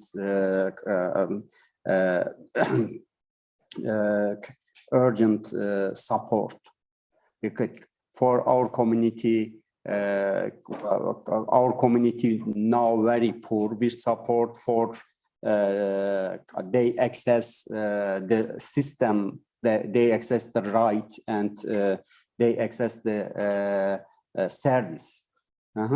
Last year we start work with Education Ministry and for education of children. We work with some academics and now we start another thing. We are now working with youth of community and maybe at the future we will work in these issues.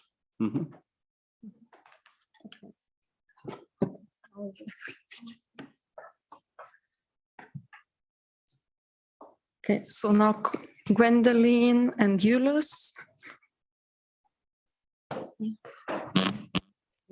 Very delicate, yes. So thank you. I'll be very brief. I just wanted to thank Ms. Tomenko very much for being here and to express that those of us in the Czech Republic and civil society were extraordinarily shocked by how the anti-gypsyism in that culture surfaced in the refugee reception process there. Romani refugees have been subjected to discrimination and much, much worse treatment than in such stark contrast to the outpouring of love for the non-Roma white Ukrainians who've been fleeing to the Czech Republic. And I think this is something that's shocking and needs to be documented everywhere. I just wanted to bring to everyone's attention that the contact point for Roma and Sinti at the Organization for Security and Cooperation in Europe, Office for Democratic Institutions and Human Rights, convened an international Roma contact group at the end of May. And civil society gave a lot of input from all over Europe about what Romani refugees from Ukraine are facing at the present moment in different countries and in different circumstances. They compiled a long list of recommendations to also the UN and other bodies, and I believe the Romea.cz website published it. So we should keep going with the civil society real-time capturing of also the abuses that are happening now to Romani refugees from Ukraine. That's all I wanted to say. Can you můžeš to dát?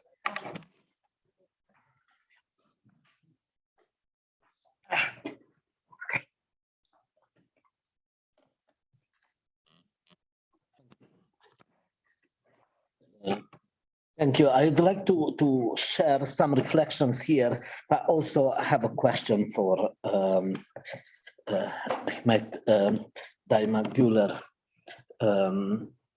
regarding anti-Gypsyism in Germany. Now, for a number of years, I am teaching courses on Roma at different universities, including in Germany. And I was, on the one hand, impressed by the evolution, for example, in the past 10 years, how much knowledge is produced at the initiative of Roma activists, scholars, and NGOs, but remains basically marginal. And in my experience, I always try to look at our friends and colleagues from the Jewish studies. And I remember that in Germany, in this respect, was a country that surprised me. On the one hand, the type of research and the discourse on anti-Gypsyism in Germany, really advanced in comparison to other European countries. On the other hand, also the experience of Germany in promoting Jewish studies And I remember here in 1852, a Jewish scholar, Leopold Sunz, wrote a piece, an article, an important one that shaped the future of the Jewish studies in Germany. When he made a direct link between the promotion of Jewish studies and the emancipation of the Jewish people. And for us, those that are working in Romani studies, that was a very good model how Germany promoted in its own universities Jewish studies, yeah, as a way to emancipate Jewish people. Now I'm asking you, though I know your mandate is limited, as you said, yeah, how do you see the future of institutionalizing Romani studies and bringing that knowledge produced by Roma scholars and NGOs into academia, yeah, and bring together these actors, yeah, the community and the universities by your mandate? To me, that's something that it can be done in Germany, and will just follow what happened with the Jewish studies. So there is already a model to follow. The problem is how much political will is also present there to have it.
Okay, for how long you didn't had, okay, maybe it got muted.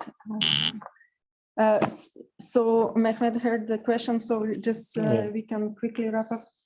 Maybe can you summarize the question for the online? Can you just summarize the questions very briefly, Lina? Repeat the question only.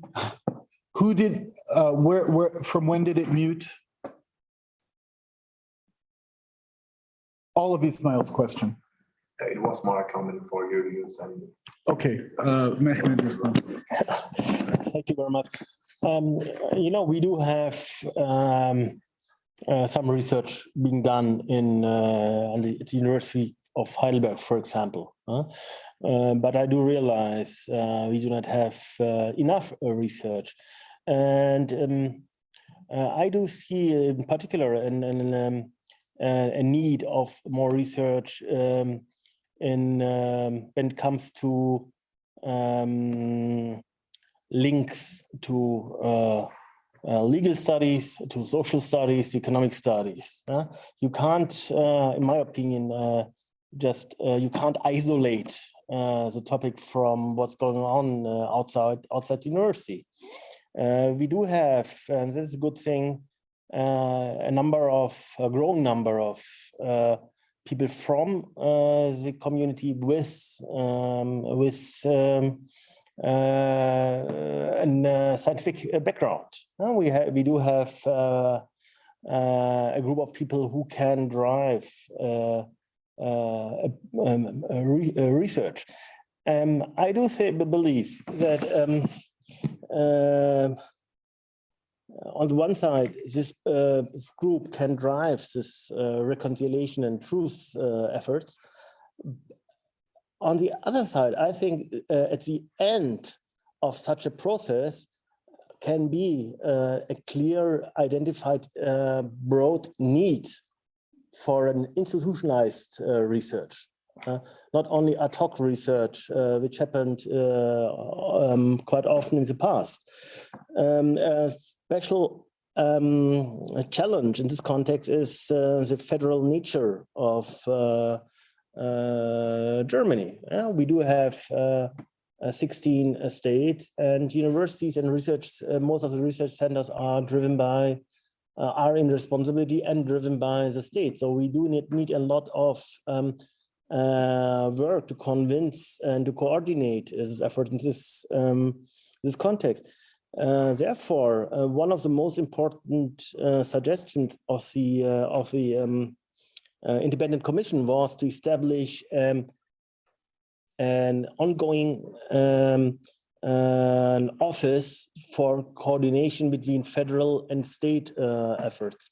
But again, I think comparing our field of work with the work of with its called topics of Jewish studies and the fight against anti-Semitism.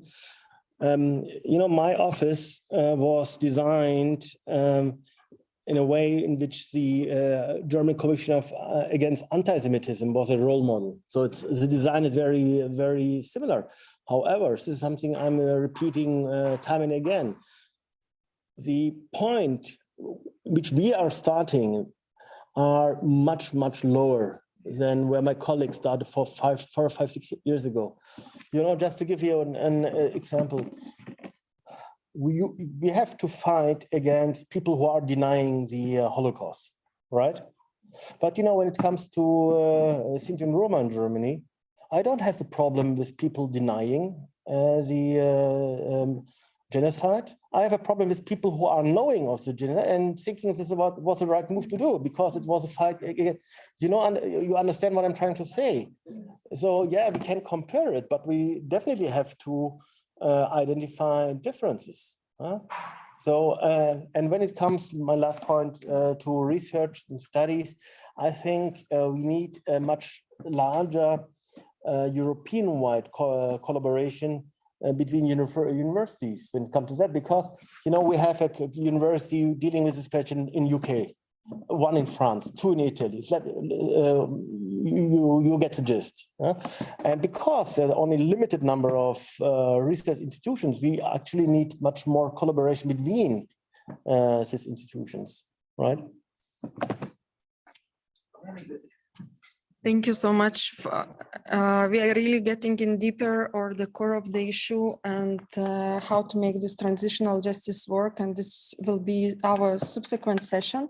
But just before concluding, I would like to ask Dalila if she would like to have very brief last word. Are you still there, Dalila?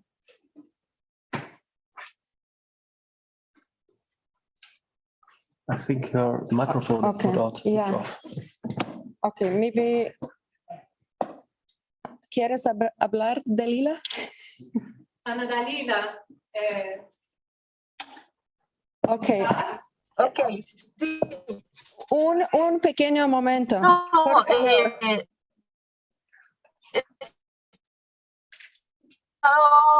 bueno. Sin videos. Dalila, sí, no te estamos viendo. No sé si tu cámara está apagada. Ahora sí, por favor, si quieres hacer el vídeo, porque así funciona mejor la conexión. Okay. Se apaga el vídeo, Ana. Dalila, apaga el vídeo, que se es mejor. No, he estado mirando, escuchando con atención todo lo que se ha venido explicando en este panel. Y creo que es importante considerar. Translators can translate already.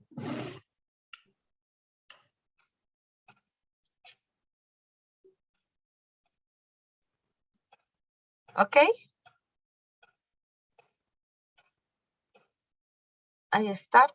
Bueno, entonces venía diciendo que es importante considerar el pasado, lo que nos está pasando y lo que puede venir. En ese sentido, pues yo creo que también es necesario hacer una solicitud a las Naciones Unidas, a todas las entidades, de mirar políticas públicas en cada uno de los países de manera que permitan mejorar las condiciones de vida y también mirar esos temas de la reparación en relación a lo que ha venido sucediendo con los gitanos a nivel en el mundo, ¿sí? Nosotros estamos disgregados por todo el mundo y me parece importante mirar, por ejemplo, que hay países, por ejemplo, en Europa, el tema de que nacen niños gitanos en los países y no son reconocidos como tales. Ese es un primer derecho que se tiene como ser humano, tener esa ciudadanía, esa nacionalidad. En Colombia también tenemos personas que nacen y que no hacen todo el trámite para ser ciudadanos, pero acá se reconocen, ¿sí? O sea, se reconocen como rom colombianos, roma colombianos. Entonces, nos parece importante que una de las primeras cosas es reconocer a esos rom que nacen en los diferentes países como ciudadanos de esos países, porque tenemos una condición étnica, pero también somos ciudadanos y no debemos ser ciudadanos de segunda ni de tercera categoría. Tenemos esos mismos derechos que los demás ciudadanos. Y en ese sentido, lo que se pide acá es precisamente crear, formular, implementar políticas públicas que vayan en el mejoramiento de las condiciones de vida del pueblo rom en todos esos países y en particularmente donde existe tanta discriminación y tanta exclusión y pobreza. Porque la pobreza no solamente se da en términos de tener economía, plata, dinero, sino se da en términos de ir erosionando nuestros elementos identitarios, nuestra cultura, nuestro idioma, nuestros valores. Entonces, creo que lo más importante es también mirar ese enfoque diferencial y esa aplicación de acciones afirmativas para que no nos sentamos excluidos dentro de sociedades gají, o sea, no gitanas, y donde nosotros podamos también aportarle a la construcción de procesos de ciudadanía desde una óptica diferente. Gracias.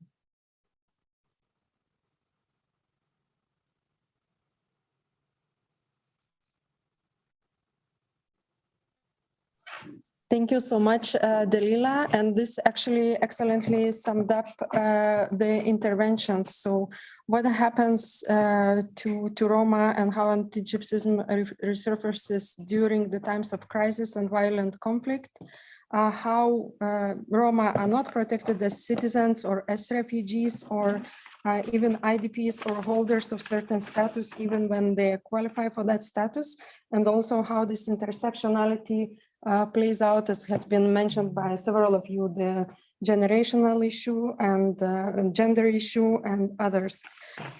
So thank you so much. And we have a lot more to think about methodologies on how we reestablish the truth. And this is next panel. Now we have a brief break of, actually, we still keep 15 minutes, but then we ask for patience and understanding from our online audience. Bear with us, and especially our interpreters. Thank you so much for your excellent work. And we are coming back then at 4:30 set Central European time, so Geneva time. Thank you so much, and we'll be back at 4:30. 4:20, 4:20. 15 minutes is 4:20. 4:20, apologies, 4:20. Thanks for love for.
Hola Juan Pablito, ¿qué hubo?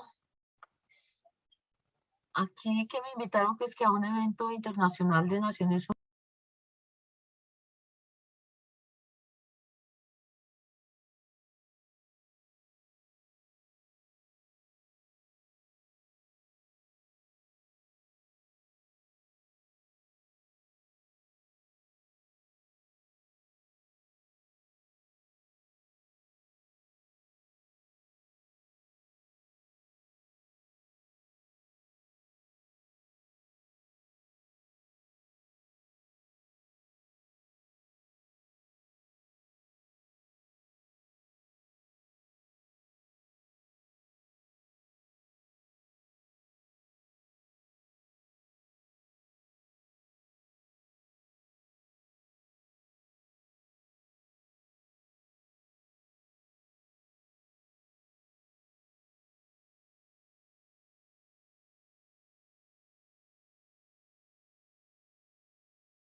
We start now? Could we have, could we test microphone? Oh, yeah. I know, Claude, could you say that, that if we can, because they can, if Luciano could test his microphone? Yes, Luciano, can you test your microphone for us before we start? Yes, good afternoon for all of you. Can you hear me? To hear you perfectly. That's great. Thank you very much. Excellent.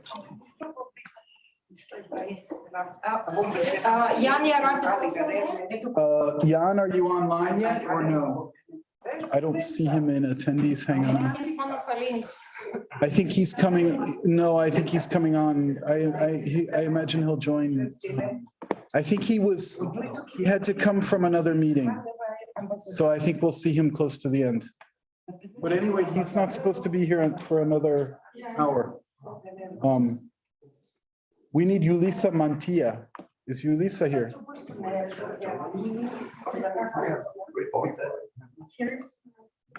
Lisa?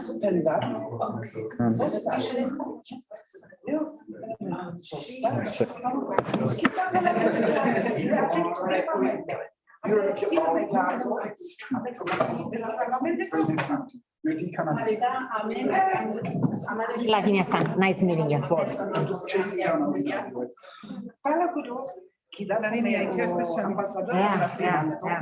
Wish me luck. Wish me luck.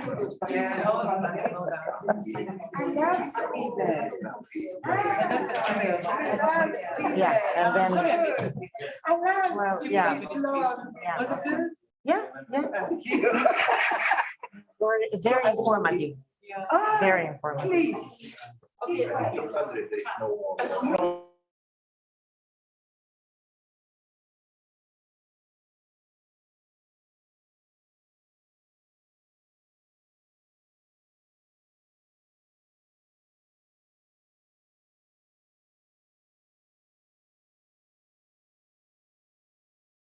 They have to interrupt the better conversations. Potentially life-forming politics. Welcome to the fourth panel of this four-panel session, the one before our conclusion. Originally planned was that Victoria Rios would moderate and that we would have the Special Rapporteur on Racism. Unfortunately, the Special Rapporteur on Racism is very far away and too far away on a time zone-wise to join us. And Victoria had a passport problem and was unable to travel. We're trying to keep the moderators in the room. So I'm going to moderate this panel, but I think that's an opportunity in the sense of, as one of the organizers, we were asked really sort of at the beginning, are you just holding a meeting or what's the point of the event? And our answer to that has always been, no, we're not just holding a meeting. We're using, the small capacity that we have and what is frequently referred to as the convening power of the United Nations.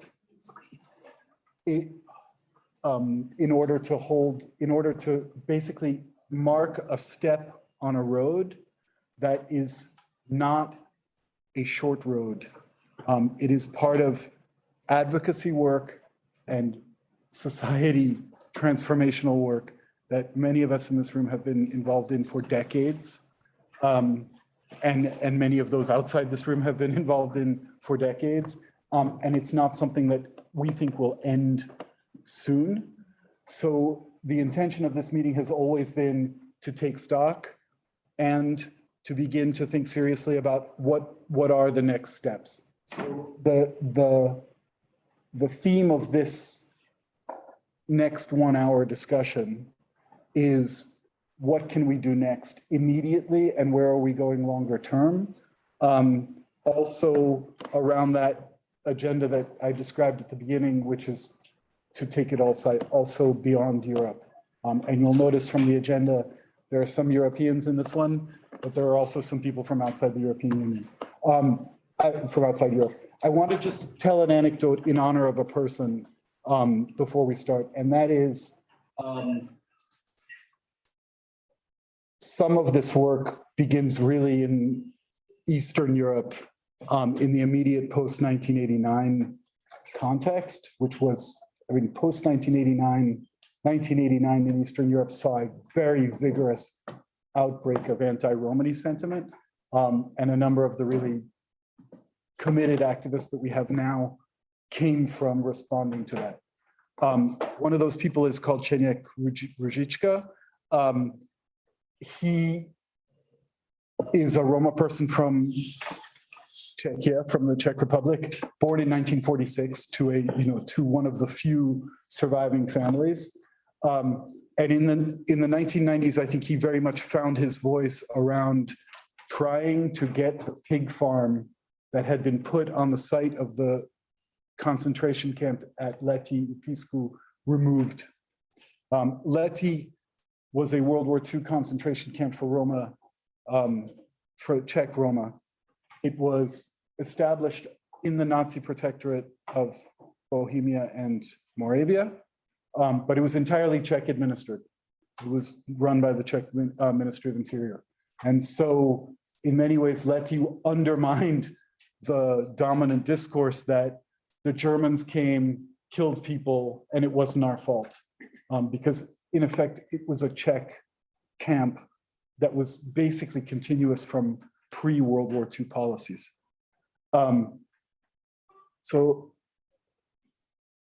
he gave voice to this, remove this pig farm from this site in order to honor the memory of the victims. And in 1997, the first post-independence government of the Czech Republic collapsed, and there was an interim government appointed. It's actually 1996, 1997. It was a 6-month technical caretaker government appointed.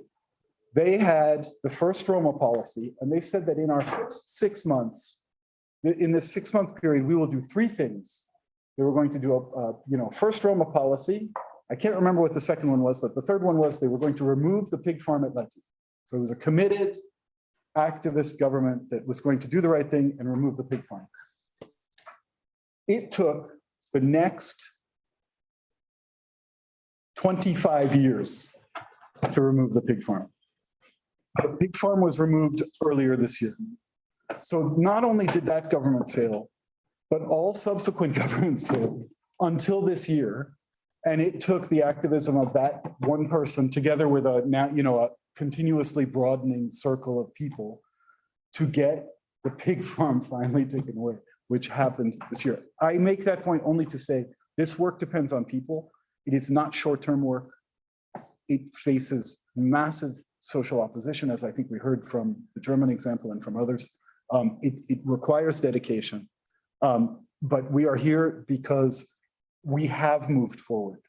The pig farm has been removed. And there are a number of other very interesting developments in our environment. So the theme for this panel is to hear from several very interesting people from inside and outside Europe, and also to begin seriously the thinking of what can we get done in the next 3 months, 6 months, 12 months, and how do we take some more steps forward in this garden that is growing. It is a growing garden.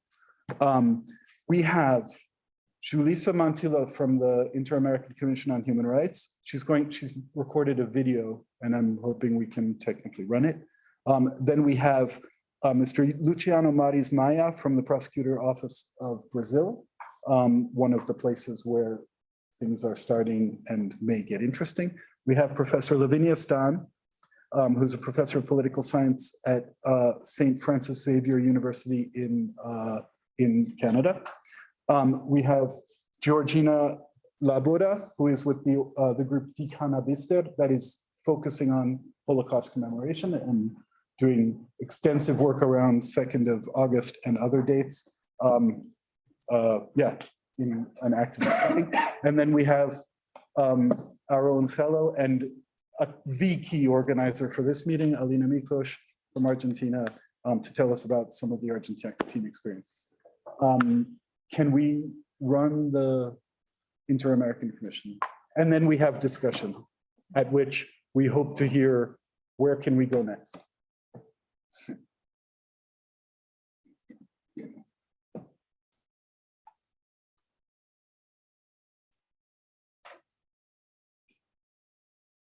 We don't hear, Need sound. Yeah. we don't hear the sound.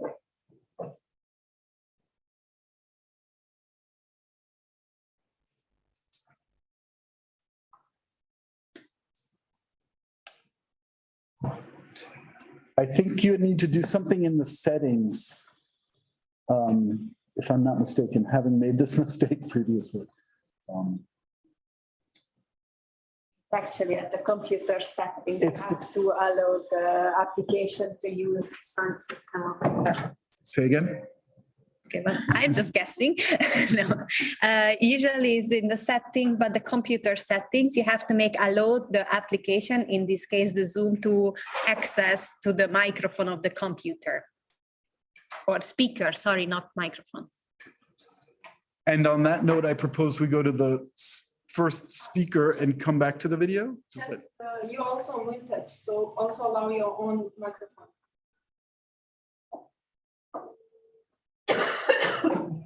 Yeah, That's the case. Chat, unmute yourself.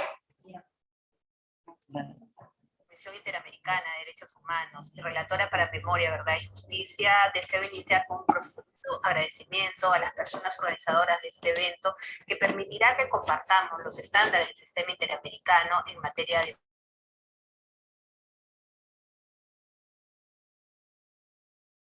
We heard it, continue. para identificar los retos del pasado y las posibilidades de reparación para el pueblo roma. Parto entonces estableciendo la importancia del principio de no discriminación como una norma imperativa o norma de jus cogens que debe guiar los demás estándares del sistema interamericano y del sistema universal de derechos humanos. Este principio establece el reconocimiento en igualdad de todas las personas sin discriminación de ningún tipo, sea por origen, raza, religión, idioma o cualquier otra condición. En ese sentido, quiero resaltar que la Relatoría de Memoria, Verdad y Justicia ha desarrollado su labor principalmente vinculada a los procesos de conflicto armado no internacional y dictaduras, es decir, procesos de justicia transicional. Sin embargo, la Relatoría y la Comisión en Pleno ha trabajado en otros ámbitos, por ejemplo, en el tema de las reparaciones y medidas de satisfacción vinculado a los procesos de memoria. Por otro lado, en casos como el de Nicaragua, que no es un proceso de justicia transicional, la Comisión Interamericana reconoce el rol de las madres de abril que buscan justicia para sus hijos e hijas desde los disturbios del 2018. Además, en el ámbito de este reconocimiento del principio de no discriminación, la CIDH reconoce el Día de la Memoria Transgénero, llamando a los estados a que protejan la vida y la igualdad de las personas de género diverso. Esto en el marco más general de monitoreo, pero también en el ámbito de la jurisprudencia de la Comisión y la Corte Interamericana encontramos referencia a la memoria como un baluarte principal para la lucha contra la impunidad y para el reconocimiento pleno de los derechos humanos. Por un lado, la memoria es tratada como un componente esencial de la dignidad de la víctima y que debe ser considerada en las medidas de reparación integral. Pero por otro lado, tanto la Comisión como la Corte Interamericana han enfatizado la dimensión colectiva de la memoria, es decir, lo que implica como forma de reparación y garantías de no repetición para todas las sociedades. Estas dos dimensiones, la individual y la colectiva, están íntimamente conectadas en la medida que buscan dar transparencia a los hechos violatorios y sensibilizar a la sociedad como garantía de no repetición. En el caso de Guatemala, por ejemplo, en el caso sobre el asesinato de Mirna Machan y la impunidad, la Corte entendió que la realización de un acto público de reconocimiento de la responsabilidad del Estado contribuía de manera específica para los hechos del caso y la reparación de los familiares, pero también era una garantía de no repetición.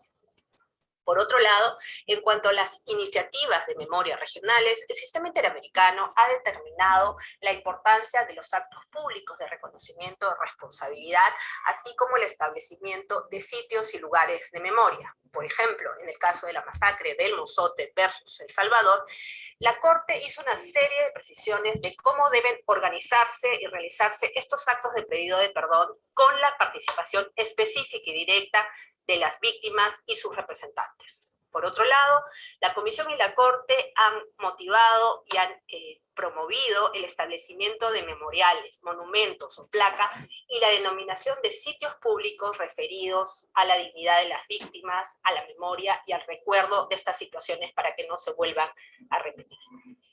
También es importante señalar que la jurisprudencia de la Corte se ha referido al tema de los archivos. Los archivos, su urbanización y su respeto son esenciales para la preservación de la memoria. En este sentido, tanto la Comisión y la Corte han instado, por ejemplo, al pleno acceso a los derechos de las personas para revisar archivos militares, por ejemplo, y que sirven no solamente para el conocimiento, sino también para los procesos de judicialización.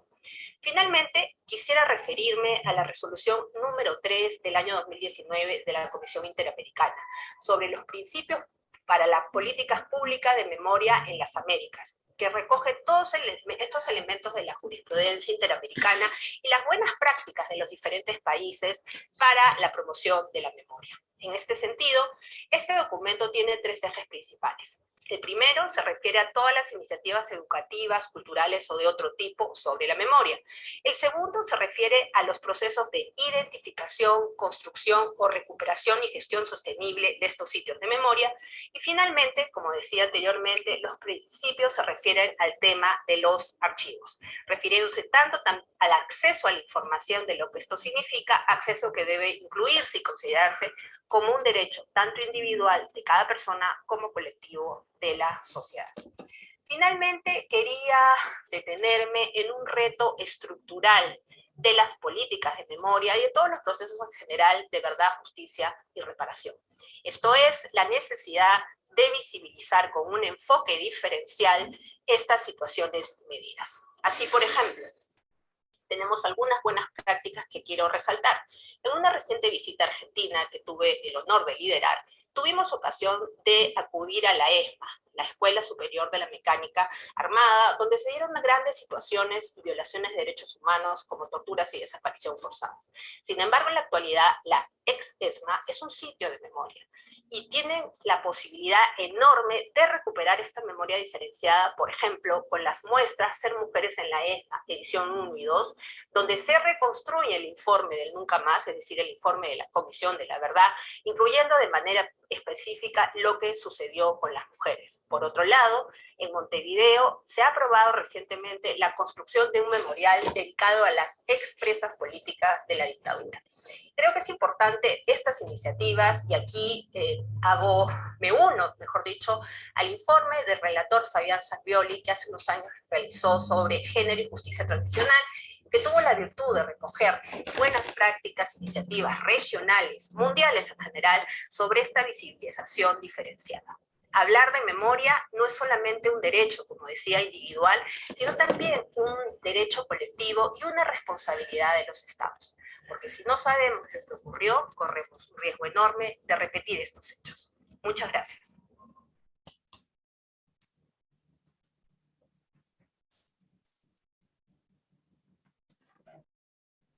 Oops. Just for clarity, I mean, we invited the Inter-American Commission to join, but the Inter-American Commission is the Pan-American human rights entity, and it runs the also the court, the Inter-American Court on Human Rights. By analogy, the Council of Europe, as the home of the European Court of Human Rights, has been very important as a driver for advancing things in Europe, and our thinking is it would be interesting to try to draw them in. I don't think the Inter-American Commission has yet addressed anything related to Roma issues really explicitly, but the potential is there for them to act as a mover in these issues. So we are hoping that maybe there may be a possibility for follow-up and thinking of how we might engage them further. Our next speaker is Mr. Luciano Maris Maia from the Prosecutor's Office in Brazil. He's online but live, and welcome. You have the floor, sir. Thank you very much. First of all, let me clarify. When we say in Brazil prosecution service, we also say that according to the Constitution, this institution has the duty to defend and promote human rights. For that reason, to defend the indigenous people's rights, the Black community Quilombola rights, and also the Roma Ciganos rights. It's not only the question of the criminal issue of prosecution, but also the active role on defending human rights.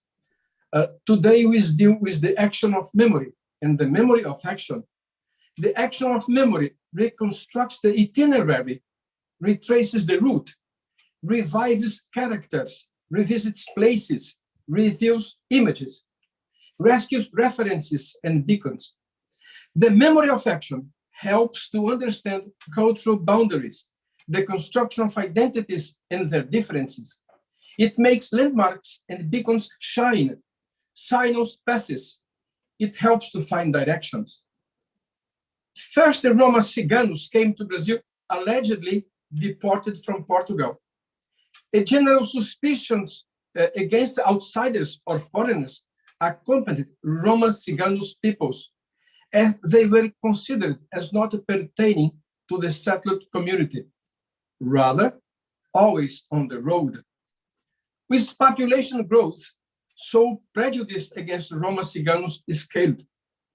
Brazil had, in the 1940s, a population of 40 million inhabitants 80 years ago. 80% of its population residing in rural areas and only 20% in urban settlements.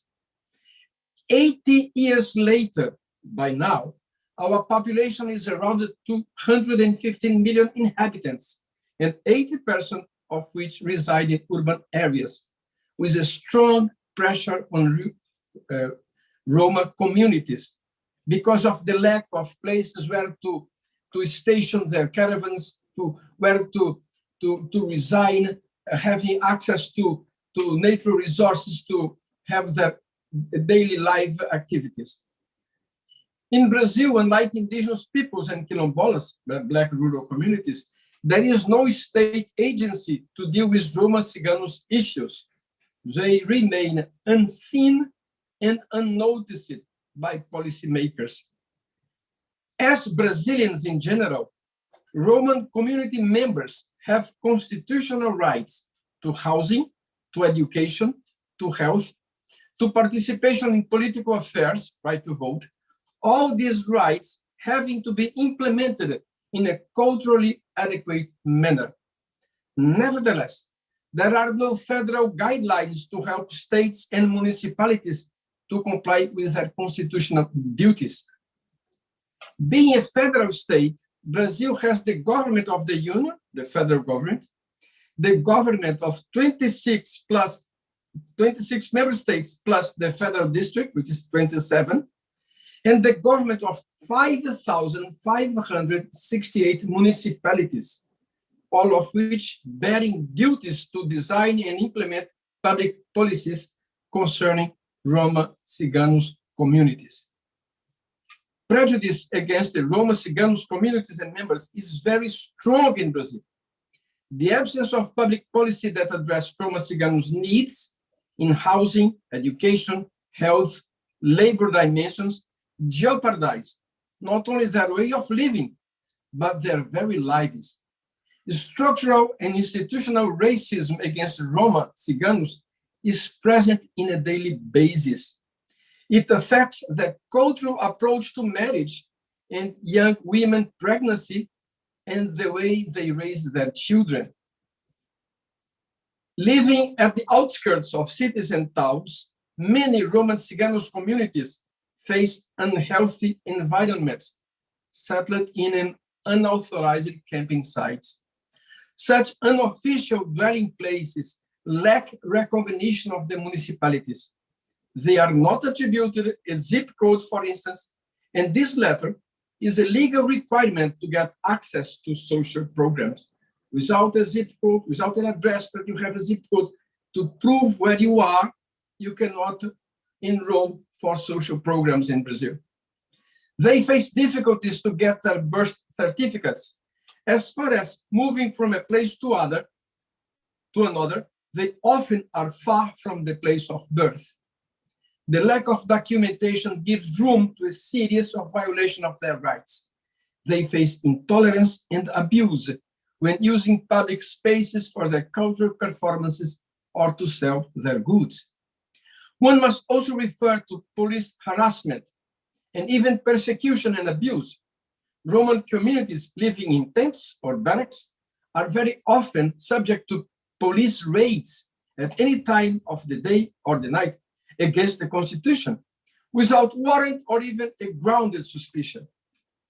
The memory of the killing by the military police in the state of Bahia of 8 members of the Silva Matos family of Romani community in the city of Vitória da Conquista, Bahia, in July 2021, is still bleeding and illustrates the difficulty to have prompt, independent, impartial, and thorough investigation that may restore truth and bring reparation as a means to guarantee prevention and non-repetition. In 2001, Brazil submitted its first report to the Committee on Economic, Social, and Cultural Rights. In its list of issues, the committee refers to a document submitted to the committee by Brazil's civil society. I took part in the process of writing this document, and I went to Geneva to handle this document to the committee. The civil society and Congress entitled the Civil Society Report on Brazil's Observance of the International Covenant on Economic, Social, and Cultural Rights, which indicates that aside from Indians, the state party does not distinguish other minorities among its populations, such as gypsies, I read the document, gypsies and the Quilombos, and requires information and demographic details about them to be provided. The World Conference Against Racism 2001 in Durban brought momentum to discuss racism in Brazil, affirmative actions and inclusive social policies, and to put Roma Ciganos issues in the agenda.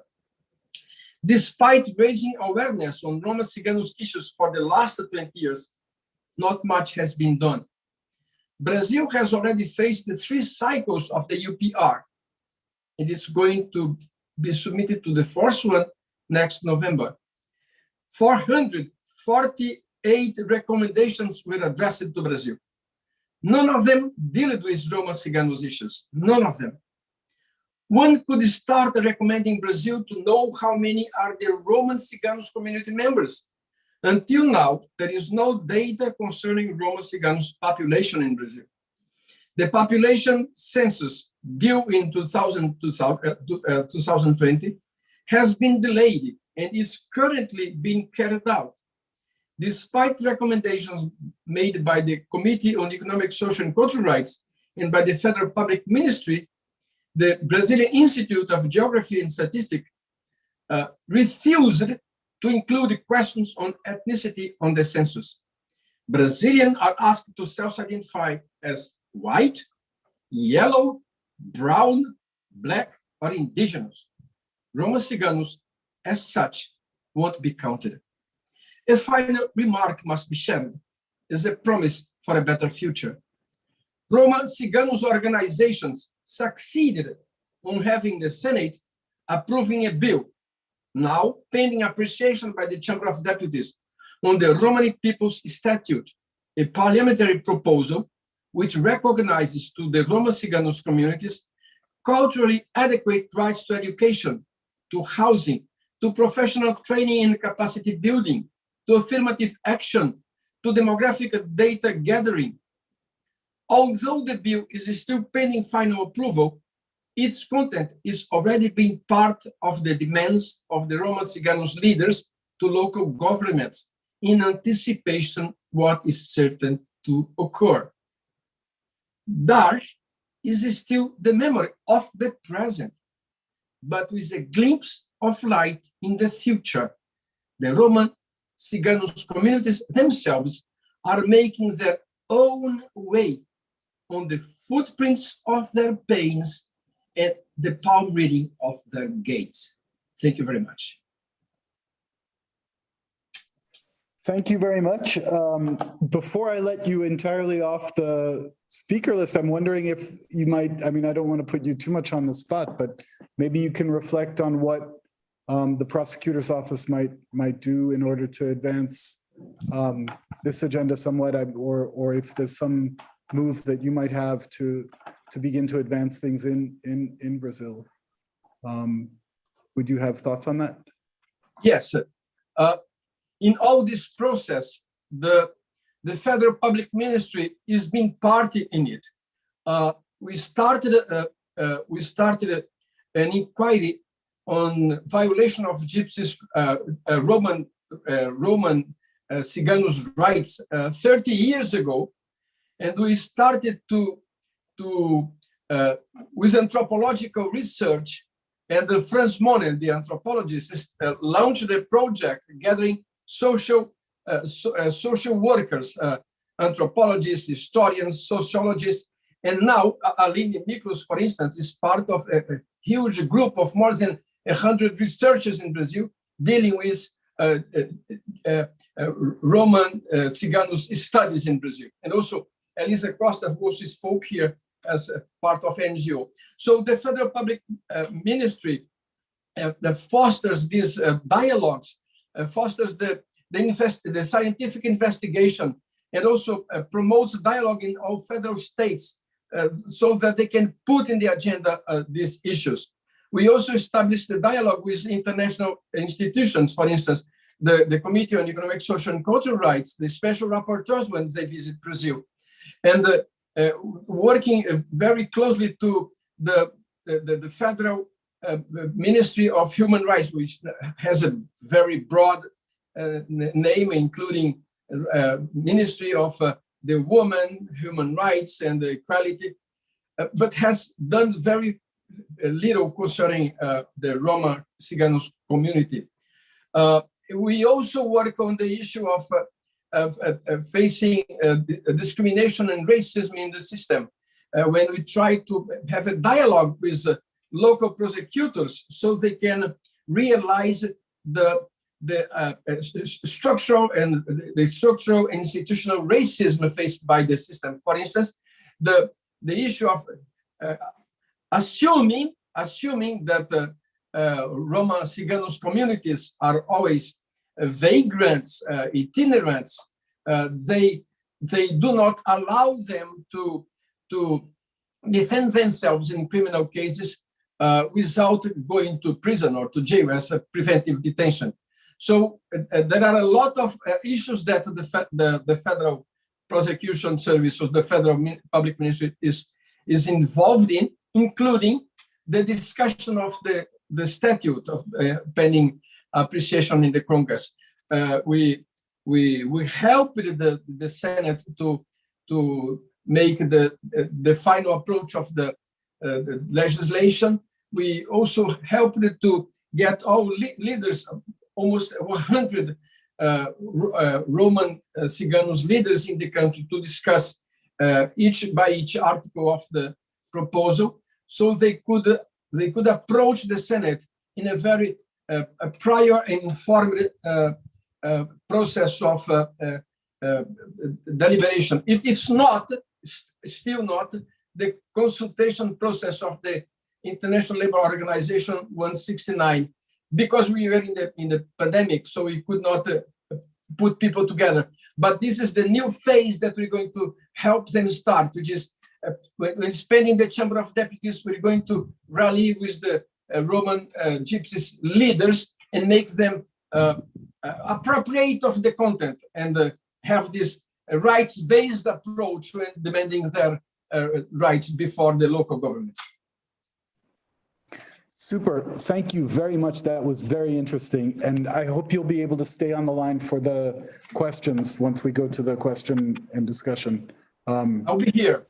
Great. Thank you. Our next speaker is Ms. Lavinia Stan, Professor of Political Science.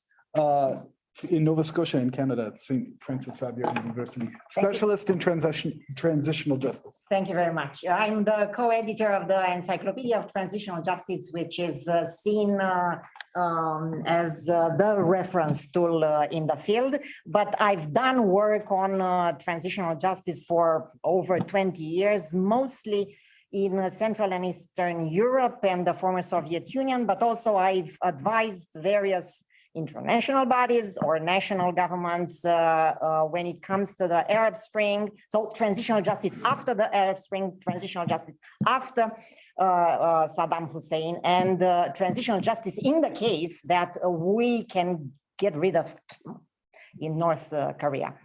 Now, I'm a kind of I'll provide very broad explanation of how we see transitional justice based on these cases, on the information we have up to now in the world. Yeah, we are making a very sharp distinction between judicial and non-judicial efforts. Judicial efforts involve the courts, non-judicial efforts do not. We also make a distinction between transitional justice methods or mechanisms that involve the state, that involve the civil society, or that involve both. And when it comes to the state, you can have national governments, local governments, international organizations or supranational bodies like the European Union. And it is important to consider all these things. So we've heard quite a lot about memorialization. That's seen mostly as a symbolic way of dealing with the past.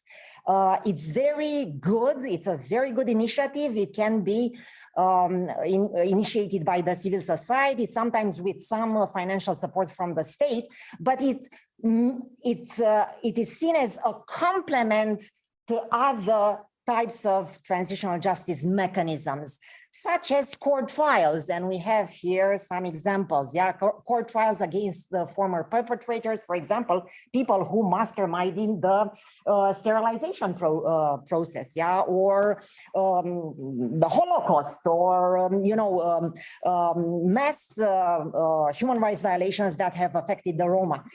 We are talking also about compensation packages like the ones that were adopted in Latin America. We are talking about official apologies delivered by governments, presidents, prime ministers, but also in some countries by various ministers. Yeah, we are talking about vetting processes, screening processes, which might not necessarily relate to Roma issues, but you can have a small vetting process of your police, secret police and armed forces involved in, in sterilization and such. Reforms of the police, of the repressive agencies of the state are also very important. They have been important in some countries more than in others, but they are seen as significant to eliminate or at least reduce profiling discrimination at these levels. Truth commissions are probably have become the standard in transitional justice these days. There is a difference between truth commissions involving victims and history commissions. I would argue that what Germany had and many other Eastern European countries, yeah, they did not have truth commissions with hearings involving victims and victimizers, but they had history commissions which produced very nice history books, which might have affected the way the general population and the government officials are seeing the past, but not necessarily most of the time. Rewriting history textbooks is also very important, and we've seen some discussion about this, some initiatives. Sometimes it's important what you put in history textbooks, how much of it you put, what kind of names in the past, what kind of incidents in the past are mentioned. Now, when it comes to civil society, so if you have examples of countries, situations where the state is reluctant to get into action, civil society can do stuff. It's a complement usually to what the state is doing. You cannot preempt state action by civil society action, but it's a sign of moving things along. Yeah. So, for example, citizens' opinion tribunals have been sometimes very important. I would say here the comfort women, you know, before the citizens' opinion tribunal related to that issue, nobody knew what a comfort woman is, and afterwards it raised awareness. Raising awareness is what citizens' opinion tribunals do. They are mock trials. They do not have legal processes underlying their activity, but they are educating the public. Yeah, unofficial truth projects, and I would say here there is such a broad scope of oral history projects, collecting all these testimonials. You know, it's important, as we heard, you know, in all countries to not have these voices silenced forever. Yeah, but memorialization cuts across various dimensions. Yeah, it can be art projects, it can be books of memory, as Memorial Society did in Russia and the former Soviet Union in the face of very reluctant governments, naming streets and localities, exhibitions, museums, official commemorations, recognition of national days. Yeah, some of these transitional justice mechanisms are more effective than others. Some of them satisfy some victims, but not others. So this is why when you design a transitional justice agenda, you have to set goals, priorities, you know, among truth, justice, and reconciliation, what is the most important? Among victims, what kind of victims groups you want to satisfy? Among methods, what is feasible? Sometimes, you know, you don't have money, or you don't have the victims and victimizers around, so then you cannot have court trials. I would say that no single transitional justice mechanism can satisfy all. So I would always recommend a combination of methods, a combination of government actors, a combination of civil society actors. Research is key to all these transitional justice programs, not only for truth. You cannot have justice without some kind of research, knowing where the bodies, at least of the victims, are, you know. You cannot have reconciliation unless you have some research behind it, you know.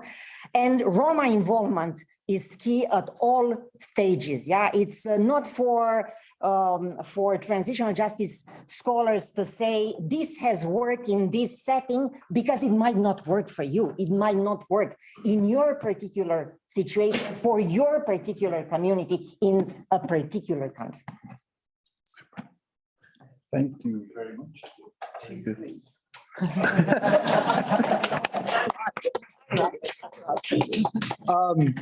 Yes, we had the good fortune and planning to go to the August 2nd memorial in Auschwitz just before the pandemic.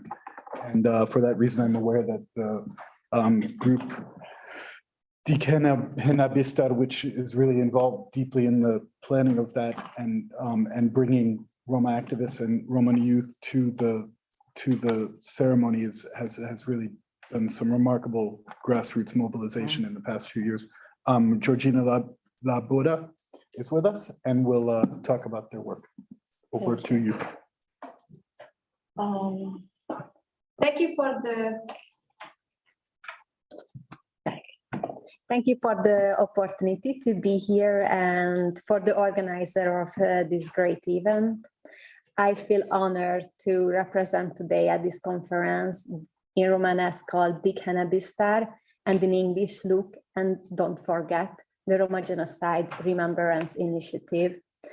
As I said, my name is Georgina Lapoda, and I am a Roma activist from Hungary.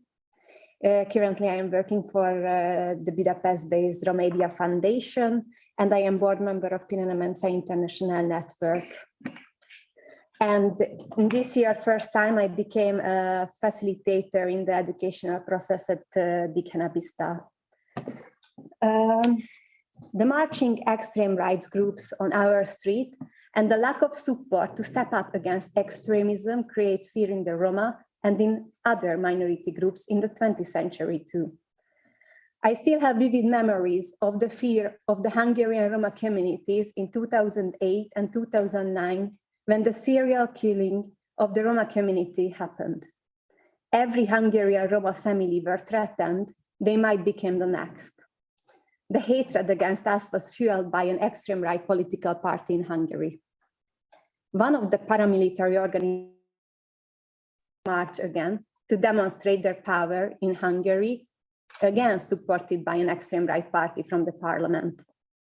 Instead of society and political leadership publicly and widely denouncing such and similar openly racist marches, currently the paramilitary groups do not have to face legal consequences. And yet again, the Roma remain in fear and without support. As one of the facilitators of the Dikhenabistar, I experienced the participants' lack of familiarity with the history of our community. Many historical events that we could be proud of have been already forgotten by the world. The one-week-long Dikhenabistar event gives the participants the opportunity to get to know the most important international events in our community in the 21st century and in the beginning of the 21st century. For example, we are talking about the national programs against Romani communities and also events like I mentioned before. This year was particularly important for us to talk about the Ukrainian Roma community's difficulties in war times. We are grateful for Natalia Tomenko to be with us in this summer on Dikhenabistar and gave a touching speech at the 2nd of August commemoration in Auschwitz-Birkenau. We are talking about the First World Romani Congress and the effect of the Romani movement in the 70s, or about the hunger strike by Roma civil rights activists and Holocaust survivors in 1980 in the former concentration camp in Dachau. And how it started the wave of recognition of the Roma genocide until the European Parliament admitted the Roma genocide officially in 2015. We not only learn about the history of Holocaust, but also about the last 70 years of our community struggle for recognition, for justice and equality. What will happen with our history and culture of remembrance when there are no survivors of these dark chapters? Dikhenabistar aims to raising awareness among young European civil society and decision makers about the Roma genocide. Over the last few years, thousands of Romani people across Europe mobilized to organize and attend commemoration ceremonies to advocate for recognition and to educate others. When students in formal school system learn about the Holocaust is not enough to mention the Roma communities in footnotes, in parentheses. We are getting distant in time from this dark chapter of Europe's history, and objectifying the topic and only listing the persecuted groups or discussing anonymously their suffering has no result for the thinking of the youth. We have to change the discussion and stop talking about the Roma genocide from the persecutor perspective. We need more written facts about our history by professional scholars and academics. And this has to be widely accessible to everyone. We need institutions, structures, and archives to research and explore our history and culture. And we also need mainstream institutions to open up for our scholars, arts, films, and literature. So the works of the Roma are also included in the mainstream canonization. The Cannabistar is not only about remembrance and learning about the past, but it's also about strengthening our movement for the fight against anti-gypsyism today. As the Alliance Against Anti-Gypsyism states in their document, anti-gypsyism is not a minority issue, but it is present in the daily life of the Roma communities. The Roma communities across Europe have to strengthen their identity because that would also help us to combat anti-gypsyism. For this, we have to be aware of our own history and culture. Difficult to build a positive identity when we only talk about the victim position and when facing all the legacy of centuries of anti-gypsyism, which can also be internalized. Therefore, not only learn about the sorrow past, but also looking into the strategies for survival and resistance is important. We are exposed to hate speech online and offline. Widespread fake news in creating conflicts between Roma and non-Roma communities, and it further poisons our society. From the beginning, the Cannabistar empower young people to articulate a critical understanding of society and injustice among young Roma and non-Roma.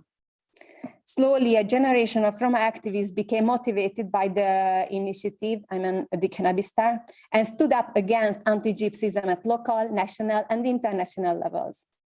We are aware that anti-gypsyism is one of the root causes of social exclusion and marginalization of the Roma community.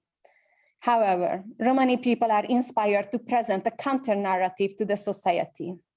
For this, we need to access to tools and support to achieve change, support to organize more and more non-formal education trainings and for Roma and non-Roma youth to succeed. And what about the future? To shape the future, we need to strengthen a community-wide mobilization and participation in remembrance activities, especially of young people. And decision makers have to see improving the young Romani people opportunity to access meaningful participation, also important in the society. Therefore, we have to advance the access to the participation of the young Roma on every level. They have to be able to get involved in the operation of the society, engage in political participation, and be represented in decision-making. The testimonies and stories of resistance became one of the most important part of the Cannabistar. We need to create space and make them visible. This conference and the transitional justice approach also show us how important it is to give visibility and recognition to the testimonies and voices of the victims of the dark chapters and people affected of anti-gypsyism. Need to invest in more educational programs and strengthen the work of Roma youth organizations, training youth more as educators and to become strong voices in social debates about history and remembrance. Thank you. Great. We have one more presentation in this panel. It is from our senior minority fellow in Argentina, Alina Miklos, who, as noted, has been a very driving force behind the organization of this meeting, and with whom we will be working together with partners on the follow-up. Alina, you have the floor, and you're speaking in Spanish? Okay. Sí. I prepared in English just a little. I prepared my presentation in English about Romani rights in Argentina. But I will change my presentation because I think that it's important here to speak about the difference between Latin America and Europe. For example, here some participation speak about the ILO Convention 169 and how is important for us. I know that in Europe it's different. We have other kind of issues. And sorry, I forgot my my notes there. I need to be careful with the cables. And my. Okay, thank you. It's okay.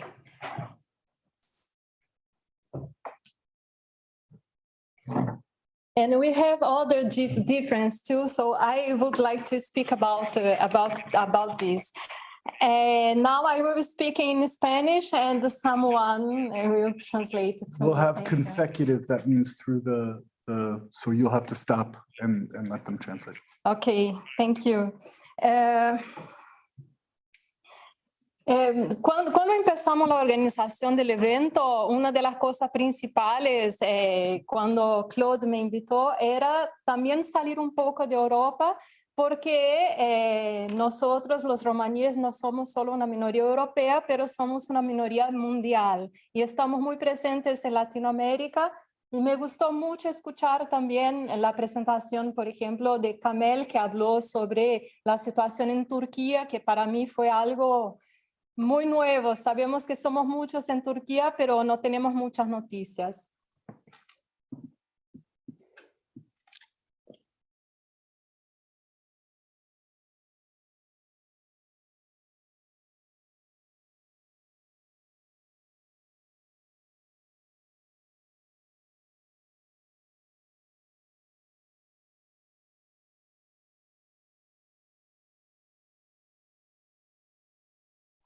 Y entonces, de la misma manera que somos una minoría mundial, el prejuicio también es mundial.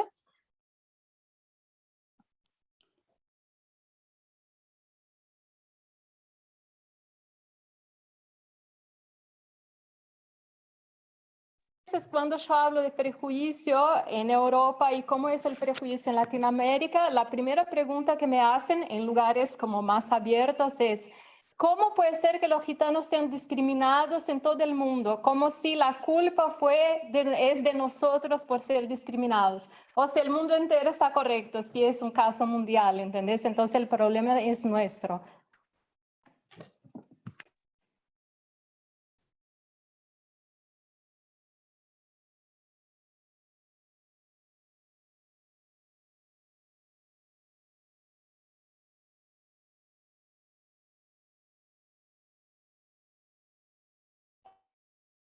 Que el racismo y en el hecho de que algunas personas creen que son mejores que las otras. O sea, la culpa siempre está en el discriminado y no en el discriminador.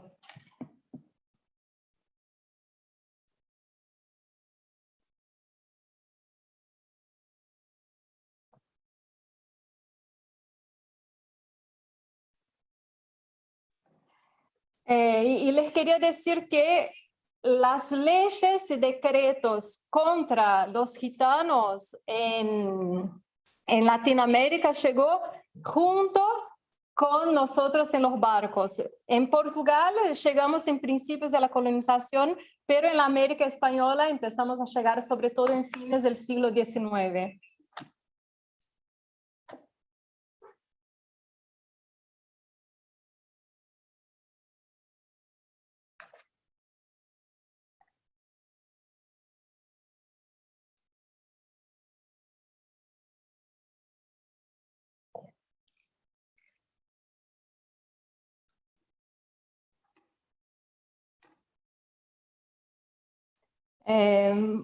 Bueno, hablé sobre las similitudes, sobre el racismo que pasa y ahora voy a hablar sobre las diferencias que están en la perspectiva, cuando preguntamos qué hacemos en el futuro, ¿no? Y entonces las diferencias entre algunas políticas y algunas concepciones en Latinoamérica y en Europa.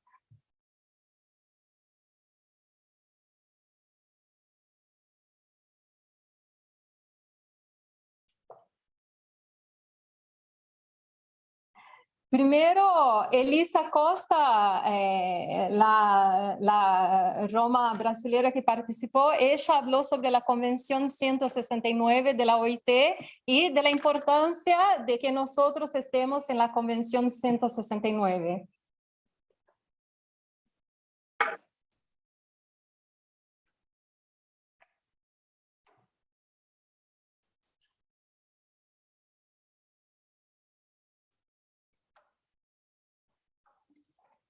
Y después, Dalila también habló sobre esto y Luciano Maris también habló sobre esto.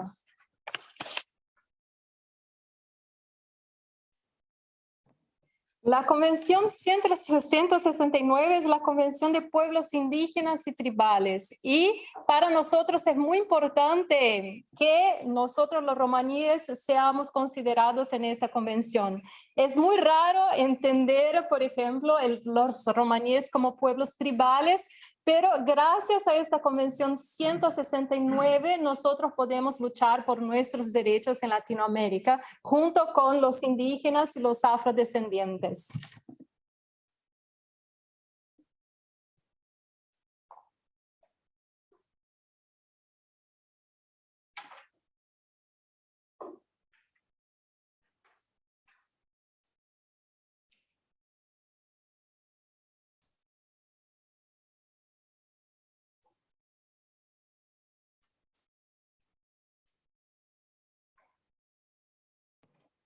Esa es la primera diferencia, porque sé, por ejemplo, que en Francia ellos no ratificaron la Convención 169 y la cuestión de minorías allá es muy diferente de la realidad en Latinoamérica y no estoy segura, pero España tampoco ratificó la Convención 169, pero yo no estoy segura sobre eso.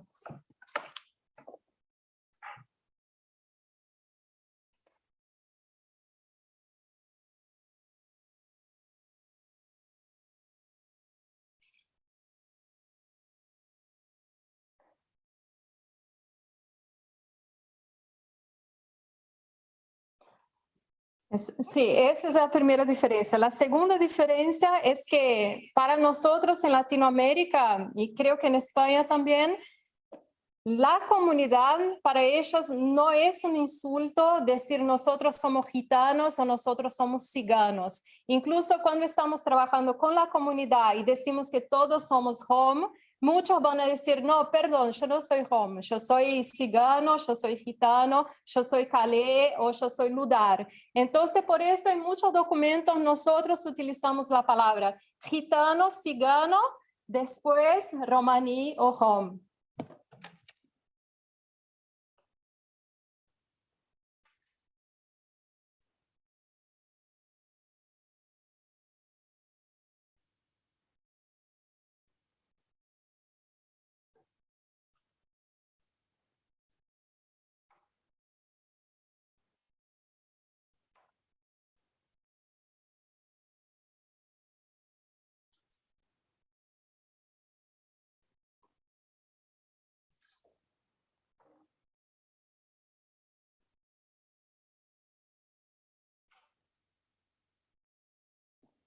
Y esto es justificado porque todo lo que fue discutido en el primer Congreso Internacional del Pueblo romaní en 1971 en Londres, estas ideas llegaron en Latinoamérica solamente en los años 90 gracias a los activistas, pero se quedó solo con los activistas romaníes. O sea, no son ideas que son reconocidas y muy conocidas en toda Latinoamérica.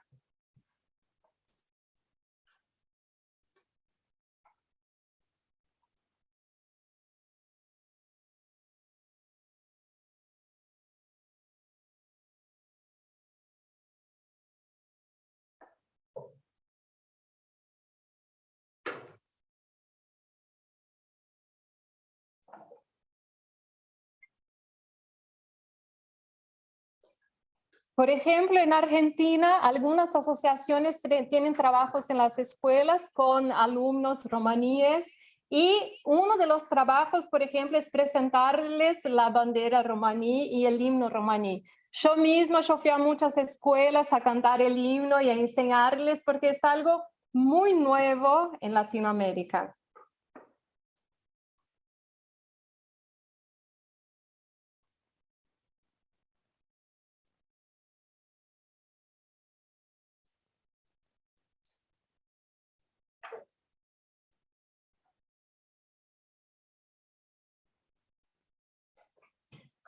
Ok, Ok, otra diferencia es sobre la discriminación positiva. Yo no sé cómo es en Europa, pero en Brasil nosotros utilizamos mucho la discriminación positiva para construir políticas públicas para pueblos romaníes.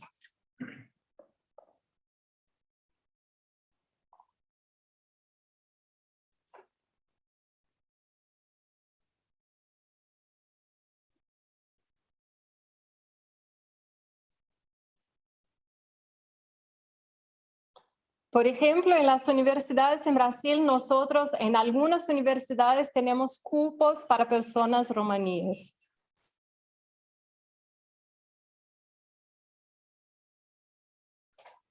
Sí.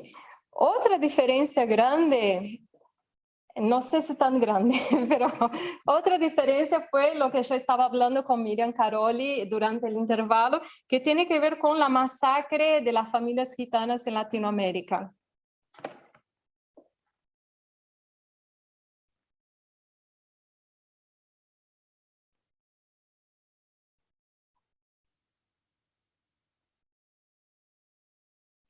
Ella me preguntó qué esto significaba y entonces yo le dije que en Latinoamérica nosotros no tuvimos una masacre concentrada como fue el Holocausto, estoy diciendo como mucha masacre en poco tiempo, pero tuvimos diversos tipos de ataques a las comunidades romaníes en distintos momentos.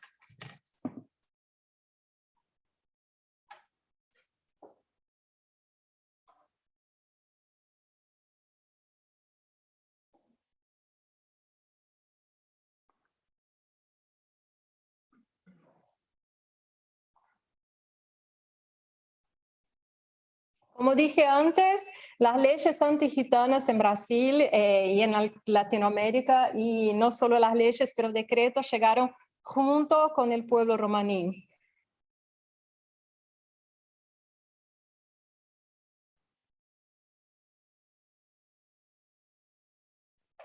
Y entonces durante toda la historia, y nosotros sabemos por las familias, hubo muchas masacres. Por ejemplo, el año pasado la policía en Brasil mató a 11 hermanos de la misma familia y es muy difícil intervenir en estos casos porque las víctimas no van a la policía para hacer denuncias justamente porque ellas tienen miedo.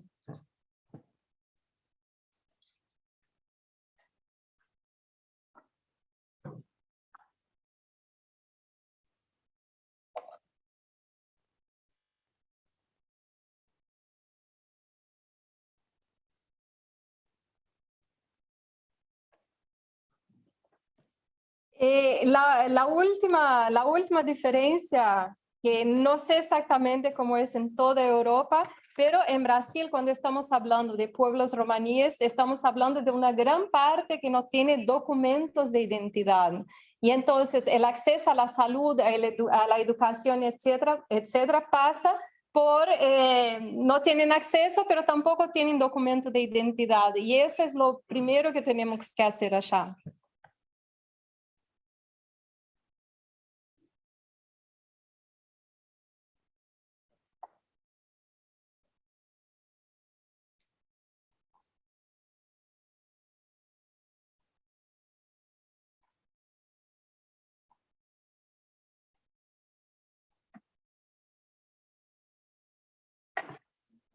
Y para concluir, porque estamos en la mesa del futuro, ¿no? Y ahora, ¿qué vamos a hacer? Con este congreso también, gracias a Claude y toda la organización del congreso, esta abertura que estamos teniendo para las Américas justamente tiene que ver con esto. Cuando invitamos a la presidenta de la Comisión Interamericana, la idea es justamente empezar un diálogo con la Comisión Interamericana.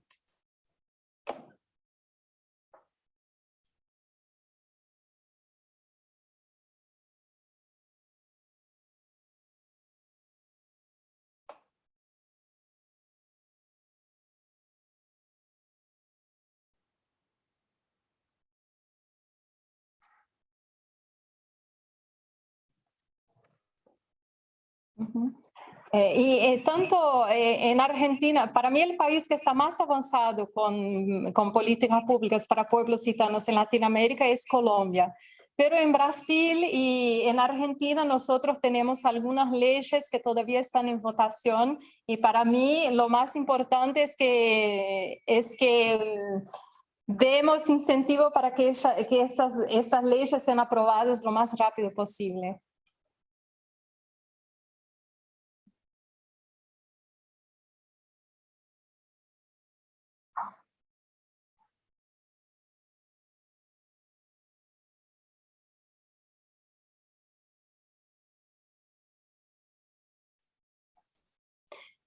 Y por fin, algo que fue muy importante fue el encuentro Roma de Américas, que fue el primero en 2015, el segundo en 2007, organizado por la Relatoría Especial de Minorías. Y en este encuentro se hizo informes y se hizo recomendaciones y nosotros creemos que los estados tendrían que implantar inmediatamente a estas recomendaciones.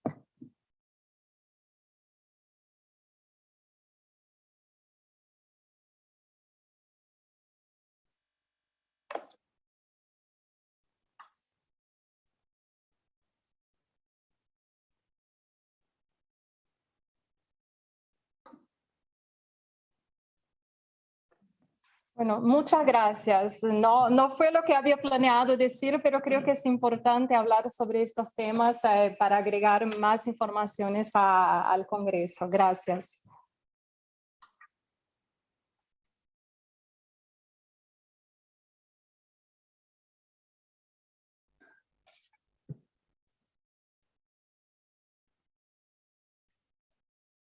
Fantastic. Thank you very much. We're running against time. So what I want to do is just open the floor briefly to 2-3 interventions. I see hands. I invite questions to the panel as well as proposals for the future. So I see 4 hands, Soraya, then Ismail, then Miriam, and then Damian. And I think that's all we have time for. But I will look, I will also look into the internet and see if there's anybody. Soraya. Okay, thank you very much. Just to make it clear for me, are Roma seen as a tribe in Latin America? No? So why is 169 that important? Because I couldn't follow, because I know it is for indigenous people and tribes. So if it is a benefit for Roma, how are they seen as? Okay. And then I have another comment, just, can I say it? Keep going, yeah. Okay. I would just ask all of you, at least in this room, when we speak about Roma Holocaust, can we not just use Holocaust and not genocide? If you say Roma genocide, I don't know where, I don't know by whom, I don't know the time. If you say Holocaust, I would say Nazi Germany, I would say 30 to 45, I would say Germany and Europe. So please, this is a request, no, not request. Question, yeah. I would empower you, not empower, and encourage you to use Holocaust and let others use genocide, because for me, it is a way of anti-gypsyism, how you use the words and how you making smaller things. Yeah? Okay, thank you. I suggest that we take the 4 and then I come back to the panel. So just hold your responses, Ismail. Yeah, my first question is for Lavinia. It's about how to ensure a state responsibility, because you mentioned something is that we risk that the state put responsibility in civil society. So there is some danger when we put a lot of responsibility on civil society engagement. How to ensure that? Because you talk about official truth and I would say state truth. So how to guarantee that? You mentioned very well in the previous session, when you have a court trial, somehow it is always there. But if you don't have a court trial, like it would be most probably in the case of this commission in Spain, in Germany, and many others, where the victims are not anymore alive. So how to ensure that state truth, official truth. Then about the role of civil society is very dangerous. I was talking with Andrzej in Poland, but how trustable is civil society when we talk about dealing not with people, not with allied victims, but with archives. And when you have to deal with archives, that I think it will be one of the challenges you will face, we not always have the answer. So this issue about lost in translation, when we compare different truth commissions, we have to really take care about. And yeah, of these two issues, civil society and how to ensure a state responsibility. About Spain did ratify all the, including the Convention 169 in 2007, and all the international conventions, covenants, and so on and so forth. But does not apply. Does not apply because the recognition of minorities in Spain does not exist by constitution. Then in practice, it's much more complex. But the problem, ratified, not applied, and how to ensure law enforcement by international institutions, not to put the responsibility on civil society when we talk about accountability, but how international institutions keep accountable national states. Just a short question. We can give also writing recommendations. Yes, please. Okay, because I had prepared some for the morning session. That would be I see someone who would like to do this, to send it to you. And there was also one which I want to mention because Soraya made this point about Holocaust versus genocide. I think also what we need is space and the opportunity to discuss about terminology. My feeling is that there's a lot of confusion around, a lot of unclarity also of the different meaning. It's very emotional, but I think we need space to discuss it among ourselves and then come forward with something. Anyway, this is just, it came to me, I think it's very important. I had a question to, I first of all, thank to all this great panel. I think it was very illuminating also for me, seeing these different strands and also the situation. I think it was very enlightening. I have a question also from what I heard today, also because the Truth Commission is so promoted here in this room and maybe also in the online forum. But I want to ask you as an expert, since you've heard so many different situations, is Truth Commission for appropriate, for these different typologies? Or would you say there must be certain things in place in order to set up a Truth Commission? Because my feeling is there's a lot of different violations and maybe Truth Commission is not appropriate for it, but that is just a question. Damian, so pass the microphone just slightly to the, yeah. ¿Estoy ok para ser traducido? En este caso quería aprovechar que Aline Miklos habló sobre América Latina y puntualmente sobre Sudamérica. Interpreter, if you can just wait and we'll do it consecutive, yeah? Okay, super, thank you. Okay. Quería aprovechar que Aline Miklos habló puntualmente de Latinoamérica y de Sudamérica en especial.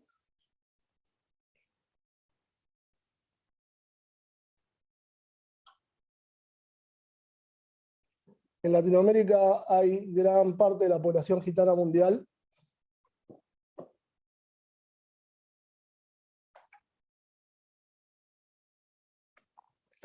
Y es muy diferente las formas de discriminación y de sufrimiento que recibe el pueblo gitano romaní en Latinoamérica y puntualmente en Sudamérica, que es donde más conozco la situación.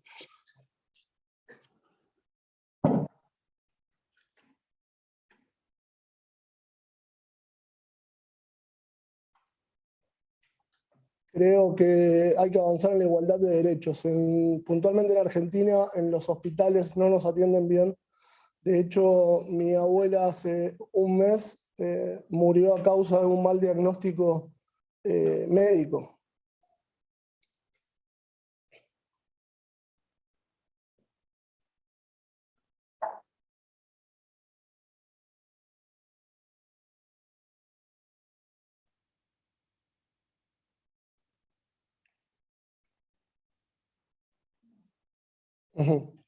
Continúo. De la misma forma nos ven en cualquier oficina pública, sea comisaría para hacer una denuncia, sea un juzgado, somos juzgados previamente antes de llegar al juez y antes de que se lleve a cabo el juicio. Ya solo somos prejuzgados por ser gitanos, solo por eso.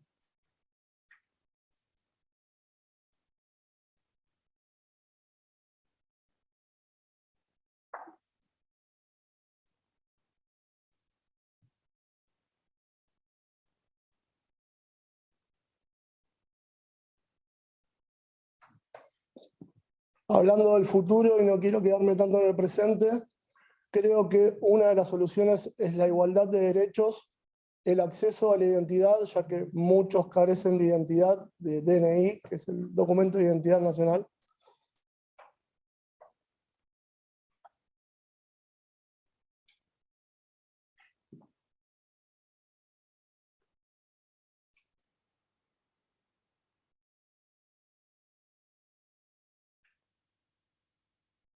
Y creo que la discriminación es estructural y está arraigada en las raíces de la sociedad y en las raíces de los gobiernos. Los gobiernos, cuando nos ven, miran para otro lado o solo se sacan fotos porque somos coloridos o somos sujetos de atención.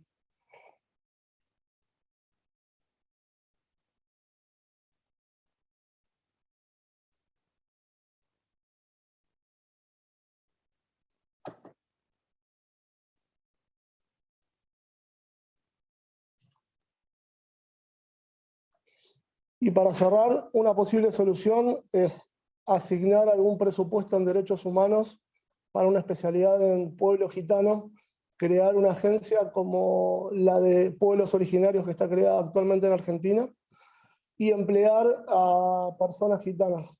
Yo creo que empieza por ahí un poco la reconciliación con la sociedad y un poco la reparación se va a dar por ahí. Que la gente que lo sufre actualmente pueda emprender el camino de sanación y el camino para hacerlo desde adentro, con el corazón y bien hecho, como se merece nuestra causa. Gracias.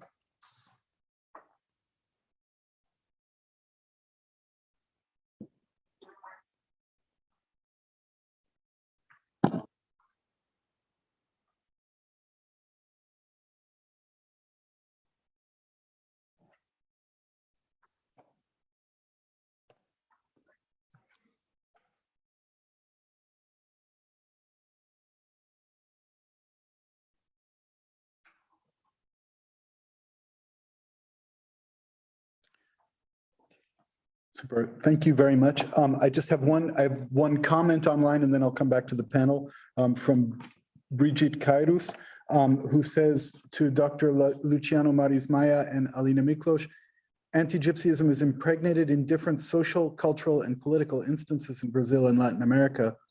At a cultural level, it is still a challenge for us Latin Americans to build a strong Romani memory. We lack representation on patrimonial and museal exhibitions, for example. Which strategies could we build politically and culturally to better enforce memory and historical knowledge education? And with that, I turn to the panel to respond.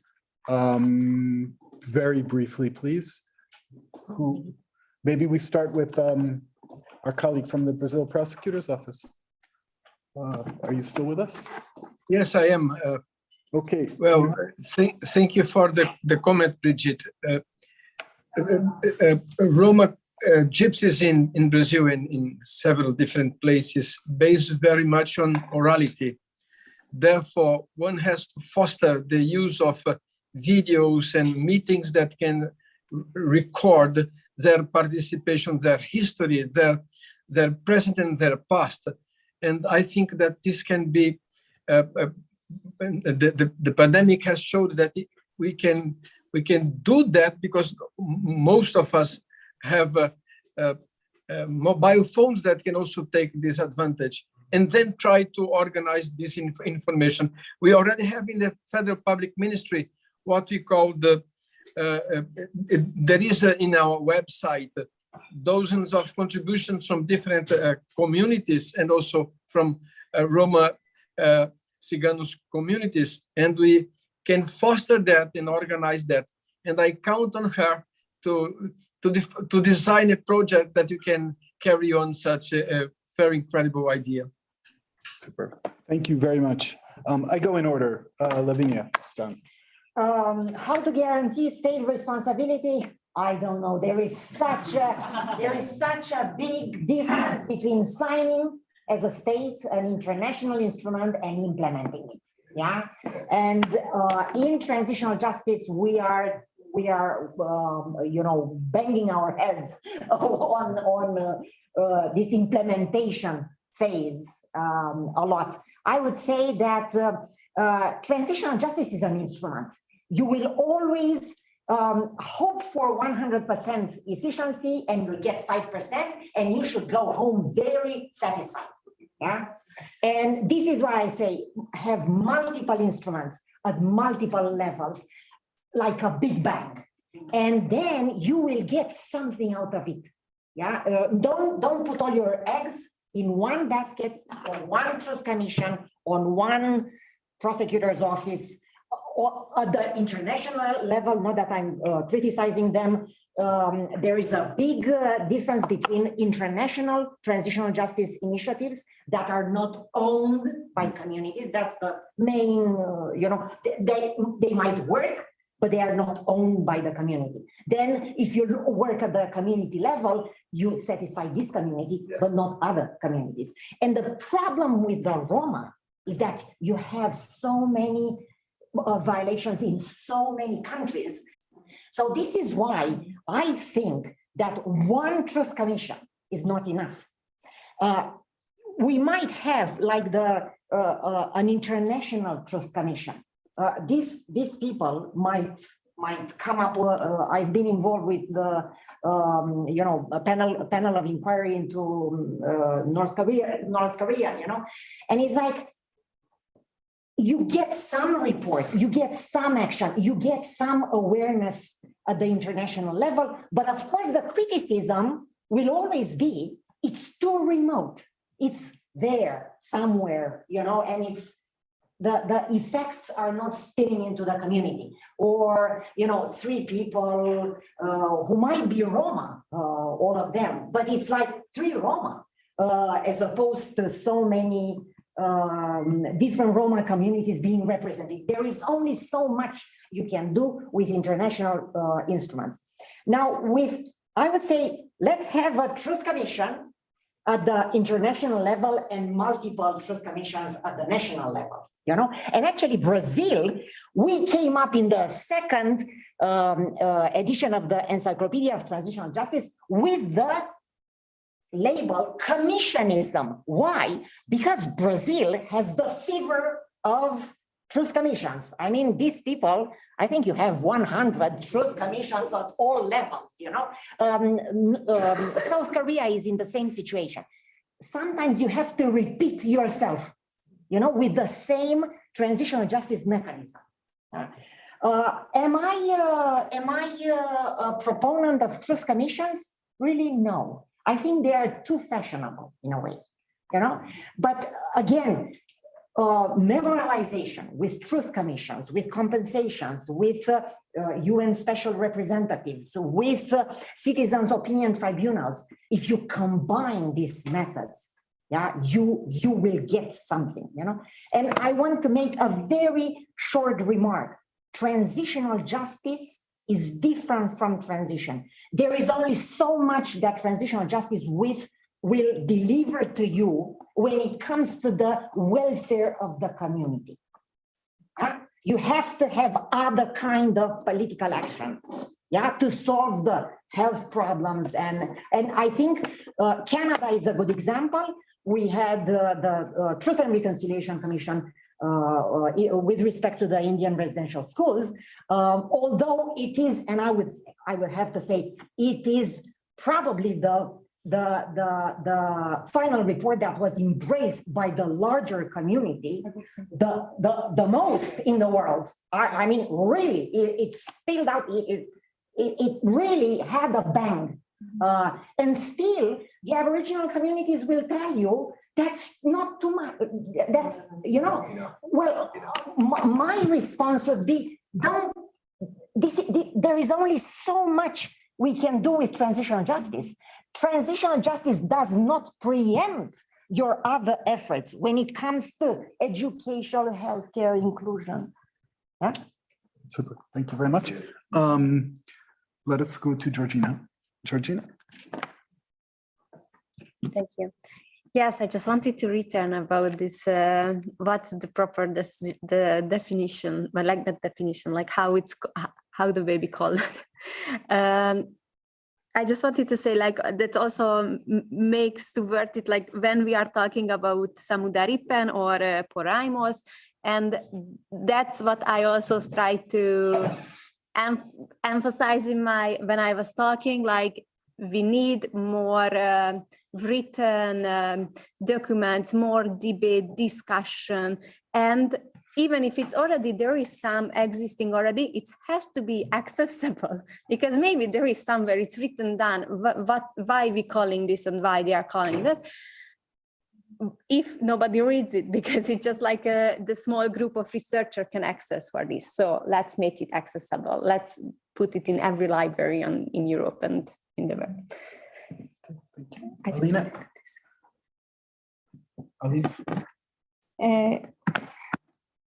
Sobre la pregunta de Soraya Post, la cuestión es que en América Latina empezó a trabajar las cuestiones romaníes hace muy poco tiempo. Interpreter?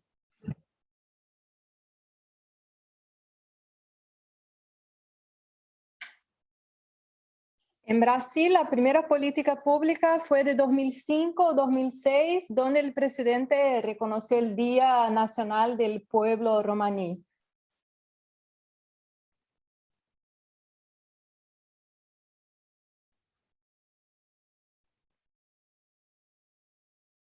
El Día Internacional del Pueblo Romaní. En Argentina, la primera política pública para pueblos romaníes fue del año pasado.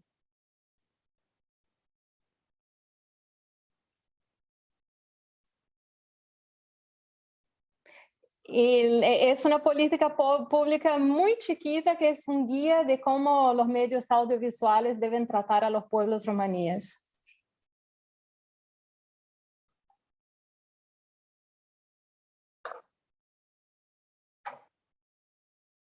Entonces, ¿cómo estamos empezando este trabajo? Los estados de América Latina no saben cómo clasificar y dónde poner al pueblo romaní.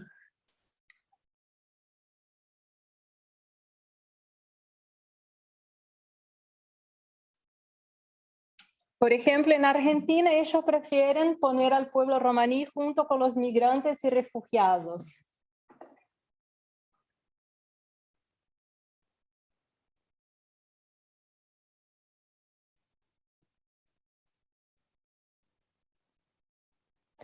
En Brasil ellos prefieren clasificar al pueblo romaní junto con los afrodescendientes e indígenas, por eso que en Brasil somos considerados como pueblos tribales.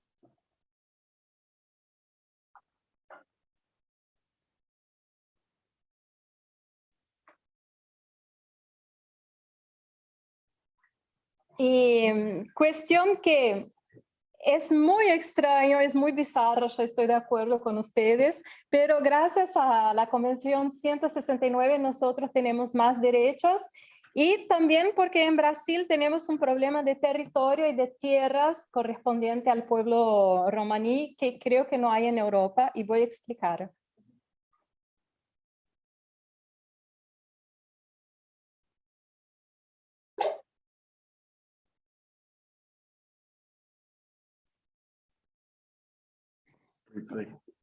Sí, pardon. Por ejemplo, en Brasil todavía tenemos campamentos de personas de familias romaníes, y ellos están acampados en algunas tierras por muchos años. Estoy diciendo por 50 años, por 60 años, pero el Estado no reconoce estas tierras como propiedad de los romaníes.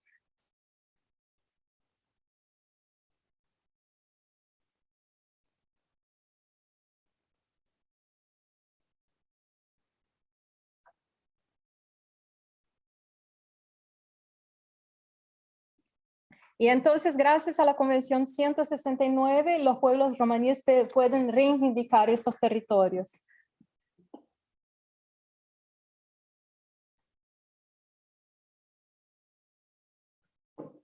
Ok, después yo tengo algunas preguntas para Ismael, pero hablamos en el intervalo.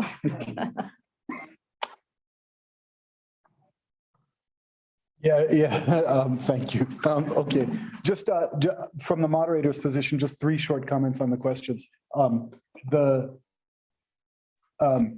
mean, as Alina said, Afro-descendant communities have mobilized around 169 usefully.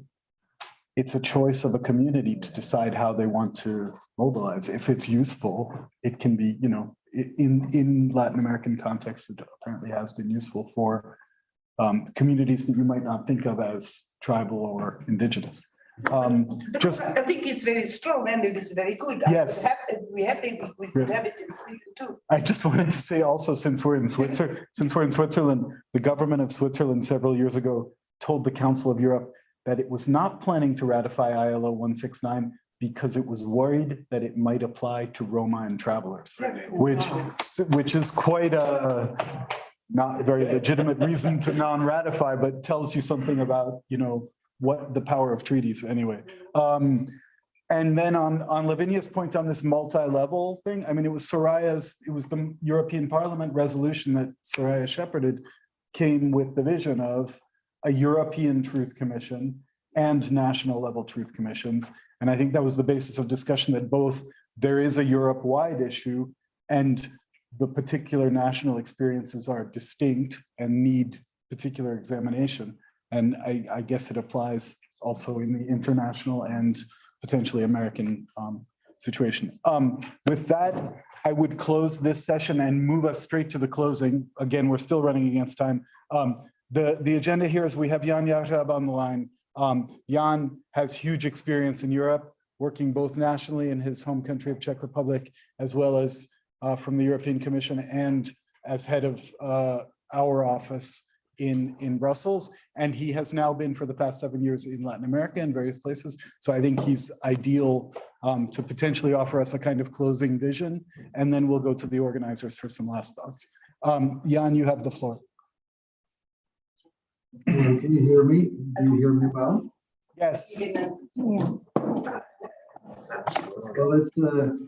it's an honor and a pleasure to be able to address this event today.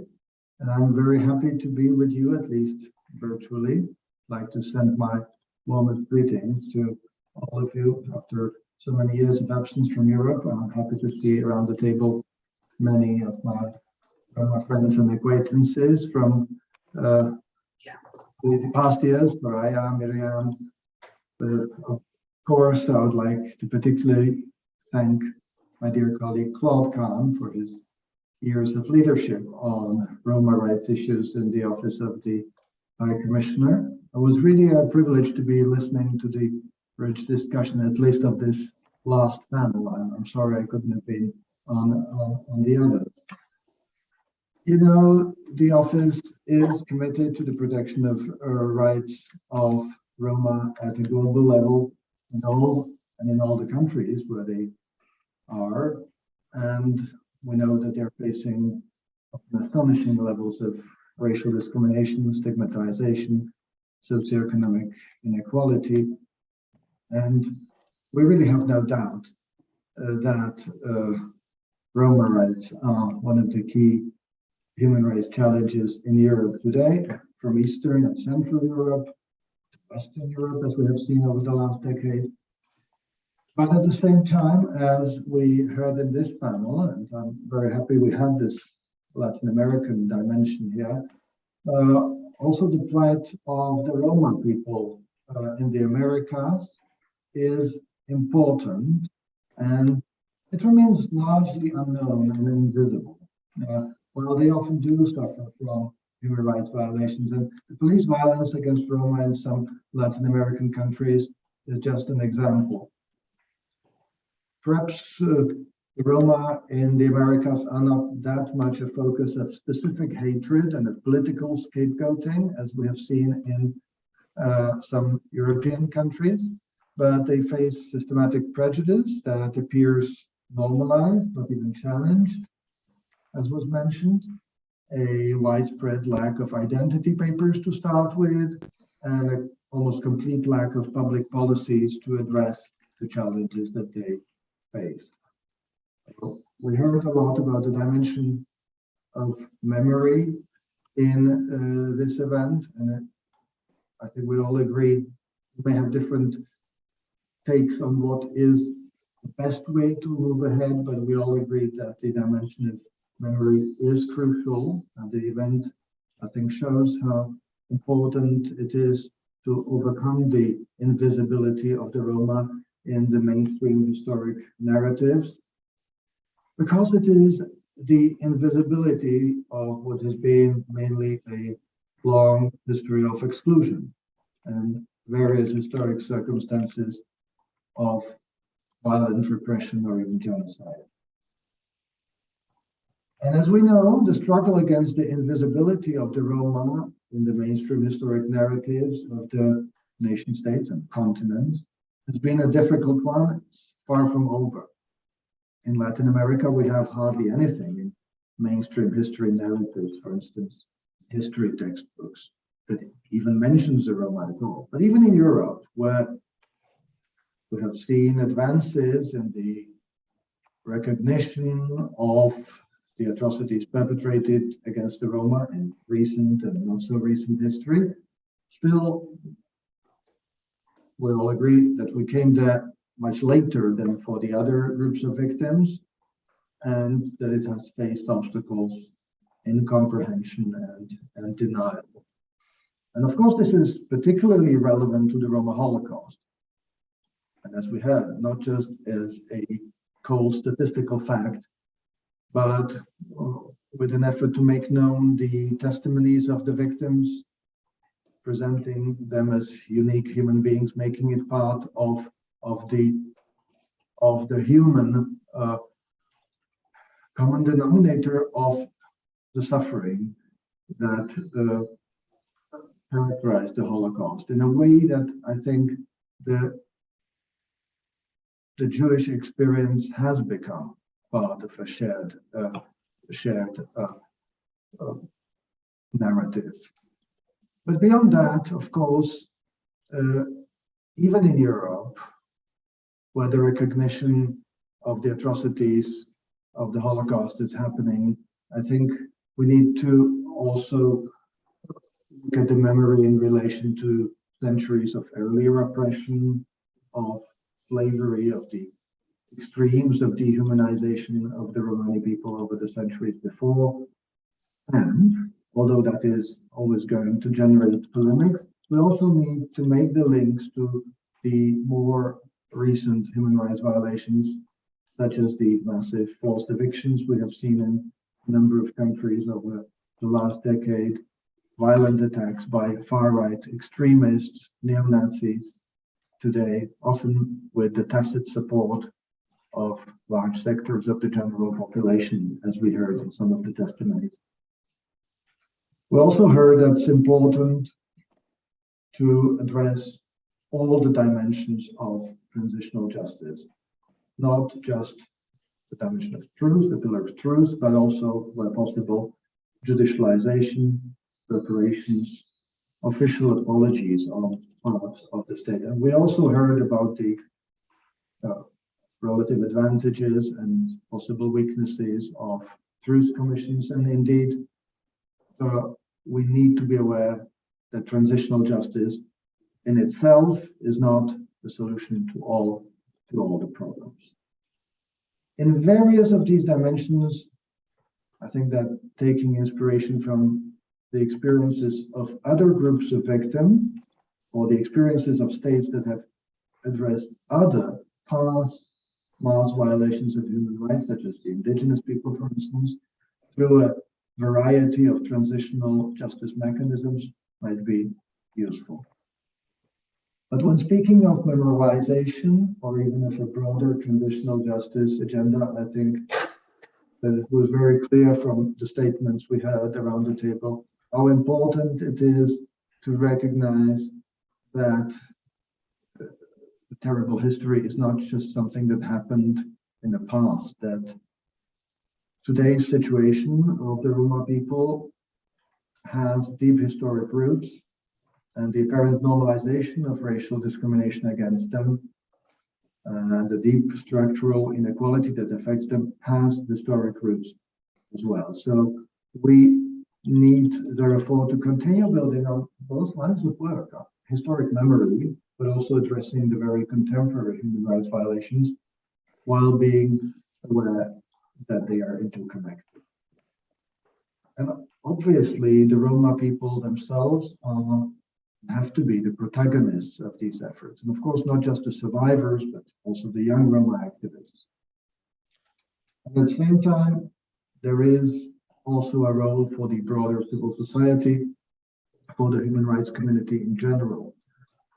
We need solidarity to the Roma on part of other groups of rights holders. And of course, the international human rights system needs to provide them with consistent support, which I would like to reaffirm here on part of the Office of the High Commissioner for Human Rights. So thank you for your attention and wish you all the best in the graphics. Thank you very much, Jan. Inspirational as always. There are already people starting to depart, so we're a little bit over time, but let's do our conclusion well.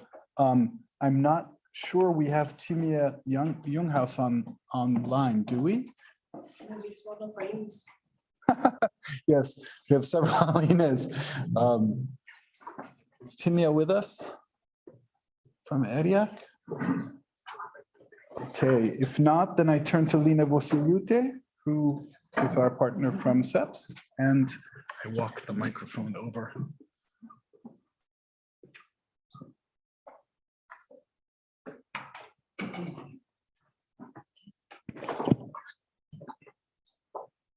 Okay, so first of all, I would like to thank all of you for being with us during today's conference. We had a little bit of very technical challenges to do this hybrid event, but I think towards the end we kind of smoothly managed to go into that. So it clearly shows we just would need to continue this discussion further on.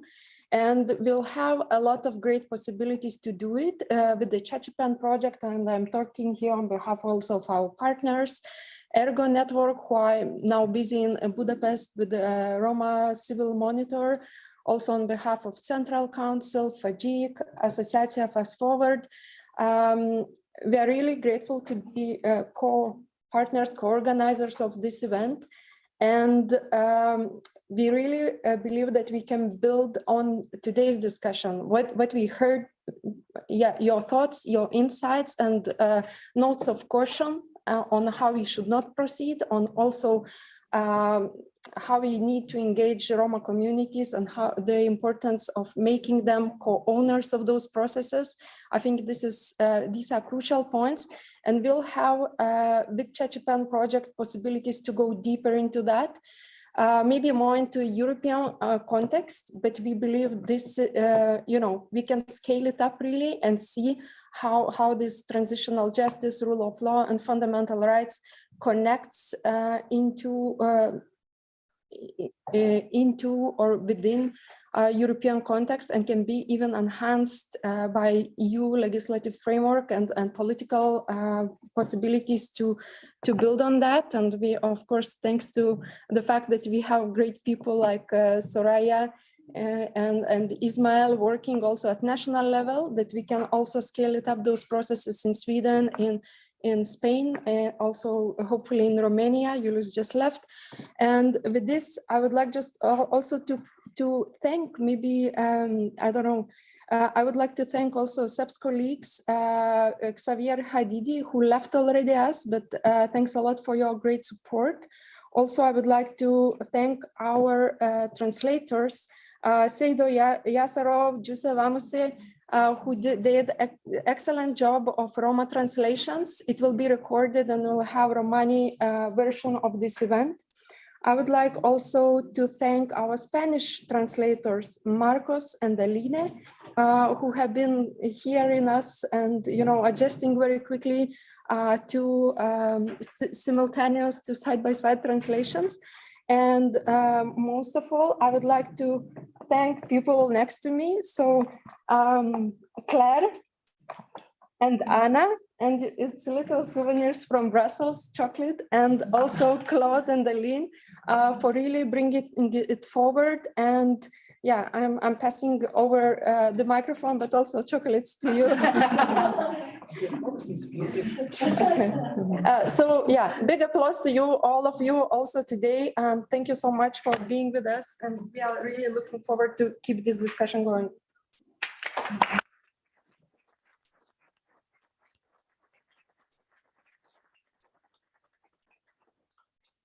That was a magnificent final word, not only because it was beautifully said, but also because it spared me a lot of work. So we really had a great team here with Anna Boga and Claire Holtzman, as well as with Laura Kaye, who was helping out. And indeed, the interpreters were fantastic. And yeah, it was great to see a couple of old friends on the Romani channels. So that was very welcome. I need to add one name to the thank yous. We had Chetnarayan Rasaili, our consultant, who's based in Kathmandu. This meeting has actually been organized from Buenos Aires, Kathmandu, Geneva, Brussels, and a number of other places as well. So it's had a real global element. Again, the partnership with CEPS and with CHACHIPEN, including all of the CHACHIPEN partners, has been great. We're very happy that we could bring in the Roma and the Americas groups that we've been trying to provide some support for over the past years.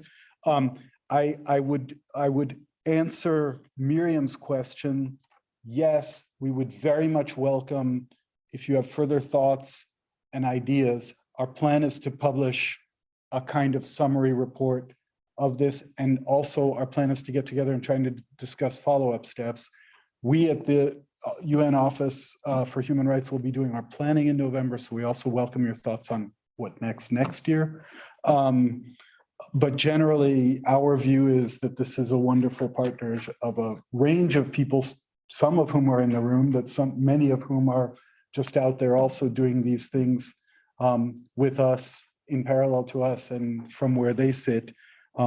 So we hope that this is, again, just a step along the road. I'm sure I've forgotten something.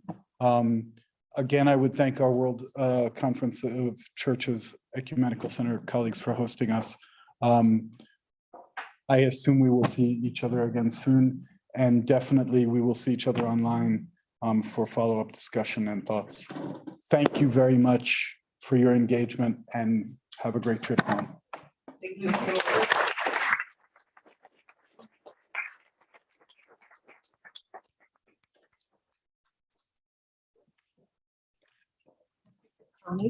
Closed.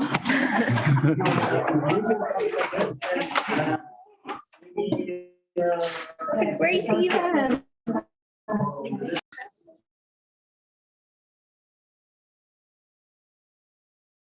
It's very good. Thank you for coming in, Indigenous. Super. It's great.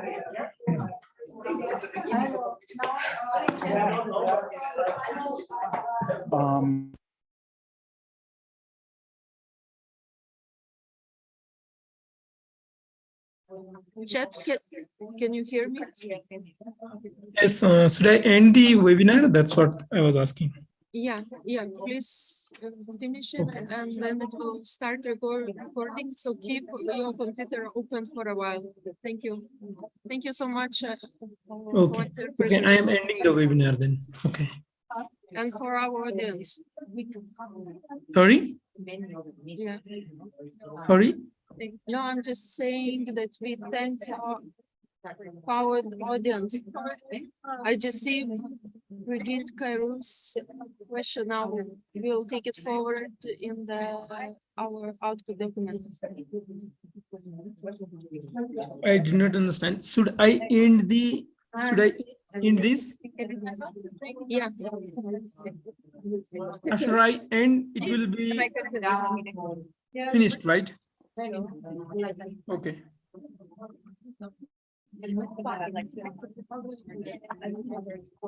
Oh, yeah.